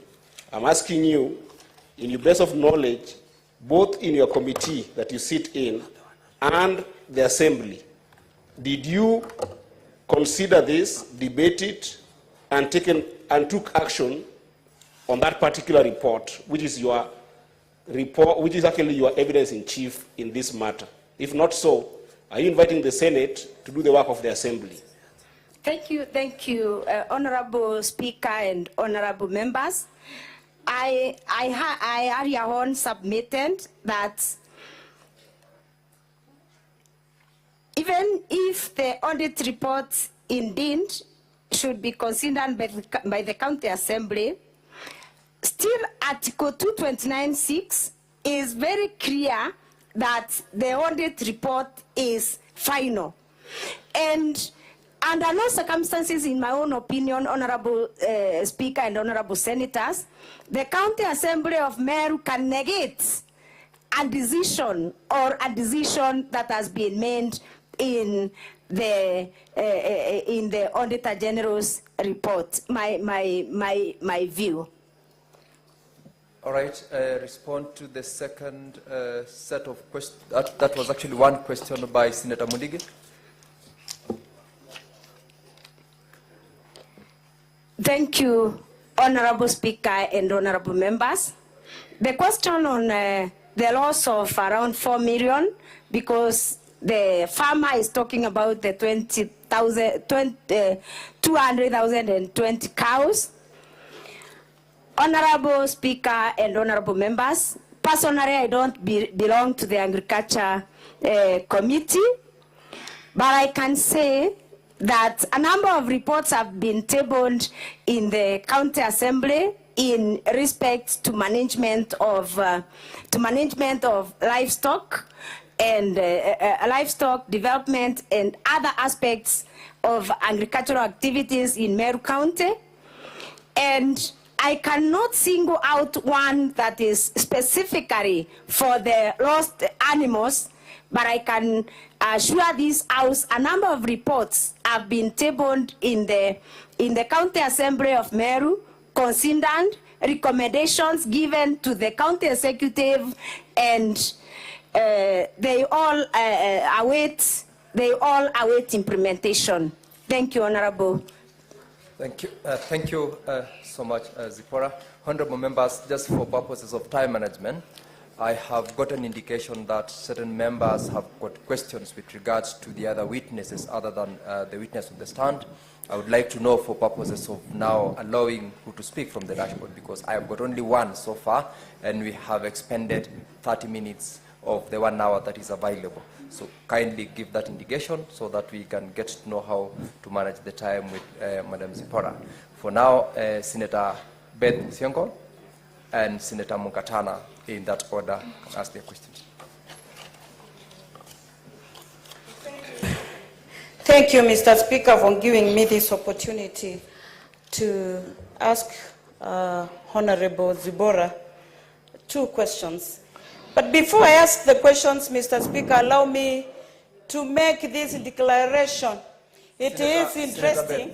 Senator Beth, ask the question. It is interesting, Mr. Speaker, for a woman to bring a motion against another woman, and it also to line up 3 women witnesses against another woman. The first question, in regards to video VKM 09. Madam Zipporah, you declared the county, the governor's seat vacant. The question is, I know you are not speaking for IEBC anyway, but I want to ask, if you have been operating as a member of county assembly and with other members of county assembly, have you been acting on a county that has no governor? Secondly, on the fire that was on your compound, did you say that the watchman was the one who was taking the video? Thank you. Senator Mungatana. Thank you, Mr. Speaker. The clarification I was seeking, Mr. Speaker, is that maybe first I want to say it pains me as Senator for Tana River, and it pains this Senate indeed that we are where we are again on this matter. And we want to help the people of Meru. Sincerely, your video was saying, the video was saying that even if we return this matter, you will go for 6 times. So the question I wanted to ask is that, is there a deeper problem in Meru? And do you think that by sending away the governor, we shall resolve this problem on behalf of the people of Meru, or are we making the problem worse? Just clarify my mind on that. I thank you, Mr. Speaker. Madam Zipporah, respond to the question. Thank you, Honorable Speaker and Honorable members, for those questions. And I will start with the first one. Although it's not a question, it was a comment, and I believe it was directed to me, about a woman removing another woman from the office. I submit to this Honorable Madam House. Zipporah, yes. That was a comment. Respond to the question.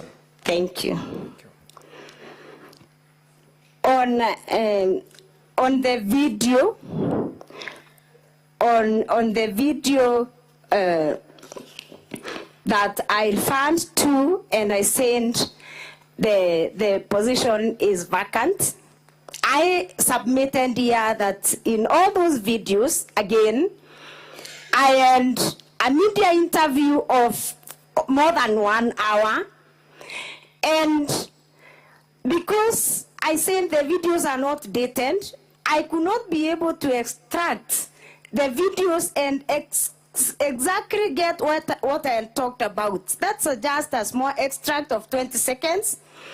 And I want to submit to this House, I must have raised very serious governance issues during that media interviews, and I cannot really remember under which context that one was said. And that is exactly why I said I could have been taken out of context. I again submit that I never said my watchman took the video. Indeed, the video was retrieved from the CCTV cameras from my home. I didn't say the videos were taken by the watchman. I submitted that the watchman had something fall because he was not far, and he went to check what and foreign, and he found the fire. That was my initial submission, and I still insist that is the position. Then, on the 6 times from Honorable Senator Mungatana, I would want to note that it is not about the many times that the governor of Meru is impeached. It is about fighting for good governance. It is about fighting for accountability. It is about fighting for delivery of services in Meru County. It is about someone taking responsibility for for the position somebody is given. It is not about WeChat. It is not about anything. I think that one shows the determination that we need a Meru County that is functional, a Meru County where services are being delivered, where the officers, where the county government is serving the people of Meru. Thank you. Thank you, Senator Kajwang Moses, and thereafter, Senator Mutinda Tabitha. Thank you, Mr. Speaker. I want to be very direct and go to the exhibits that were submitted by the County Assembly. On page 353 of Volume 2, you took us there to illustrate or to demonstrate that the wage bill grew by 500 million Kenya shillings from 4.4 billion to 4.9 billion. My question is, did the Assembly approve the 4.9 billion budget? Or was the 500 million excess expenditure over and above what the Assembly approved? Number 2, on page 375 of Volume 2, you have a schedule there showing the transfers that were made to the various entities. These entities include the Meru Investment and Development Corporation, the Meru County Revenue Board, the Meru Youth Service, and Meru Microfinance Corporation, which in your submission, you said the governor violated the Constitution by not appointing the chairs of the boards. At the same time, on page 375, we have the report of the Auditor General showing 699 million, close to 700 million Kenya shillings, was transferred to some of these bodies. Did the Assembly approve the 699 million transfer? And if the Assembly did approve it, then what then would be the matter of saying that the boards were not effective due to their unappointment? Finally, you took us to Section 58 of the County Governments Act that talks about the CEO of the County Public Service Board. Now, I want to get your views on Section 56 and 57 of the same Act. The head of the County Public Service is the County Secretary. The County Public Service Board works with the County Secretary to ensure that... Senator Kajwang, your time is up. Senator Mutinda.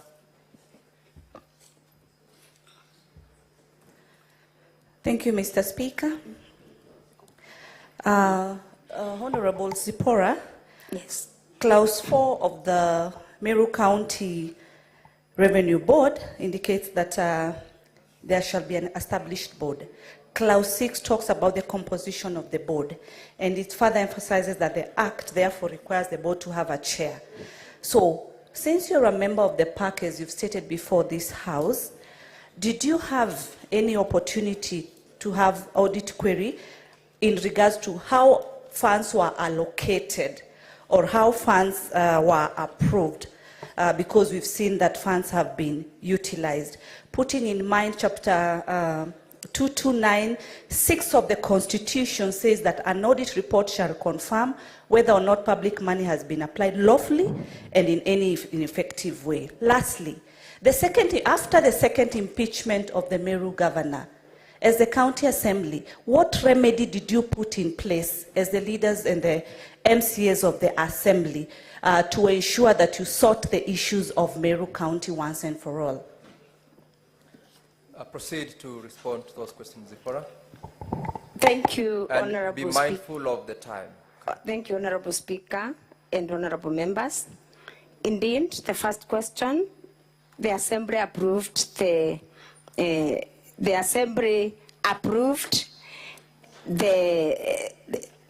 funds, whereas it is the work of the Assembly, of the County Assembly, to approve the funds, whereas it is the responsibility of the County Assembly to approve the funds. Section 30 of the County Government Act mandates the governor of any county to be accountable for the management of and use of the county resources. So I submit to this Honorable House that the County Assembly allocates, and then the governor together with the county executive is to ensure prudent is to be accountable for the management of the use of the county resources. It is not the responsibility of the county assembly to manage the resources. It is the work of the governor herself, according to that section, together with the staff that the governor supervises. 2,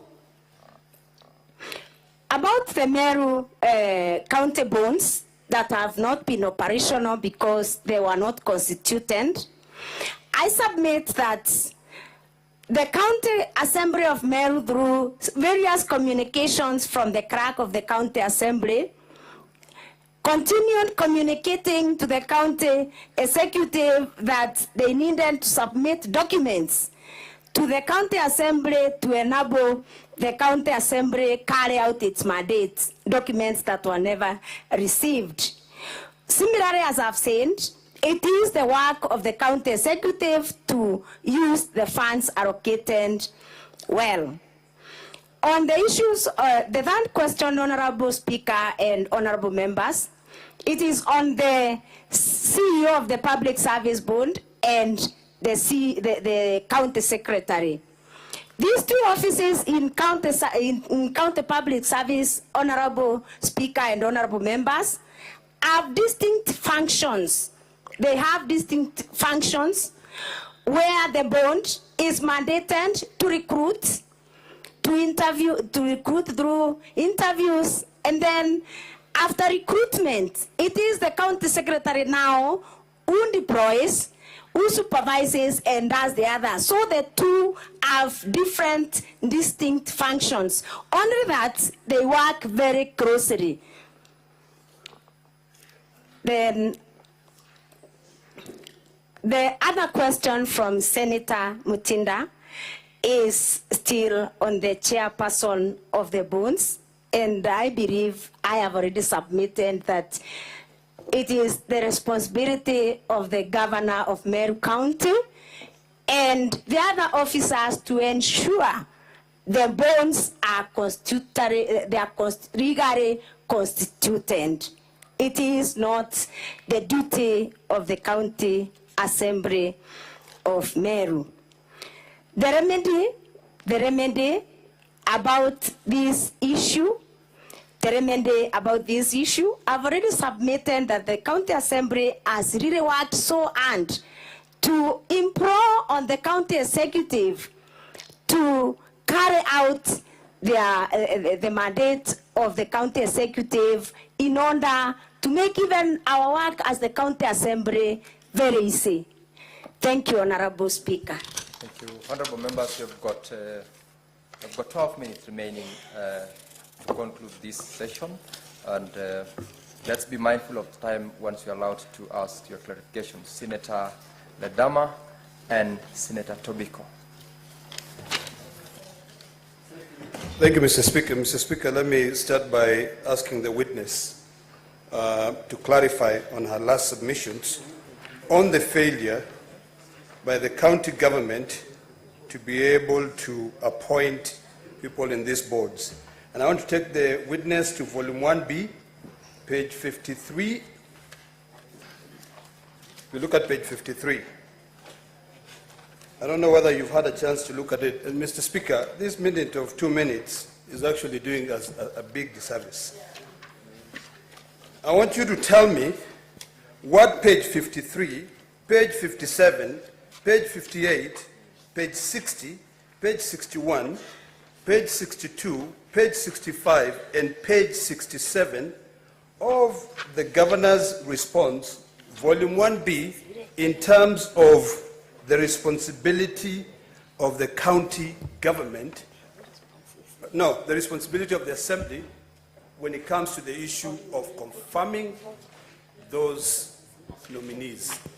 Did, volume 1B, did the county assembly ignore the request by the county executive to be able to confirm that? Refer to those and then tell us what that equates to. Secondly, Mr. Speaker, I want to understand whether impeachment equates to oversight. Because in your submission, when you are being taken through your video 17, you are asked by your lawyer in your evidence in chief what you meant by it is in the business of the assembly to impeach. You change your mind, and then later on you said it is the business of the county to oversight. Mr. Speaker, finally, which is very, very important, and I hate the fact that we have so many little time, if on the issue that you were asked by Senator Kajwang in terms of the documents that you presented, what should the executive do if the county assembly fails to approve, one, the nominees? Do those departments stay without operational? Thank you, Mr. Speaker. Senator Perez Tobiko. Thank you, Mr. Speaker. Mr. Speaker, very quickly, I'm very curious and I wanted the good lady MCA to confirm to us, when is it exactly that she started feeling very insecure to have CCTV in her home, and also for how long she has had a watchman in her home, Mr. Speaker, and that she needs to confirm that indeed the video we watched of a small portion of her home burning is from a CCTV download. Because, Mr. Speaker, not many Kenyans do have, that level of security apparatus.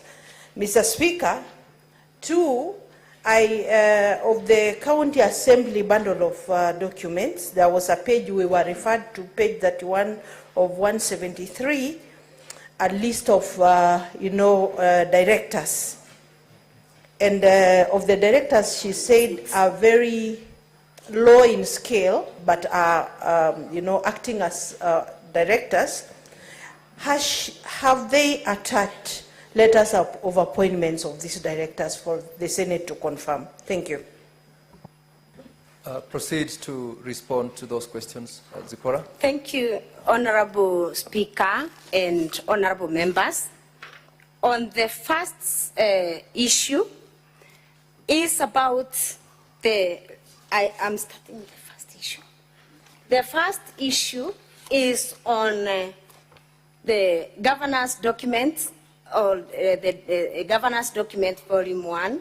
Indeed, it is true it is true that there are some nominees that were forwarded to the county assembly for vetting, but immediately after the nominees were forwarded for the vetting, immediately after the nominees were forwarded for the vetting, the clerk of the county assembly, through a letter in our volume 2, page 61, wrote back to the county executive and requested for more information, clarification regarding the existence of vacancies in the offices within which the nominations were being made.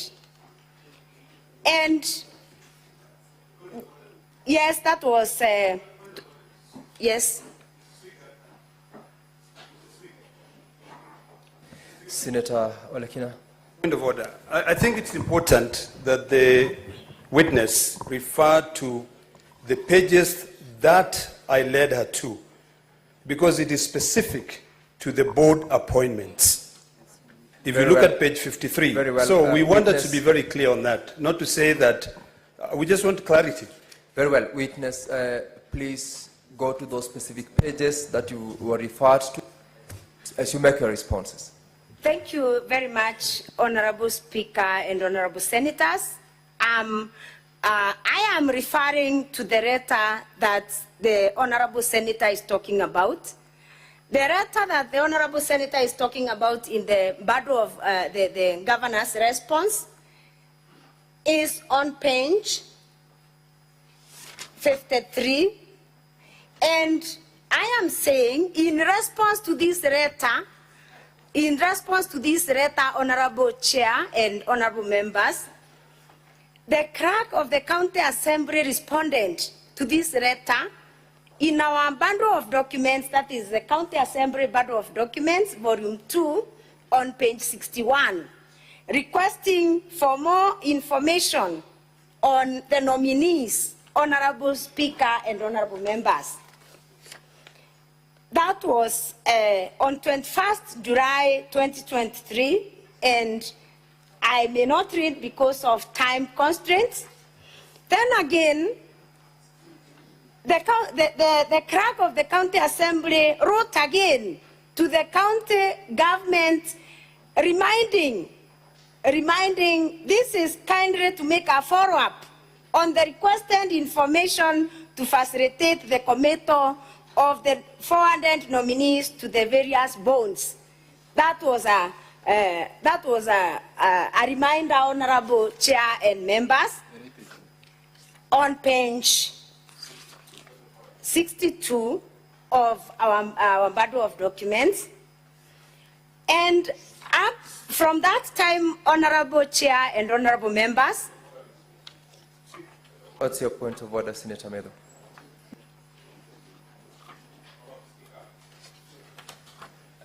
Give him the microphone. Honorable Speaker, I think since this is evidence in chief and it will go on record, it is fair that the witness refers to the content of the letter. The letter that the clerk has written would wish to kindly inform you that my office is unable to recommend the same for the appointment to be transmitted to the county assembly for action. So what the witness is saying that they wrote to us for more information, it's actually not accurate. The accurate fact is that the clerk said that the county assembly is unable to process their vetting since the offices have been occupied by other occupants. Madam Zipora, kindly restrict yourself to the contents of the letter in responding to that particular question, and be very, very mindful of the time that is already out now. Well guided, Honorable Speaker and Honorable Members.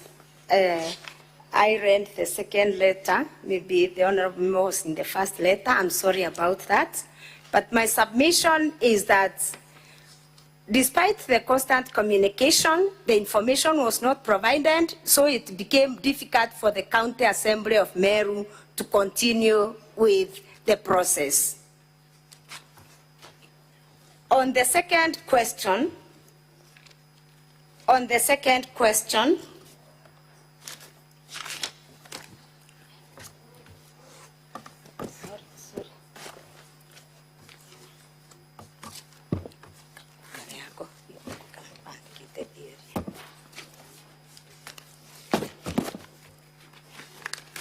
sorry for that, honorable members.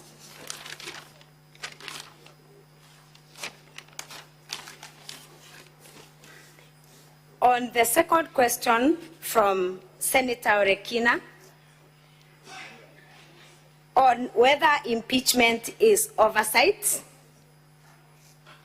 the impeachment of a governor is based on violations of the Constitution and other violations of other laws. And in my own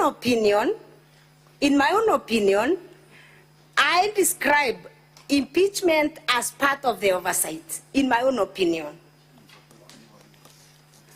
Then, I believe there is no other question from Honorable Senator Orekina.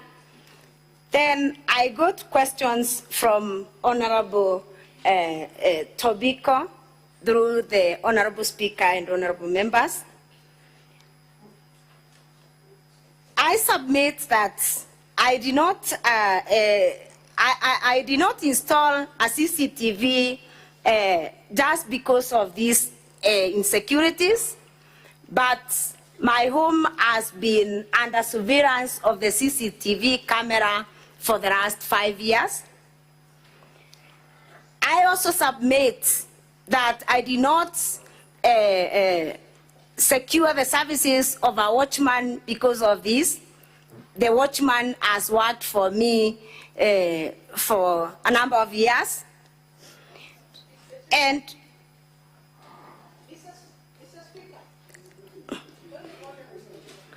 maybe I can paraphrase it. Zipora, proceed to conclude on that response to the question.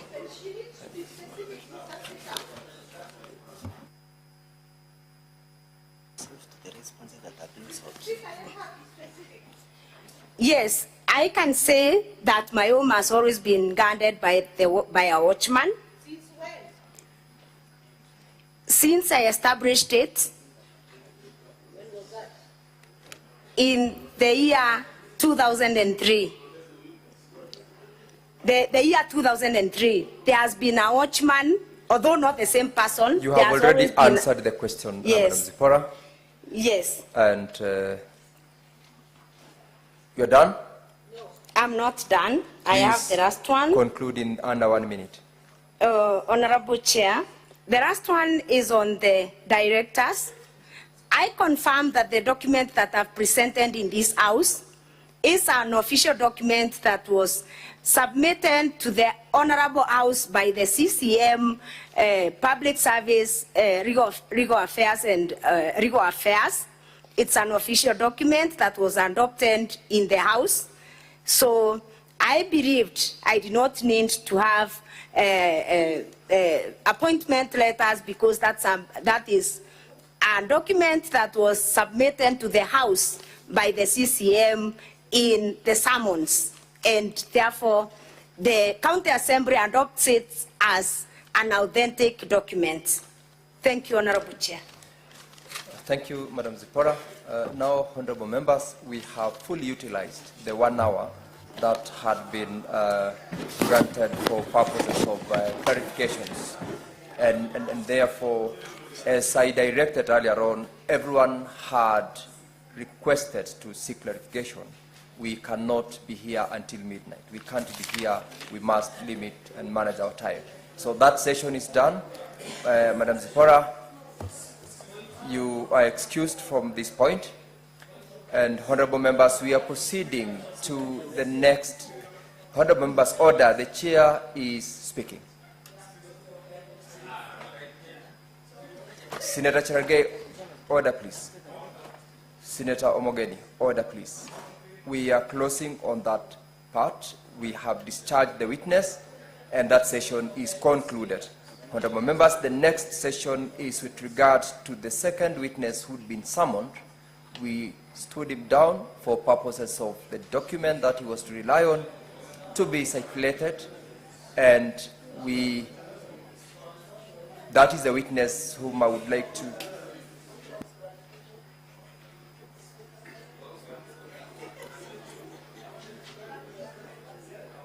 Very well. Just confirmation, there is the second witness whom we'll need to call upon, Ms. Kawira Kamenju.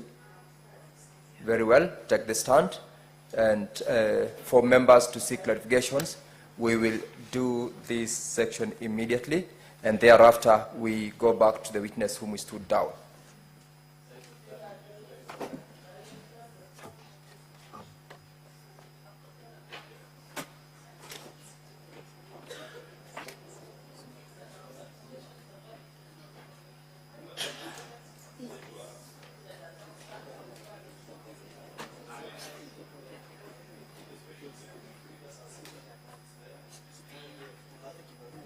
All right, members, with regards to the witnesses who've testified, we've got Madam Kawira Kamenju and Linda Kaki. We will take 15 minutes to seek clarifications with the witness who is on the dock right now, and another 15 minutes with Linda Kaki. Then, once we are done with the two, we deal with Jacob Kirari. So for those who are unable to seek clarifications with the previous witness, this could be an opportunity with the other two witnesses to seek any additional clarifications.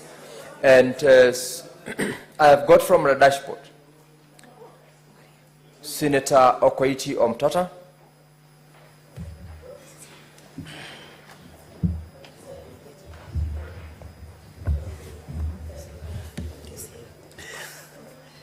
Mr. Speaker, sir, thank you for the opportunity. Although I had really prepared to ask the previous witness the questions that I had, but with your direction, I won't hesitate to ask the Land Council, who was before us here.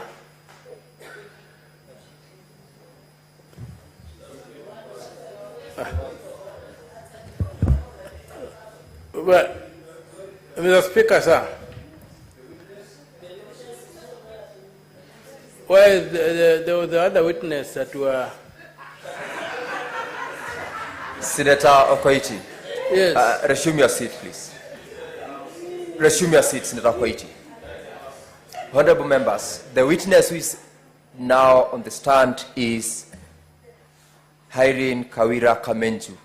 If you have any question, any clarification from her, this is the opportunity.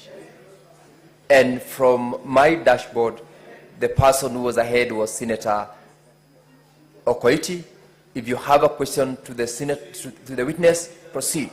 If you don't have, I'll ask Senator Samson Cherargei.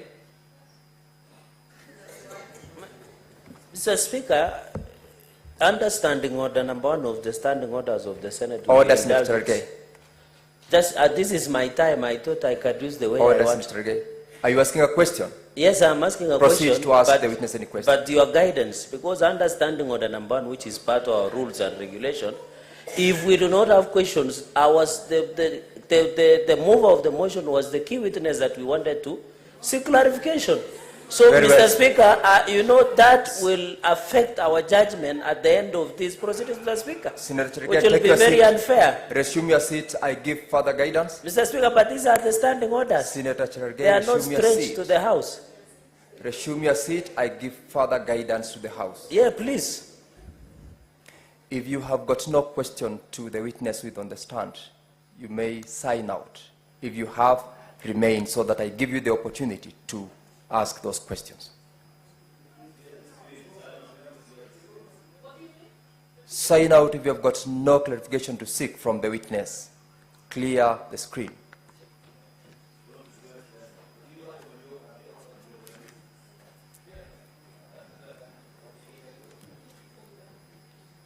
I still have members, so I'll give those who are still on the screen. Senator Joyce. All right. Senator Hamida Kibwana. Very well. I will discharge the witness. I will discharge the witness. Senator Mutinda. Senator Veronica. Yes, sir. Proceed.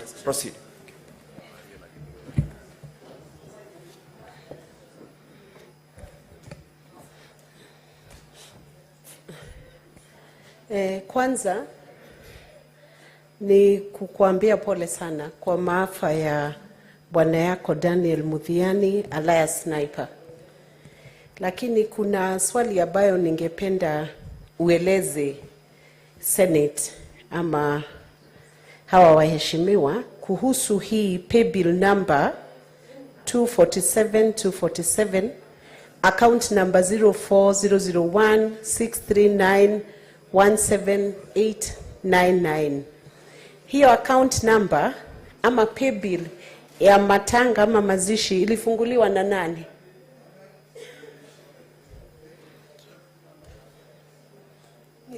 Okay.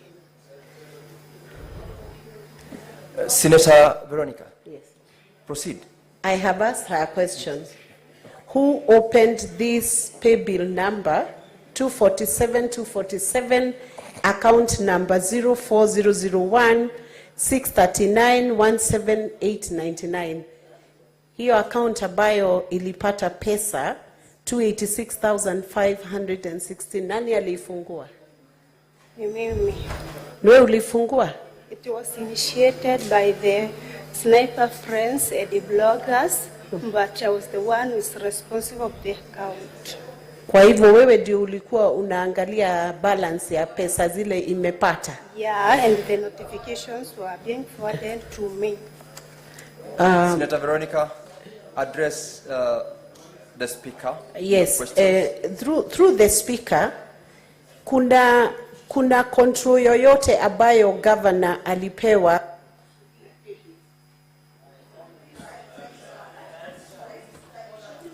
Are you able to respond to that question?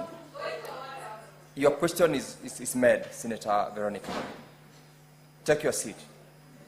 You have asked the question. Allow the witness to respond to that question. Okay, Mr. Speaker, sir, and honorable member, I would answer the question to my senator. We heard as I've said again, the pay bill was initiated by the Friends of Sniper and the bloggers. I was the one who was accountable of the pay bill, and the notifications were being forwarded to my phone, and the account, I'm the holder of the account. Thank you. I think that question is answered.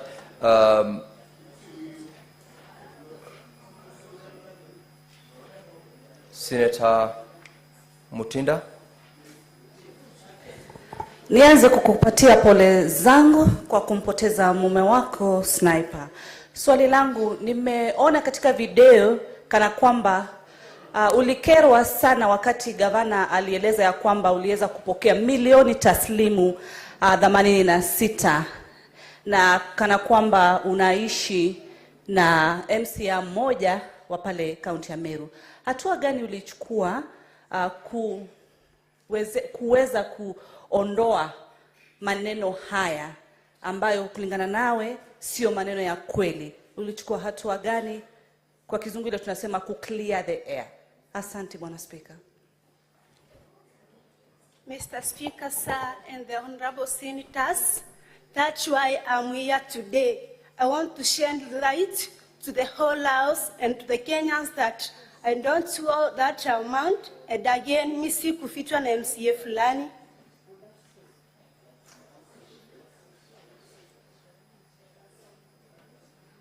Senator Olekina.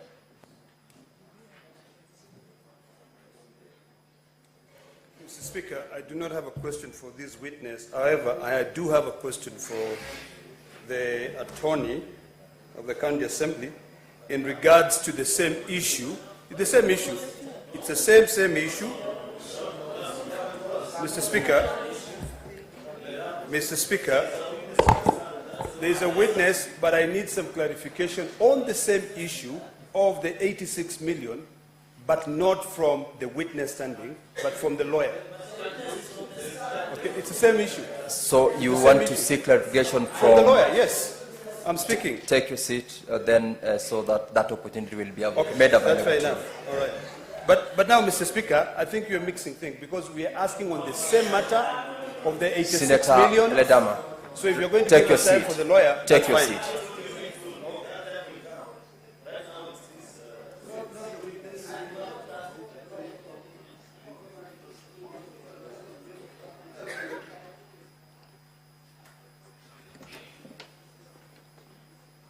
Senator Beth.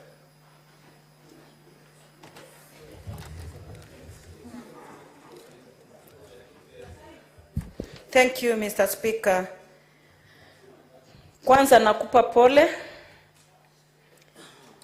Ninajua ni hali ngumu. Swali langu pia lingeenda kwa wakili, sio kwa madam. Very well, Senator Beth. Any other member? I have got from my dashboard 3 members, and I do not want members to complain. If there is none, then the witness is discharged. Let's call upon the second last witness, Ms. Linda Kiome. Senator Ria, what's your point of order?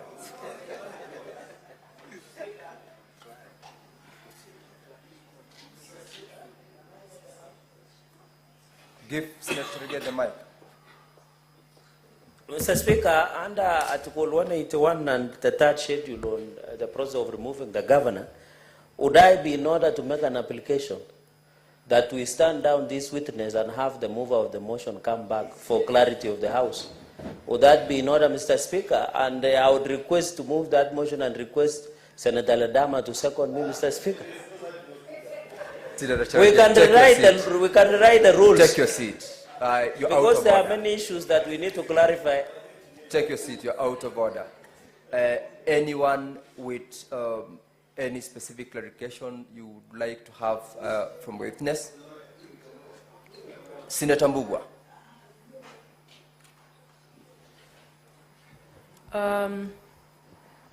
Thank you, Mr. Speaker.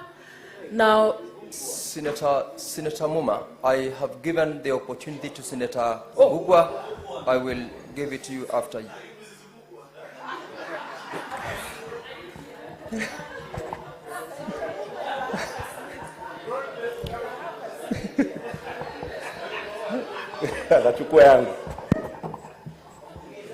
Thank you, Mr. Speaker. Just 2 quick clarifications from one Linda Kiome. You served as an advisor to the governor for 1 year. I would want you to tell this House how the communication from the governor and your response was done, so that we can be able to interrogate this matter. And 2, during this 1 year you served as the governor, this issue of the appointment of the boards was a rife matter.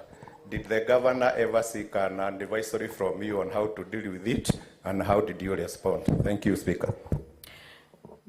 Mr. Speaker, sir, honorable members, thank you, Senator, for that question. When I was appointed by the governor, I was almost due to have my 3rd baby. So her directions were that I should come back after my maternity leave was over. That was in the month of September, and I did come back. So from September, when I came back, she advised that I should work under the CECM for Legal Affairs, Mr. Dixon Monene. And she had instructed Senator that I will be working on a need basis. When she requires my advice, she would call me. The only time the governor called me was when the second impeachment came up. Out of the respect that I have for the governor, and of course, advocate-client relationship, I would withhold to disclose the information, or rather the advice that she sought from me. I owe her that much. Thereafter, after the impeachment, that is when she called me to her office in Meru just before Christmas and asked me to resign. Therefore, our relationship got sour. In fact, immediately after the second impeachment, and there was no further communication from the governor until, I believe, the 26th of March this year. In between, the CECM, Mr. Dickson Monene, kept pressuring me to resign. So I felt that, Honorable Senator, if the governor has said that she will seek legal advice from me on a need basis, at no time did she ask me about the legality of any appointments of the boards in the Meru County government. And there is no written advisory I have given the governor within that period of time. The nature of the advice... Councillor Linda, make short your responses and respond directly to the question. All right? Thank you, Mr. Speaker. I stand guided.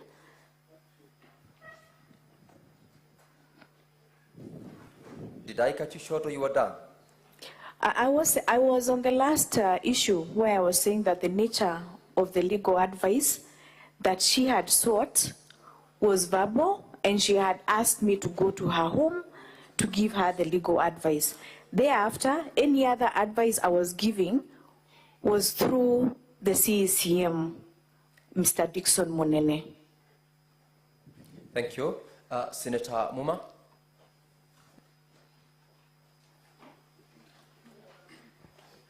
Thank you, Mr. Speaker. My question to the witness. You are a former legal advisor to the governor. You have sued the governor. We understand that is not very apparent.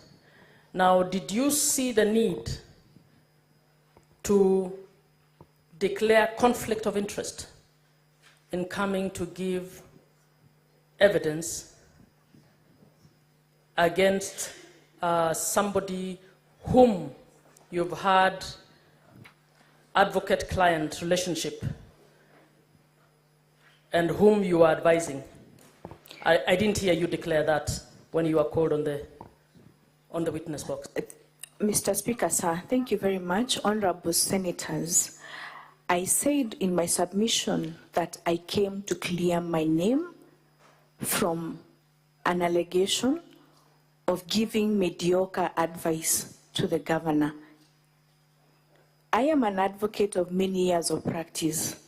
Ordinarily, in the very least, I would have at least written my name at the end of that advisory. I came here to clear my name for future prospects, and I indicated that very clearly when I was giving evidence. I did not withhold any information regarding to my relationship with the governor. Very well. Any other? Senator Mungatana? Mr. Speaker, just a quick clarification. The witness may need to tell us what is the probative value of her denial as we stand now, because it is not accompanied by a forensic document examiner who can back up her assertions, because it is her word against the word of the governor, I mean the letters that were there. So who do we believe without expert support? And how do we go about it? How do we decide within the time constraints that we have? I submit, Mr. Speaker. Linda? Mr. Speaker, sir, thank you, honorable members of the Senate. I believe that my cause to come and to make a request to attend this session was first of all for my own future prosperity. That I had indicated earlier, I would not have wanted to be associated with that kind of advisory. Number two, I got this information while I was in Mombasa. The first time I saw the document was on WhatsApp yesterday at about 2 p.m. That is the first time I saw it. Number three, I have yet to see the original document. At least, can it even be supplied before the Senate? Because I know they have lifted that signature from another document. Let them be tasked to produce the original document of that advisory or internal memo. Thank you, Mr. Speaker. Senator Omtata. Mr. Speaker, sir, thank you for the opportunity. Land Council, I just want a clarification on your signature. Did you say that the signature on the advisory was not yours? Or did you say the signature was similar to yours? Or did you say the signature was lifted from other documents you had signed? Because you made a reference to all the three, and maybe clarify for me which one is which. Thank you. Linda? Thank you, Mr. Speaker. Sir, honorable members, I was very categorical that I did not sign that document. Hence, making a conclusion that that signature was lifted from other documents that I have signed. And that is why I'm asking, can I be provided with an original document? Because what we have is a photocopy, and I know with a clean heart, I have not signed that document, and I have not prepared it. Senator Cherargei. Mr. Speaker, through you, Council, the governor in some of the charges, she has been accused of appointing a number of chairpersons, Meru County Revenue Board, Meru Microfinance Corporation, Meru Youth Service Board, and Meru County Investment. You are legal advisor to the governor. In your opinion, or did you at any point give advice to governor to comply with both county legislation and national legislation on the importance of appointing the chairpersons of these corporations? And finally, having been a running mate of the governor's opponent, I heard you saying you enjoy cordial relationship. Is that still the case? Do you say you hold the governor in high regard?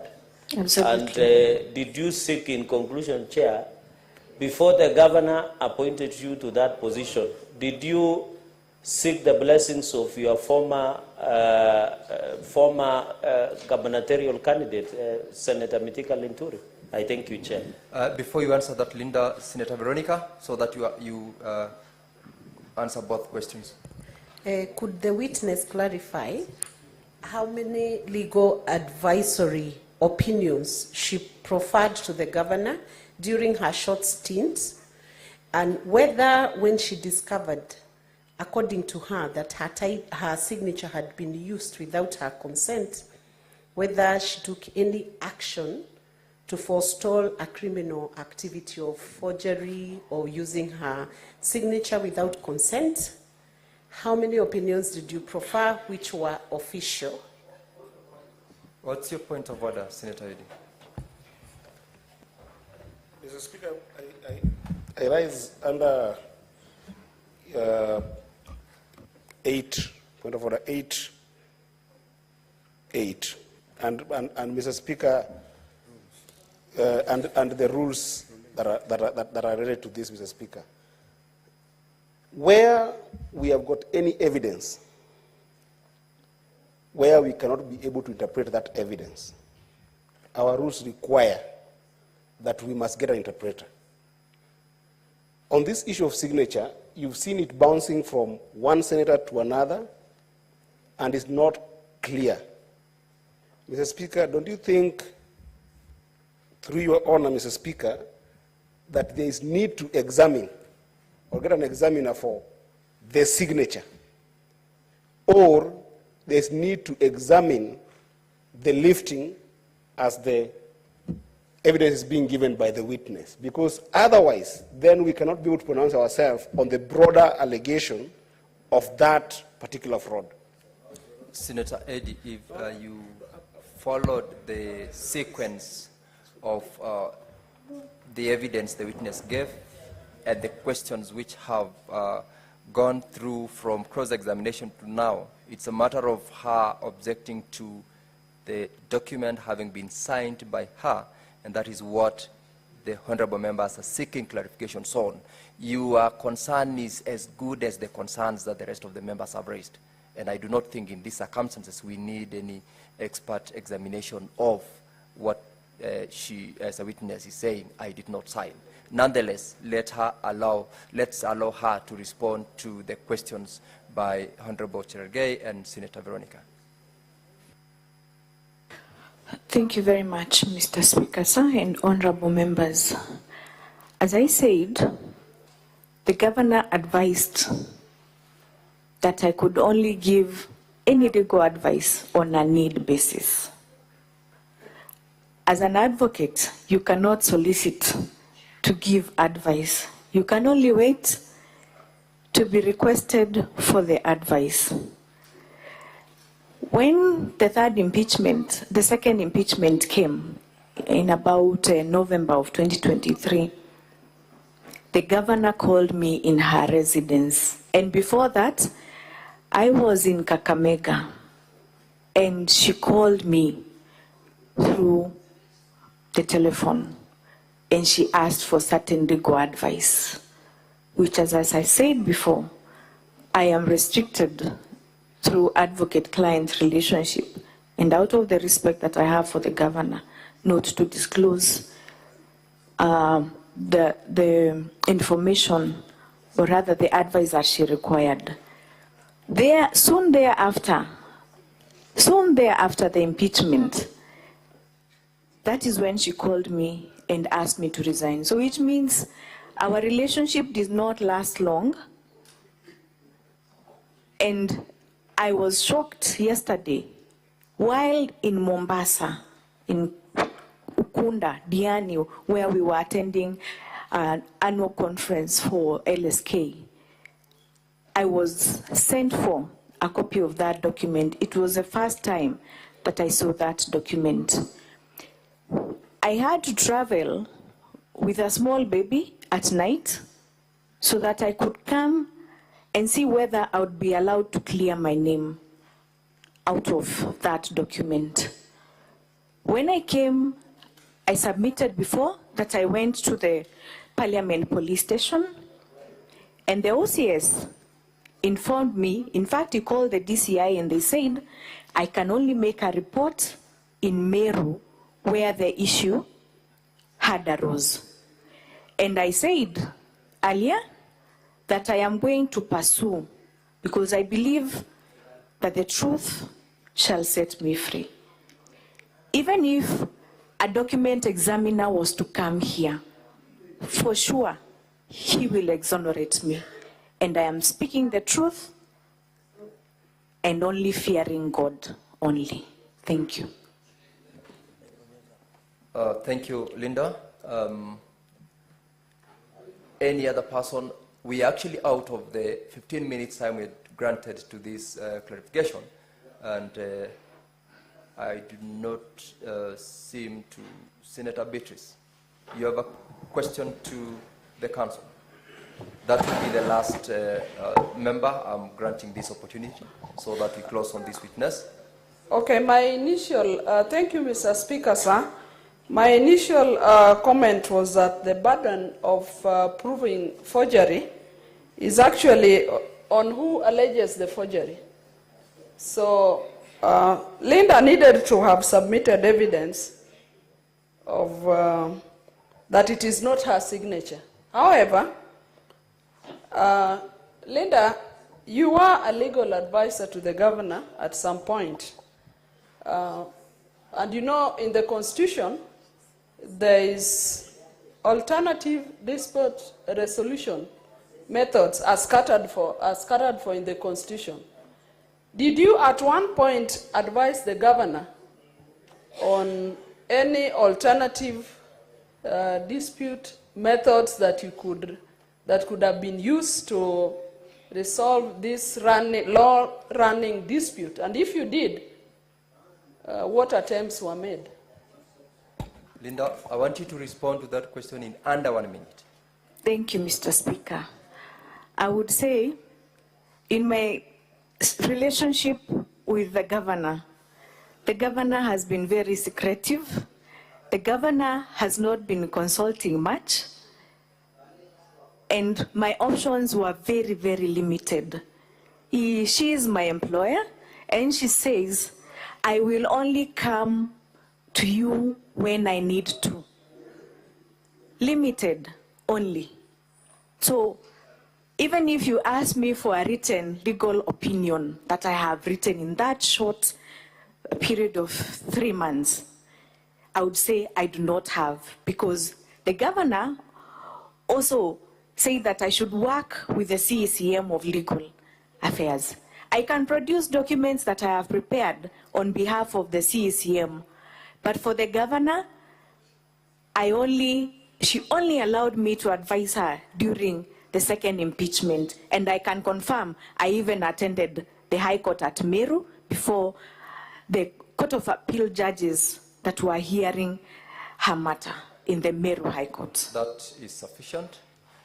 Honorable members, that brings us to the end of the clarification session that we had with the witnesses. And Linda, you can take your leave. You are released. And we have the last witness, Mr. Jacob Kirari. And honorable members, I believe you have been served with a copy of a section of the register, I believe, which was shared. And so we would like to have the witness brought into the stand. We will do this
Mr. Clerk, you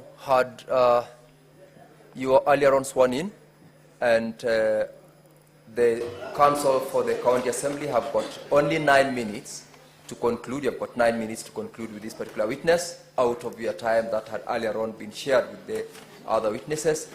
And so, starting now, run through the witness. This document has been shared to the members, and the original version of it has also been shared with the counsel for the governor.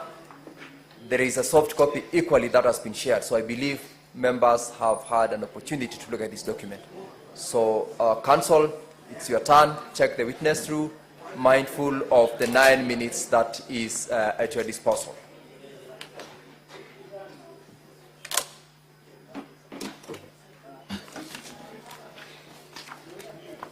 Thank you. Thank you, Honorable Speaker. Mr. Jacob. Yes, please.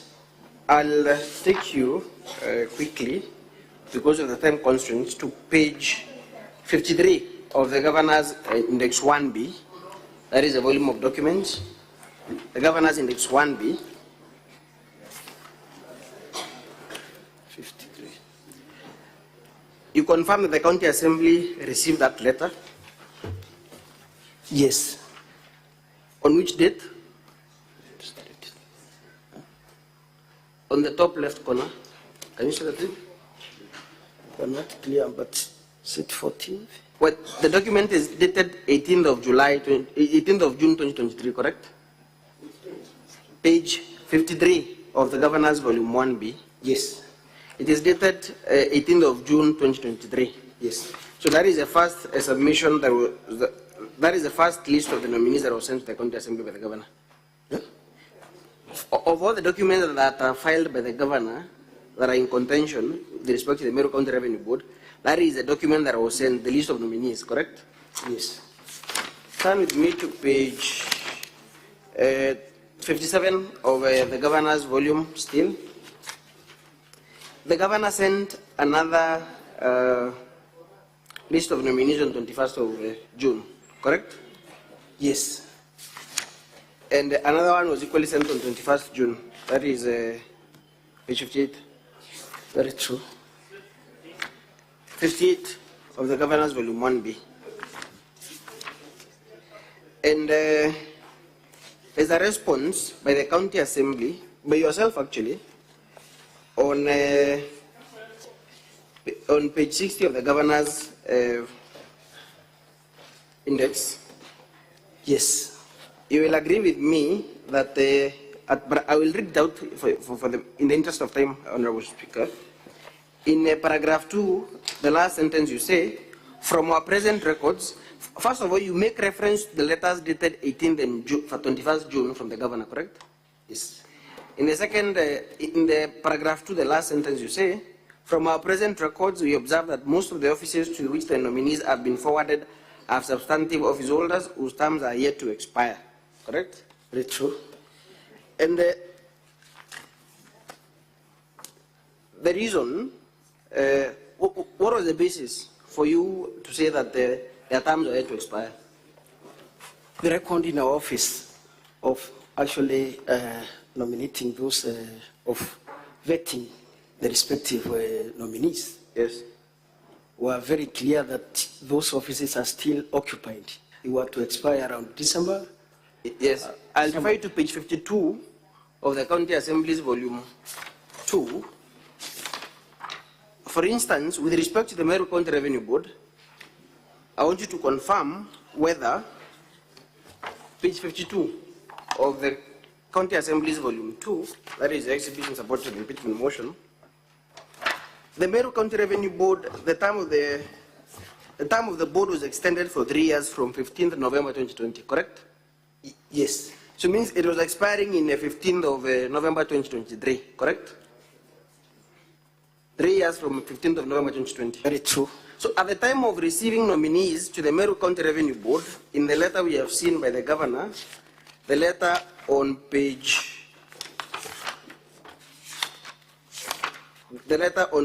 53 of the Governor's Volume 1B, the Meru County Revenue Board had a fully constituted board, correct? Yeah.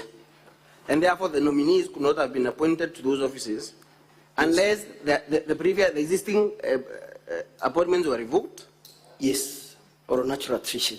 Or on account of natural attrition? Yes. So I'll take you to the County Assembly's Volume 2, the letter on page 58.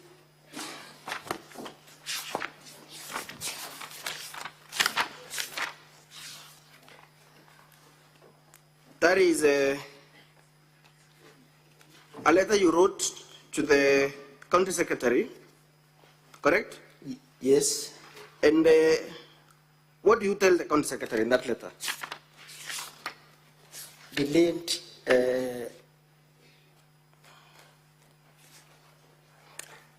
Are you there? Yeah. Yes. What do you say in that letter? Delayed in approval of board nominees. Pardon. Before you get there, turn to the governor's page 61 in the other volume, volume 1B of the governor. Page 61. The annexure KM 9 Roman 1. That is a letter by yourself, correct? Yes. In response to a letter by the, in fact, you make reference to your letter, to your previous letter dated 20th July. Very true. And what do you inform the county secretary in the second paragraph? This is to kindly note,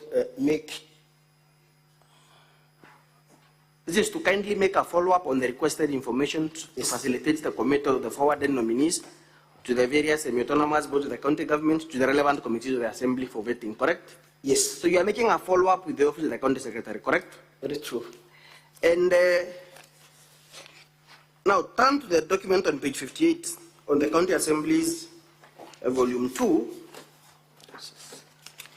In fact, the first letter is a letter on page 60 of the county assemblies, volume 2. After you wrote on the 31st of August 2023, did the county assembly ever receive any other response to that letter for that period between 31st August of 2023 until 15th of July? Did you receive any correspondence from the county executive? No. So the next letter you received is on 15th of July 2024, correct? Yes. Do you recall what other activity was happening on the 15th of July 2024 in the county assembly? I think there was an impeachment. You think there was an impeachment motion? Yeah. That is the first impeachment motion that was stopped by the court, correct? Very true. So on the date that the impeachment motion was being, in fact, was forwarded to your office, you received a letter from the county secretary accusing you of, at paragraph 2, of deliberately failing to approve and communicate your rejection of the employees, and purporting that you want to cripple the overall performance of the government agencies, correct? Very true. And you respond with a letter on page 58, correct? That is 2 days later, on 17th of July, correct? Yes. What do you tell the county secretary at paragraph 2? At paragraph 1, you make reference to your earlier letter of 20th July, which was close to a year later, because we are in 17th of July 2024. The previous correspondence, when you are making the follow-up, was on 17th of July, was on 20th of July 2023, correct? Yes. There was a letter of 31st of August 2023, which you sent to them from the governor's own documents, correct? Yes. So, at paragraph 2, what do you tell the county secretary? Or let me read so that you can agree with me for the benefit of time. Yeah. As per our earlier communications, the assembly repeatedly requested additional information and clarifications regarding the filling of available vacancies in the respective boards. Then you urge them at paragraph 3, kindly refer to the aforementioned letters for clarity, and the assembly remains willing. So, at all times, would you say that the county assembly was intentional in crippling the functions of the county executive? It's not true. So, the governor, did the governor respond to that letter? A letter dated, or rather you can turn with me to page 62. No, not yet. The letter at page 62 of the governor's volume 1B.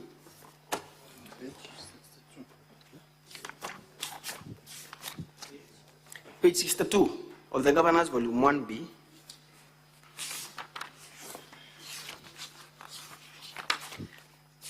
That is the response by the governor, correct? Yes.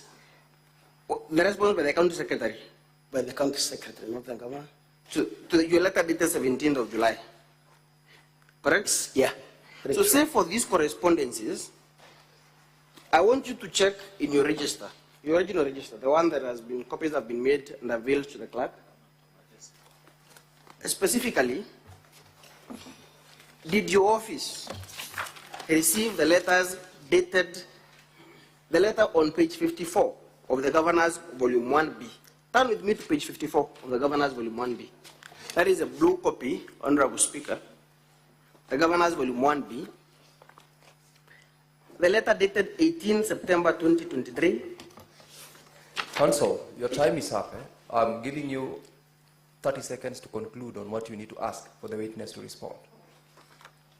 Honorable Speaker, I'll just take 2 minutes to conclude on this question. It is the very reason why I called this witness. Just 2 minutes. Just close in 1 minute. Very well. Honorable Mr. Witness, the document at page 54. The document at page 54, that is the letter dated 18 September 2023. The document at page 55, still of the Governor's Volume 1B, and the document at page 56 of the Governor's Volume 1B. Did your office receive these 3 letters? Not yet. I want you to confirm from your original register. They are not in my record so far. So from your record on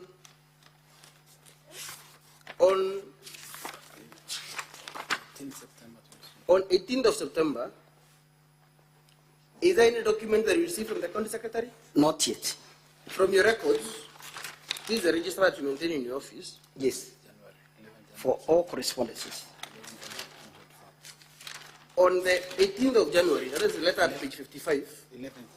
11th January, rather, Mr. Speaker, did you receive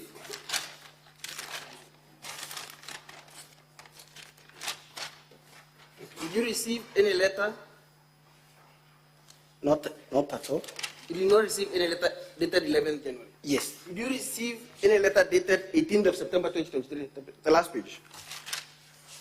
18th of December, that is the document appearing on page 54.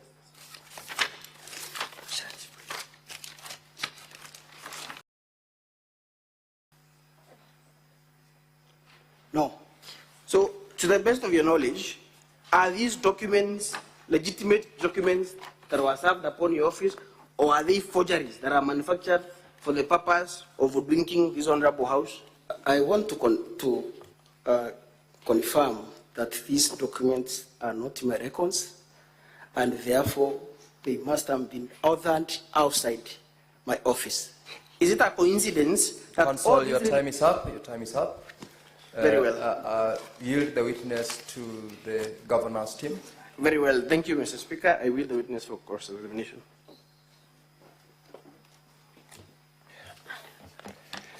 Mr. Speaker, we had been given 1 hour, which we used 20 minutes for the first witness and approximately 10 minutes for the other witness. I will not use my entire 30 minutes, but I just want to confirm that's the range of time that I have. I'll use very less than that. That's the position. Thank you so much.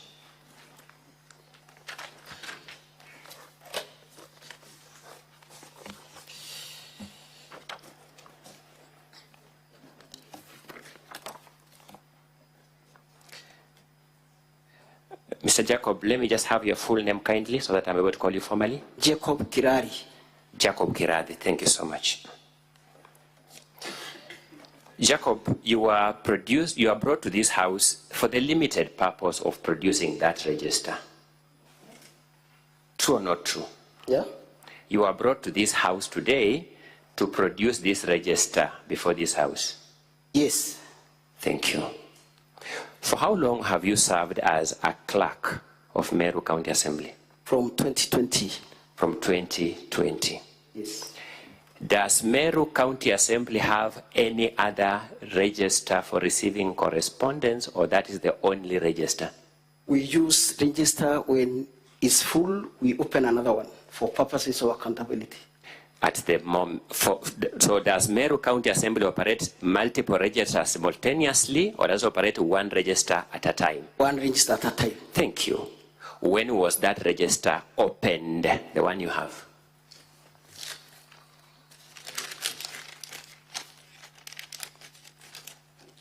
It was opened on 15th September 2023. Are you sure of that fact? Answer that question. Are you sure of that fact? Yes. There are papers you are holding with your hand. You have opened many papers. Yes, those ones. What are those papers? There are papers, yes. Remove that stapler. But why have you stapled them? That's one of the things I wanted to ask you. Do those papers show correspondence? Do they show correspondence? No, because they are not carrying all the details necessary. You are answering a completely different question. Do they show correspondence? No. What do they show? It was just a writing, which actually are non details. Yes, those writings are something. What are those writings?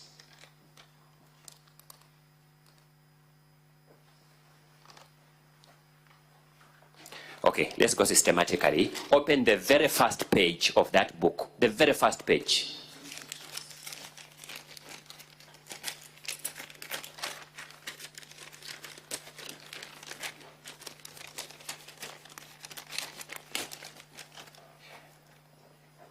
Are we there? Yes. It is divided into columns, isn't it? Yes. Those columns have headings, isn't it? Yeah. Read for us column 1. Date. Date of what? It was just date. Column 2. Particulars. Of what? Or content of the item. Column 3. Request. Column 4. Authorized to buy. Column 5. Signature. Column 6. Nothing. Okay, let's go to the place called particulars. No, don't close that page. Let's go to the page called particulars. Read the first entry, the very first row. What particulars are entered there? Infamous. The second column? Lunch allowance. Sorry? Lunch allowance. Second column is Phineas Mwenda.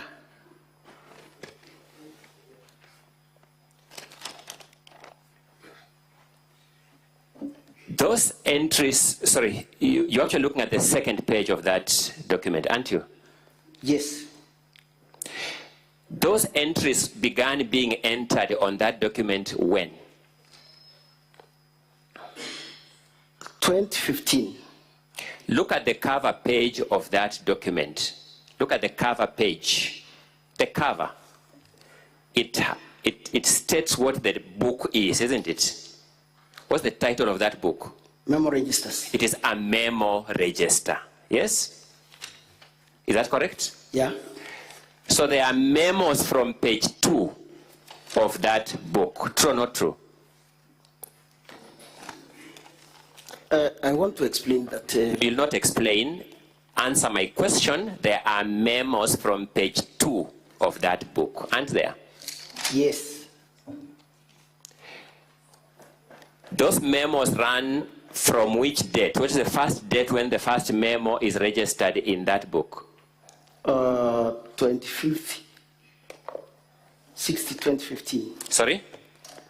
25th June 2015. Move to the entry of 17th November 2015. 17th? Yes.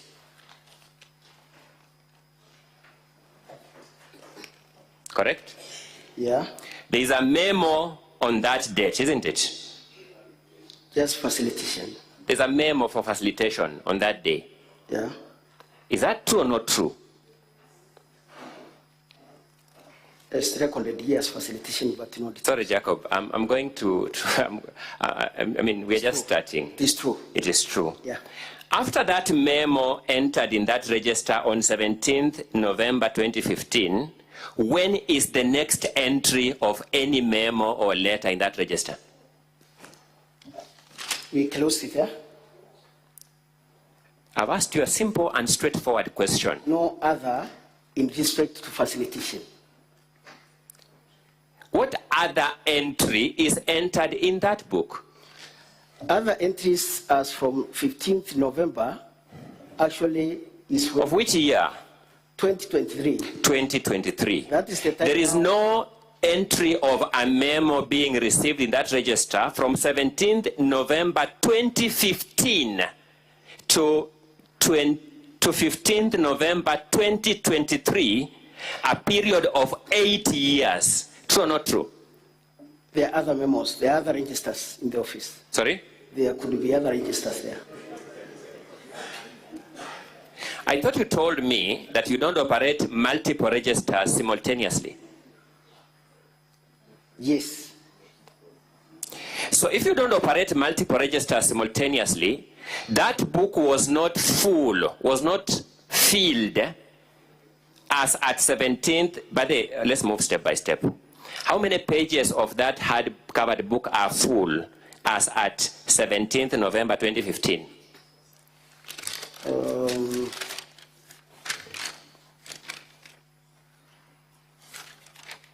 4 of them.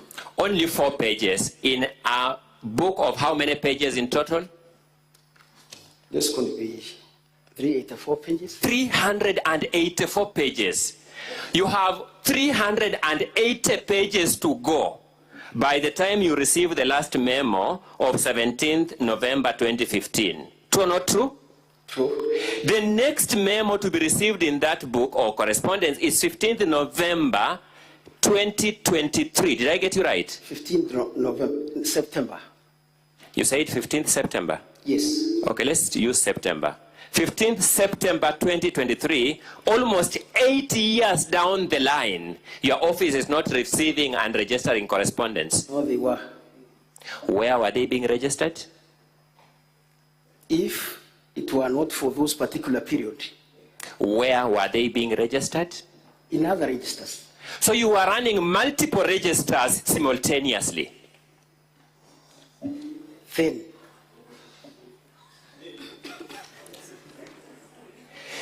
You are running multiple registers in the period between 17th November 2015 and 15th September 2023. Doesn't mean multiple. Could it be our register? No, we are dealing with facts, Mr. Jacob. We are not dealing with hypotheses. Yes. Either you are dealing with multiple registers or not. Between 17th November 2015 and 15th September 2023, you are running multiple registers for receiving correspondence. Not true. Sorry? Not true. You are running one register. Yeah, when it gets filled, then you open another one. I thought we are agreed. Okay. When was that register first used to record correspondence? Which day? First. Yes. That is 2015. No, give me the date. 25th. 25th? Give me the date. 25th June 2015. 25th June 2015. Yeah. It has 384 pages. Yes. Ordinarily, filling that book means using all pages. Does it have any other meaning? Yeah, it will depend with the content which you are using there. I'm saying filling that book means using all pages, the book getting used up. Yes. Am I correct in that understanding? Yes. When was that book completely used up to date? When? Yes. It's not yet over. It's not yet over. So that is the register. But still. But that register of yours, after 17th November 2015, the office of the clerk, Meru County Assembly, receives no letter for 8 years until 15th September 2023. Mr. Jacob, does that make sense to you? Not true. Does that make sense to you? We just brought the register that has issues. There are other registers without issues? Yes. So you are running multiple registers? No, when a register is over. Mr. Jacob, where are those registers without issues? Where are they as we speak now? They're in the office. Why didn't you bring them for us to fully interrogate this question? I got this information yesterday. Mr. Jacob, what is your professional background? Me? Yes, you. I'm a clerk. Which area of learning are you an expert in? For example, I am a lawyer by training. Then I can be a teacher, I can be an advocate, I can be speak of this assembly, but I'm a lawyer. And you? I'm a finance. Sorry? Bachelor in finance. Finance people are very good at record keeping, Mr. Jacob. LLB. Sorry? Degree. Sorry? Also law degree. Oh, you have a law degree? Yes. That's the shocking news of this evening for me, Mr. Jacob, for good reason. So we can talk the same language. Oh, yes. Thank you so much. Mr. Jacob, you know as a law graduate that if facts are within your peculiar knowledge as the multiple registers you have not brought here, and you don't bring here, a fact finder like these senators must make an adverse finding against you on that fact. Did you learn that in the law of evidence? Yes. Thank you. So you are knowledgeable in that area. Yeah. I'm therefore inviting these senators to make an adverse finding that had you brought those registers, these things you are saying are not in the registers would have been found there. Isn't that invitation sound in the law of evidence that you learned? Actually, it's as a result of time when I was told this. Isn't that suggestion of mine sound in the law of evidence that you and me learned? Yes. Thank you. So let's move, let's now make progress. Let's now make progress. Look at the governor's bundle 1B. 1B. My assistant will show you. Oh. My assistant will show you. That is a letter received in your office, isn't it? Very true. Thank you. And that the receipt of that letter is not disputed, isn't it? Yes. Go to your register and show us where you have indicated that receipt of that letter. Which page in your register shows that letter received? Check the date, because the register operates on along the lines of dates. The register, which is here, actually starts from September. By the way, let me ask you, you said you became the clerk when? 2020. Where is the register of the documents you have been receiving since you became clerk in 2020? In the office. Sorry? In the office. How many pages is it? It will depend with what is. How many pages is it? It will depend with what is in the store. Sorry? Any register in the store we can use. Is that register full? The one in the office? Yes. Yes. Where is it? It is in the office. You didn't think it fit to bring it here? I never bring it here. Let's go to page 65 of Governor's Bundle 1B. That's a letter undisputedly received in your office. Very true. Where is evidence of receipt of that letter in your register? Also, I told you that the register I have starts the issue of this correspondence as from. The register you have starts from 25th June 2015. You are the one who has read it for us. There's a different content. Sorry? That part of it was slightly used for facilitation, but here we. Sorry, what is the title of that book you are holding? It doesn't matter, but. Sorry, it matters, Mr. Jacob. Titles matter. What is the title of that book you are holding? Memo register. Does it have any other title for any other purpose? Is there any other title on that book anywhere? There isn't. There isn't. So that is a memo register. What do you understand by a memo register? It's a register that we record memos. It's a register in which you record memos. Yeah. Isn't it? Yes. From that cover page, we then go to page 2, which is the first place where the first entry is made. Yes? Yeah. That is 25th June 2015. Yes. Then we run simultaneously with that document bearing the name of memo register up to 17th November 2015. Fact or not true? Yeah. No problem. The content we are talking about is starting from 15th September 2023. I am talking about the content of that book. That book is a book. By the way, this is a government register, isn't it? Not in it is. This register is a government book. It's a book used by the government of Kenya. Yes. And if you are me, like a responsible citizen, you will take government seriously. Do you take government seriously? Of course. Thank you. This serious government has told us what that book is used for on the cover. Cover should not actually be the content. That book you are holding has told us what that book is used for on the cover. Yeah. The use of that book is? Memo register. That book has not told us any other purpose on its cover. It's true. Look at page 59 of volume 1B.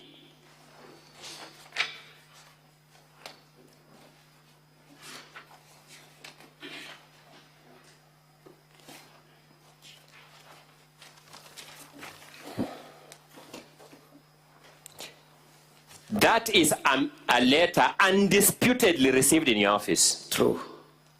Where is it received in that register? Also, I told you any record not from September, I don't have it here. By the way, that letter is received in the period after 25th June 2015, yes? Yes. When that book you are holding is in existence. Yeah. This letter I've shown you at page 59 is received after 25th June 2015. Yes. When that book you are holding as a register is in existence. It was not by then. This book was not. When was that book manufactured? When was it bought by Meru County government? It was bought in 2015. But correct. That's what I'm saying. It was in existence. Actually, it's not a must that we consistently. It was being used slightly for other purposes before we corrected the use. Mr. Jacob, are you a respecter of yourself? Yes. Thank you. Look at page 58 of volume 1B.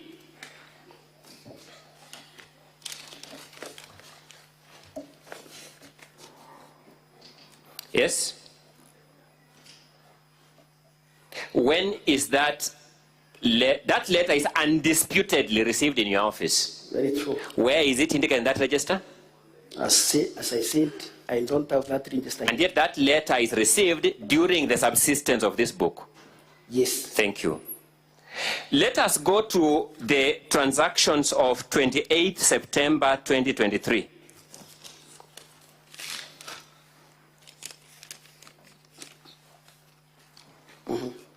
There is a letter received in your office on that day.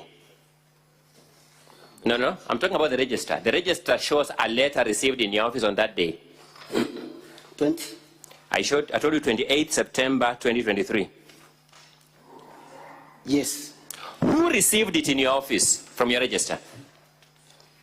My secretary, Joy. You can see the name of your secretary, Joy, against that letter. Yeah, 28 September 2023. Honorable Senators, that is part of the document photocopied and before you on page 1. If you look at column 2, that's the column in which documents are received. And I want you to look at the second last entry on the first page, 28 September 2023, so that when we began this morning, Mr. Speaker, we talked about lying. We talked about that word. It was a bit controversial, but I want to contextualize it. 28 September 2023, Mr. Jacob, are you there? Yes. Who has committed herself or himself as receiving that letter in your office? There was a letter received 28 September 2023, which... I'm talking about the second last entry. The second last entry. Yes, 28 September. Professor Jotham Mishemi, EBS. You see that letter? You see Professor Jotham or something, Mishemi, EBS? Yes. Who received that letter in your office? Joy. Where is that entry? You can see the same 28 just... No. I'm talking about a particular... Joy makes an entry against every letter. You can see 9th September, 19th, every letter, 20th September, 22nd September. You see 22nd, let's go 22nd. You see 22nd September? Yes. You see Joy has received a letter from CECM Agric. Yeah. The same 22nd September, there's a letter from CECM Finance. You see it? True. Who received it? Joy. On the same day, isn't it? Yeah. Let's go to 28th, the second last letter. Who has indicated having received it? She has not, but the same... No. Who has indicated as having received it? Nobody. Nowhere, isn't it? Yeah. This is the record you want this assembly to rely on to make a decision on this matter. It's true. This is the record. Yeah, it's on a serious matter like impeaching a governor. This is a truthful record. I'm asking you, this is the record you want this Senate to rely on to remove a governor from office. Not to caution, not to want to remove a governor from office. You know how serious that enterprise is to protect the integrity of that office. Let's look at page 60 of the bundle. You know, I can't see clearly. Are those 10 minutes? Thank you so much. Let's go to page 60 of bundle 1B. Who is the author of that letter? It's me. What are you saying in that letter in 1 minute? Can you read it for me? Okay, let me read it for you. I would ask the County Assembly's Council to put their copy to the witness so that we use the microphones properly for record for the Hansard purposes. Volume 1B of the Governor's documents, page 60. The County Assembly's Council, kindly put the document to your witness.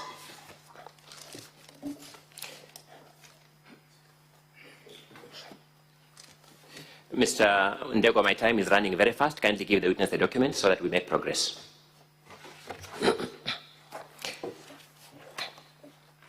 Mr. Witness, that is your letter.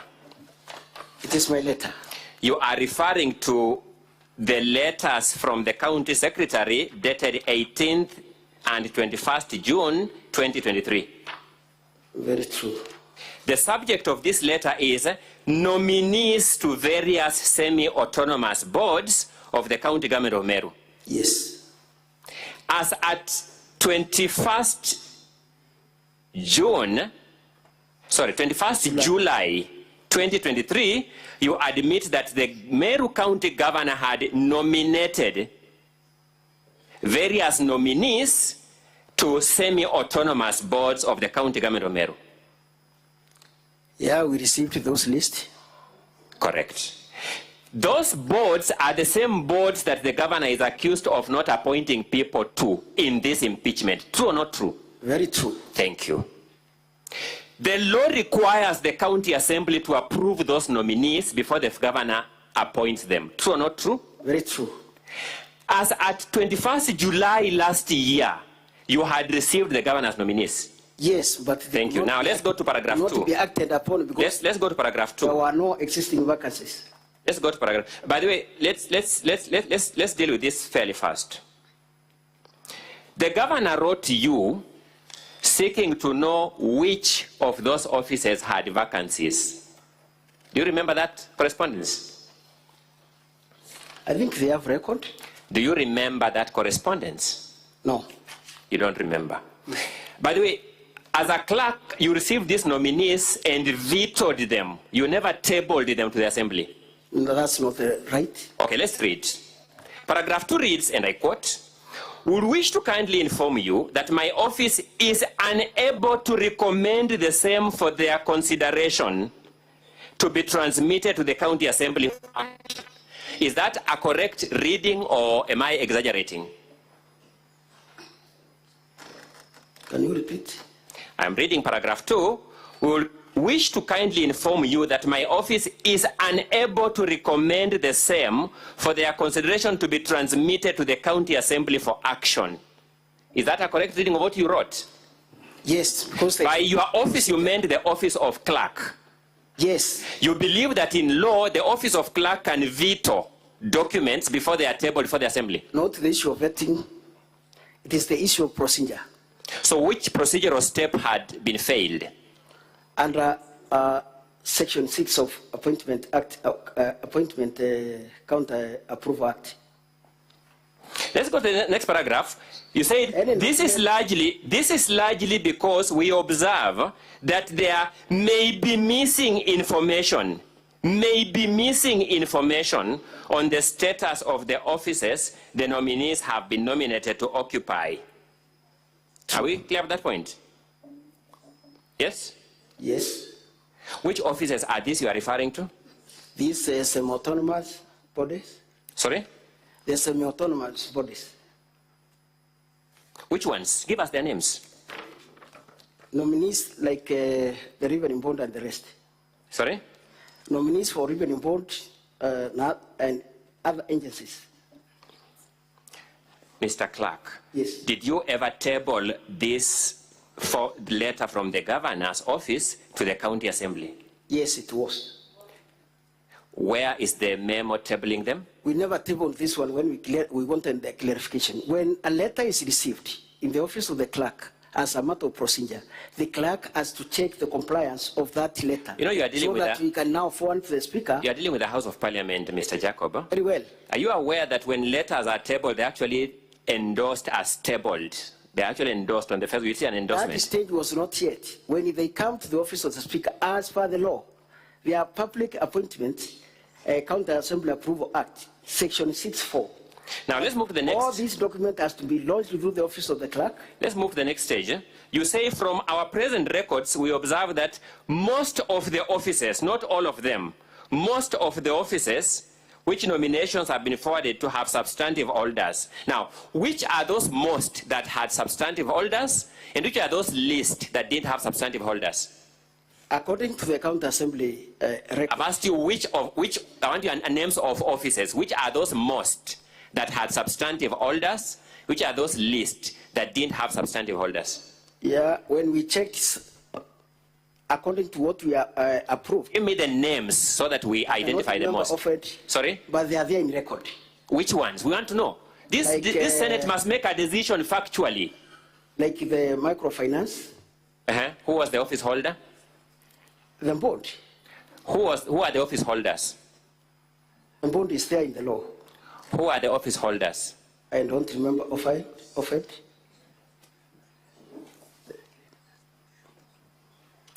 Does your letter tell us which office was still occupied by anyone? That letter. By that time. That letter, does it tell us which office was still held by an office holder? No. But you find that to be proper correspondence without out particulars. Of what they submitted, of in course. good conscience, you find that to be proper correspondence without particulars. But they know what they submitted. You, as a clerk, the CEO of Meru County Assembly, find that to be proper correspondence without particulars. You find it to be good correspondence. Yeah, the communication. Do you regret this kind of correspondence? Not at all. Without particulars, you can stand by it. Yeah, I can stand by it. You wanted the governor to take remedial action for something you have not given any specifics. The county secretary. The county secretary was corresponding for the governor. It was from the office of governor. Do you remember that? Very true. Thanks. You wanted the governor to take remedial action for something you have not particularized. Of course. You, Jacob, wanted the governor Meru County to take remedial action for something you have not particularized. Is that correct? I told you what. Did you particularize? We questioned what they is. Did you particularize which office is occupied? You did not. Yeah. So you wanted the governor to take remedial action for something you have not particularized?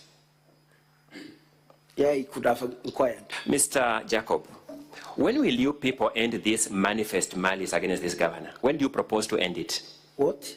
When do you propose to end this manifest malice against this governor? No malice to governor. Me. When do you propose to end it? Who? You. I'm not supposed even to handle such a situation. Sorry? I'm an officer. I'm not a politician. Correct. So when do you propose to end this malice against the governor? There is no malice to the governor. You want to say that it is the right thing to do to ask the governor to take remedial action for boards that you have not specified, whose people who you are saying are occupying the offices are not specified. That cannot limit the big responsibility from the other office to inquire even more. Did you have a responsibility? Council Longoya, your time is up. Thank you so much, Mr. Speaker. I rest at that. Thank you very much.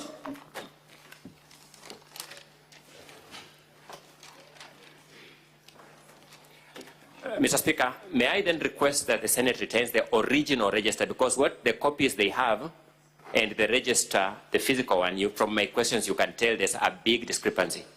That point is noted. We'll make appropriate arrangements for that. Counsel for the Assembly. Counsel for the Assembly, you recall that your time is up. I believe then that you do not expect any opportunity other than the discretion of the chair to permit you in the shortest time possible if there is any re-exam. Yes, Honorable Speaker, I kindly beg your indulgence that you humbly allow me to ask a few questions in re-exam. Mr. Speaker, I may have to raise on that issue because there's something called equality of arms. The County Assembly had 3 hours and 10 minutes to deal with their first witness. we were given 1 hour strictly with no extension. The 20 minutes we were given ate into our time of cross-examining the other witnesses. Mr. Speaker, it would be impossible for the public following these proceedings to get a feeling that there is a even-handedness if this county government is added 1 more minute. You notice, Mr. Speaker, I stopped my question in between. I stopped my question in the tracks when you stopped me. This county government is the real author of all misfortunes of time mismanagement today, the 19th day of August, 2023. You've made your point. Thank you so much, Mr. Speaker. I urge that you deny them that is good. You must have noted the fact that I notified the council that they didn't have any extra time because they ate into their time in the earlier proceedings. But nonetheless, I will exercise my discretion. I'll allow you 2 minutes both to ask and to respond. So it will be up to you to decide how to utilize the 2 minutes, whether to ask the question or whether to allow the witness to get an opportunity to respond. Thank you very much, Honorable Speaker, Honorable Senators. My name is Eric Murioki. Mr. Witness, in your exam, what was that book used for and at what date? Actually, this book was from September, has been used for correspondences that are received and that goes out of the office. Now, you were asked about some documents appearing on pages 59 and 60, the ones that their authenticity is not controverted. Very true. In response to that question, or in follow-up to that question, I wanted to look at pages 54, 55, and 56 of the Governor's 1B.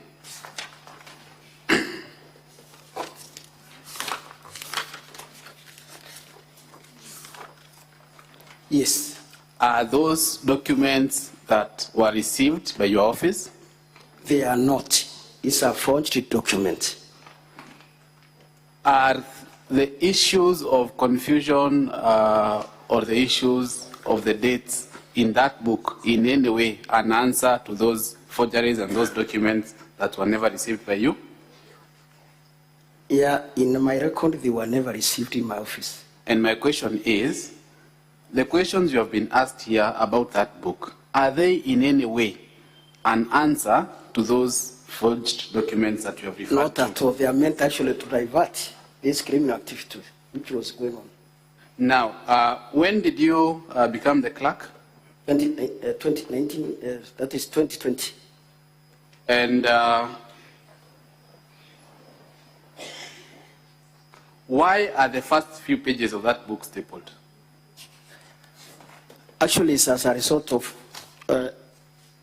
when the secretary possibly were using this one and found.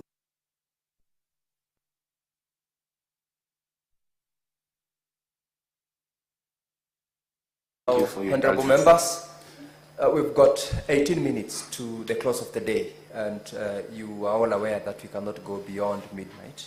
I know members have got questions or clarifications they might need to have with the witness, and we should do this in under 10 minutes to allow us to adjourn the session in good time. I have got requests on the dashboard from among the members, and we will end when time ends. So I'll start with the members who have requests. By show of hand, who has any clarification to make? Because I'm very sure it's not all the members whose Senator Cherargei, Senator Olekina, Senator Muma. Very well. I'll start with Senator Cherargei. Clerk, mine is a quick one. In the, I don't know whether the witness is distracted. Just a quick one. In this letter written to you, summoned by the Senate, Mr. Jacob Kirari. Yes, Mheshimiwa. I can see that you were supposed, the letter was specific, that you confirm authenticity of the letters 18 September 2023, 2024, 11 January 2024, and then number 2, provide the official register of the documents as maintained by the office of the clerk of the county assembly. Yes, true. How many registers would you have brought? Was it convenient for you to bring? How many registers do you have? And was it convenient for you to bring all the registers that you run in the county assembly to refer to your correspondence? Finally, as a clerk, were you confirmed as substantive clerk of Meru County Assembly, or you are in acting capacity? And finally, Mr. Speaker, sir, in keeping records of the County Assembly of Meru, are there records outside the official correspondences that are given out? Are there records that you keep in soft copy? That is, in short, do you have ICT policy in terms of storage of data or correspondence within the County Assembly? I submit, Chair. Mr. Clerk. Thank you, Mr. Speaker and honorable members. Is that we use these registers from September 2023. I want to direct you. We have got less than 10 minutes. Yes. To that question, respond to it in under 1 minute and do not give stories. It was not convenient for me to bring all other registers because of the short period I received. Senator Olekina. Thank you, Mr. Speaker. Mr. Speaker, my question is straightforward. I've listened to the witness being cross-examined by the governor's attorney, and I've also listened to him giving the same answering when he was being re-examined by his attorney. And the question to me, which I want to be clear, is that were these documents ever received in your office? Because when you were being asked by the attorney for the governor, you made responses to the affirmative. But when you are being re-examined, you introduce a new word and say it's a forgery. So which is which? You know, that to me really bothers me. I want to be clear, because if you look at volume 1B of the governor, from page 55 all the way to page 68, there are letters which have got stamps from your office. The governor's lawyer has also referred you to the register. And in your submissions, you affirmed that that record was indeed a record from your office. So which is which? Did you ever receive? Is it a forgery? And if it is, which statement do you stand with? Do you stand with the statement you gave during your re-examination or the statement that you gave during the cross-examination? And honorable senators, the questions which have been asked by the governor's counsel did not relate at all to the 3 documents which are purported to come from my office. What the senior counsel questioned me about is about June and other record behind that. But what has been forged is those appearing as from September to March. And these are the ones I've confirmed that they are forged, even the way the stamp has been put. And you compare with any other correspondence from my office, you realize that this was actually an act of just fraudulent act in those 3 documents. And Mr. Speaker, because I received a correspondence from the county secretary the other day about the same delayed, that is on 17th July, we received in the same book, and Mr. it is Clark, here. You have responded to the question. I will allow 2 last clarifications, one by Senator Muma and Senator Joyce. Senator Muma, you will listen to both, then you respond to both of them at once. Thank you, Mr. Speaker. Clerk, you are the clerk of Meru County Assembly. I believe your staff must have assisted in the impeachment process in Meru. So you are familiar with all the counts, all the charges, including the charge number 2 around appointment to the boards. When you came here, you are aware about what you're coming to give evidence about. Can you truly tell the Senate that you were not able to bring other registers that have the entries for the letters that you say you received, but only gave this register, which you're now disowning because you have another one that you actually have the correct entries in? Do you want us to believe that? Thank you, Mr. Speaker. Wait, Mr. Clerk. Senator Joyce asks the question. Thank you very much, Honorable Speaker. Allow me to raise the question to the clerk. The clerk give admissibility of a motion to the County Assembly. I would like to know what has been his technical advice to the County Assembly, bearing in mind, Honorable Speaker, that they have done this is the third impeachment motion, which I know they have been using the public resources, and what has been his technical advice on the same impeachment motions, Honorable Speaker. Thank you. Mr. Clerk, answer those 2 questions.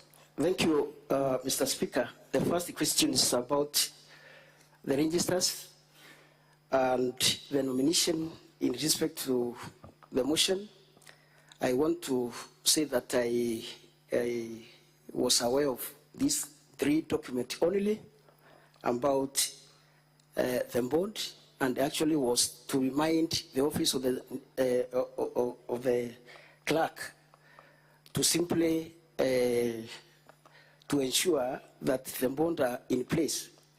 But Madam Senator, when I came here and got the 3 letters that are purported to have come from the county secretary, that's the time I realized that because I had full knowledge of how we communicate with the county secretary and when we communicated, because the issue was actually in July, and these letters are appearing between September and January and March, then I sensed something is not right, because the recent letter over the same issue came on 17th July. So that's the time now, and it is recorded. Even that of July is recorded in this register. That's the time I realized that there was a sinister motive to actually set those 3 letters to show that they are reminding us. Number 2, actually, when they brought the nominees in assembly around July, and we questioned that those offices are not vacant unless they advise otherwise whether they are vacancies. They stayed for the last 6 months, and we reminded them that still they never responded to our letter on clarity as how those vacancies, whether those vacancies existed and how. It's only July 17 that they just brought another letter, but still worried, because the same position stood. That's why I responded very fast. And that is the position. The 3 letters I disown totally. That of September to March, they are not from my office, even if you see them and how they are stamped. You have responded, Mr. Clerk. Answer the other question. The other question about my advice as to the procedure of this impeachment, Mr. Speaker, the work of the clerk, as you are aware, when the proper procedures and relevant laws have been complied to, the clerk definitely, we usually talk with the members, but when they see that there is